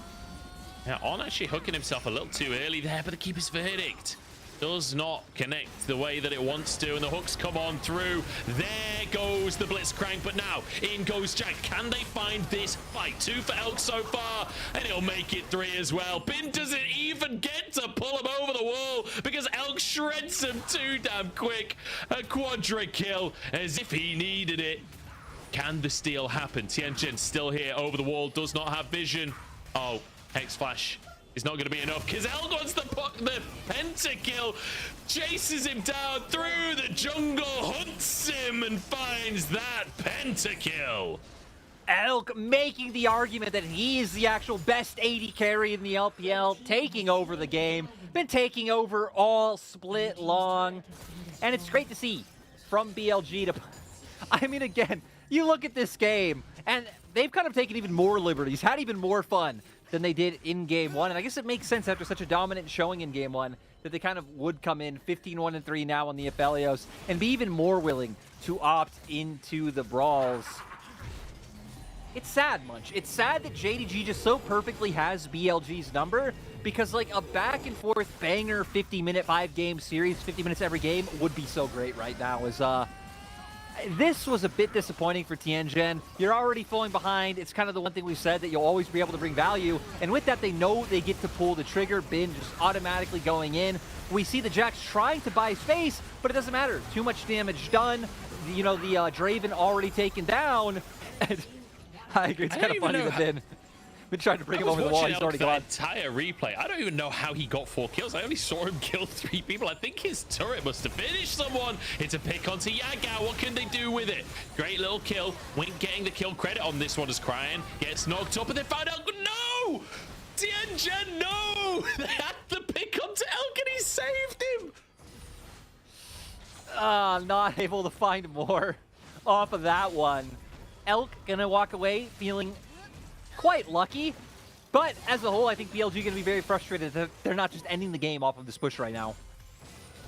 I actually can't believe this just happened. 15-1-3, 700 gold shutdown, and Tianjin just punts it away. Oh man, that is he's gonna remember that one. He's gonna stay up awake at, like, you know, you have that embarrassing moment from school that late at night you think about and you're like, oh, that was a bit awkward. Well, Tianjin just did that, except in front of 100,000 people on the Chinese stream. I just hope that Tianjin kind of like sticks around after the split. You know, we get to see maybe like some growth like on, and it's not like a Shubin or Mitsuki where he comes, plays for one split. It, you know, has moments like this because you are a young new player and then disappears into the ether. So, yeah, let's hope for that first one, that he improves, and that in the future we get solid Rengar gameplay.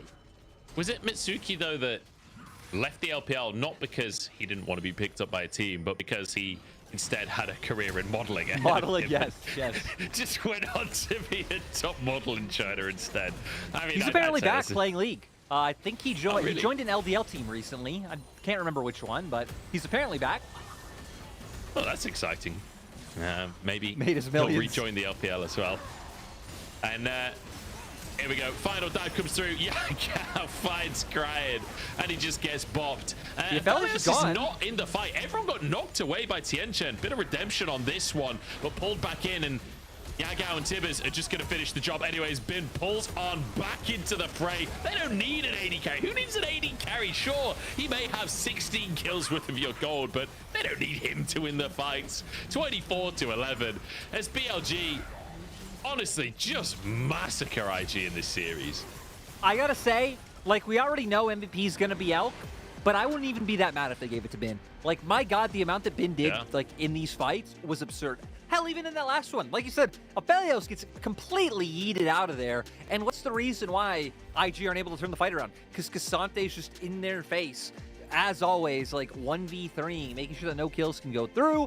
But, you know, regardless of who gets credit for the win, BLG as a whole, I mean, just, again, looking so locked and loaded. I really, really hope that we do get, like, a full best of 5, or screw it, best of 10 against JDG. No mental collapse. Like they come in prepared, and we actually get to see these two teams like fully duke it out, because it would just be so fun. It would be so fun. I'd be very surprised to see a mental collapse from either of these teams, honestly, just because I feel like the two squads are both in good spirits, and despite the amount of times that BLG have lost to JDG this year, which is kind of an unprecedented amount of games against one team in one split, they still seem like they're in high spirits. They still seem very confident moving forward in the year, and it doesn't seem to have deterred them from playing the way that they play. So I you know, I really feel like I might be jinxing it as I say this, but I actually feel confident for probably the first time ever where we've got two massively top teams in the LPL, and I don't feel like either of them is at risk of just randomly starting inting or mental booming or anything like that. These two teams feel incredibly stable in a way that quite often you can't say about top LPL teams. I 100% agree. I guess in the context I meant tilting of like BLG tilting within a series against JD Gaming. Oh, I see. But yeah, I mean, no, still great point that, you know, hasn't really been talked about much, that honestly, the two most stable teams we've had as our top teams in the LPL for a long time. You know, despite us representing the LPL over the years, it's made sense to me, like, when you have these teams in the LCK making, like, near-perfect runs in their region, and why fans and pundits do favor them going into internationals, right? And then you look in the LPL, and you have, like, the top esports and, like, these, and it's like, okay, I get it. Brawl. Yeah. To where now, it's very interesting to have teams that are so consistent, but also both can have like funny games within the game itself. Like they're going to give over dumb kills. They're going to give over these moments. But a lot of the times it's because of how dominant the game is already going, which is kind of wild to think about. Feels like most of the time it's like, okay, we've won this one. Let's have a bit of fun on the way kind of thing when it comes to these top teams, which is just insane that you're smurfing in the most competitive league in the world. It says a lot, doesn't it? But yeah, fantastic to see. I think the only other team in my recent memory that has been like consistently has been a top team that you can trust in has been EDG, right? When they went on to win Worlds, I feel like EDG that year, I don't think there was any risk of a mental boom or anything. They felt extremely drilled, extremely consistent in a way that honestly JDG do now. it was interesting because I remember like EDG didn't feel like the best team at the time, right? Because that was when FPX collapsed and FPX did look like the best team. And I remember I still predicted RNG to go even further. But the point was that even if their EDG's height at the time wasn't the highest that we'd seen that split, it's that they were always like batting a 9, you know, they were always hitting a 9.5. It didn't necessarily need to be a 10 every time because you knew it was never going to drop below that 9.5. So yeah, I don't know. I don't know how to feel about this because I'm kind of scared. Everyone who watches LPL knows playoffs are a different beast. And being like this confident in what team should make it into finals going to playoffs just feels like new territory that Munch, I don't know how we handle. I don't know how we handle this. Are they gonna betray us? Are they both gonna collapse? Is that what's gonna happen? It was top esports versus JD. Wait, no, that's JDG's one of the two top teams. It was EDG RNG all along. Exactly, right? RNG actually looked pretty good. EDG, less so. How is this the timeline? The RNG looks better than EDG right now. When you look at those two rosters, that is. I don't know. LPL this year is really like perplexing me. It's a strange one. It's a strange one. We're gonna head over to the stage. It's BLG day. And BLG managed to get their win. So let's head over for a BLG interview. Hello there, welcome to post-game interview. I'm Christina. We're joined by Xun, the jungler for BLG. Congratulations on your very clean and very solid 2-0 victory. I know you guys must think that you can take down this game 2-0, but from your perspective, what do you think of your performance and your team's performance overall today? 欢迎勋来到我们的赛后采访，恭喜 BLG 在今天的这场比赛当中2-0成功拿下了对手。虽然我们知道可能赛前很多人都预测赛果也是2-0嘛，那么想问一下勋，觉得自己在今天游戏中自己和队伍的表现怎么样呢？就大家整体表现都特别好吧，然后也是发挥得很好。Overall, I think we team performed much better and we're in the great form. And coming to some in-game content, I know you guys snowballed the game very smoothly in game 1, but coming to game 2, your opponent just made a level 1 invasion to your jungle. Did you expect that they will make this invasion and how did you guys manage to fight back? 那么其实今天第一局是一个比较稳扎稳打的滚起雪球嘛，但第二局的时候，可能如果说要出乎意料的点的就是对面在1级有一个入侵你们野区的操作，队伍这边感觉处理的还是很到位的，是提前有预料到吗？因为就他们当时选的阵容会比较1级比较拼嘛，所以会觉得他们当时1级会进野区，然后我们也想好了把上单喊过来跟他们打。Actually, we have expected that they will invade our jungle in level 1, and we call our teammates top laner for help because you know that our opponent got very aggressive draft because they are very aggressive in level 1. Because of the draft, we have really expected this level 1 invasion. And still in game, you got Wukong for 2 games in a row today. And coming to meta, patch 13.12. What do you think of this meta in terms of jungler's role? Because we also see there are very creative champions in recent LPL stage. From your perspective, could you please elaborate it for us? 那么想问一下，现在我们来到了13.12版本，想问一下勋选手作为打野，你觉得这个版本对我们 LPL 舞台上的这样一个习惯有没有什么影响呢？会不会看到这两天看到一些新东西的打野？其实我们在最近的比赛当中也会比较关注这一点。我觉得这个版本可能对于 LPL 来说 ，LPL 的打法可能更适合我，因为下路的应付会比较多一点，然后打架也会更激烈一点。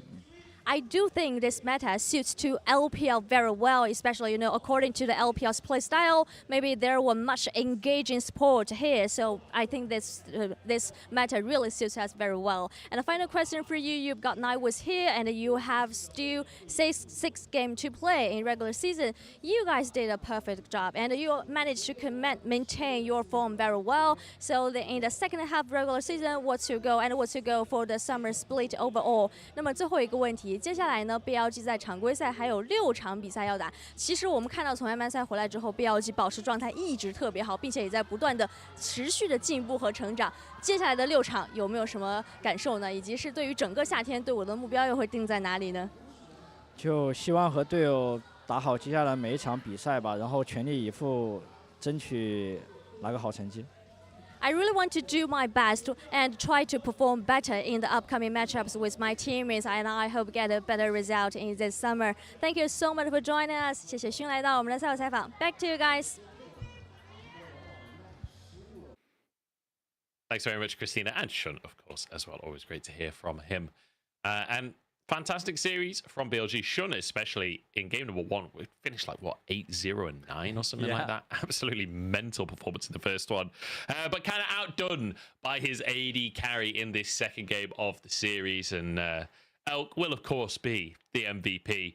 I mean, if you thought 8-0 and 9 was an impressive scoreline, try 16-1 and 4. Yeah, the way he played around, specifically some of those bot lane dives, even if there was some, like, misplays by the side of IG, was great. I mean, right, you think about the first one, him being able to kind of run down that Poppy, kite it out a little bit, have the gravitum up, and then know he'd be able to take it in the long run. I think it's just huge. And this series as a whole, I think, is a highlight reel for every member of BLG. You could probably pull like 5 to 10 great clips from any member and be able to show off kind of the best of what BLG are able to do. So great to see. Right now, they are just so, like, assured to get top 2, which between first and second, in my mind, it's really not a big deal which one you land because, like, the bracket isn't necessarily like, okay, 2 is going to have the easier side than 1. I feel like with the way that LPL teams are always being hit or miss, that it's one of those things where as long as you get that bye into the double elimination portion of the bracket, that is enough. Yeah, exactly. It's all about top 2.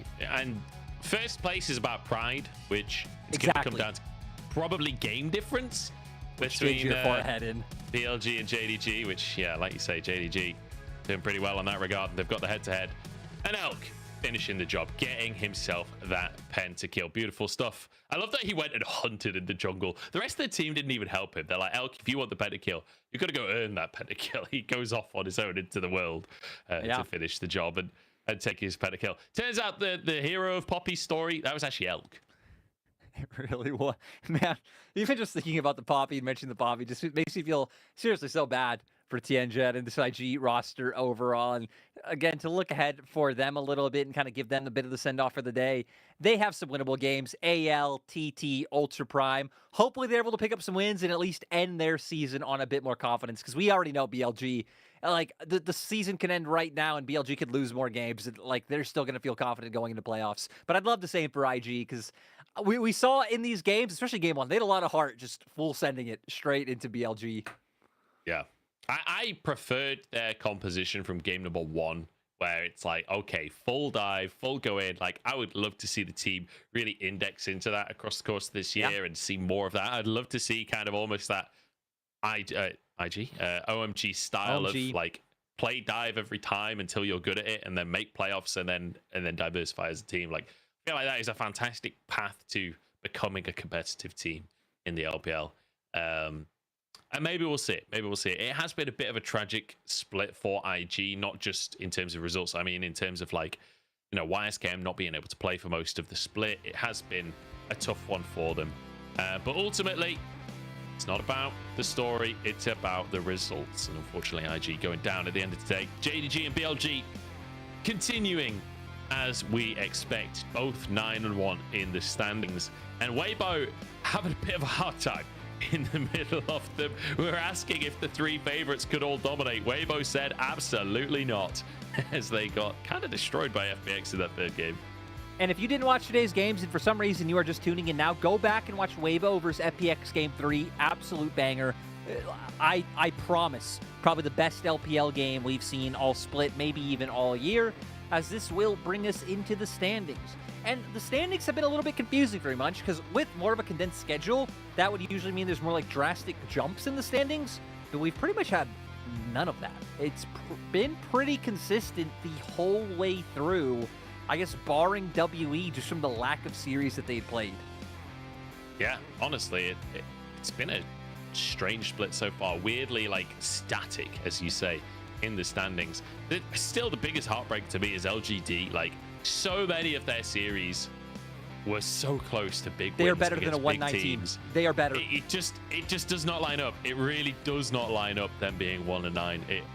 I can't, like, I have never been the guy that pities the bottom team and tries to sugarcoat it. That's not me. LGD is the first time where I feel like this is a team that should not be in 17th place. I personally think they are better than, like, IGAL, maybe even TT as well. Like, I don't know. It's weird. It's weird. I think it's a especially strange one.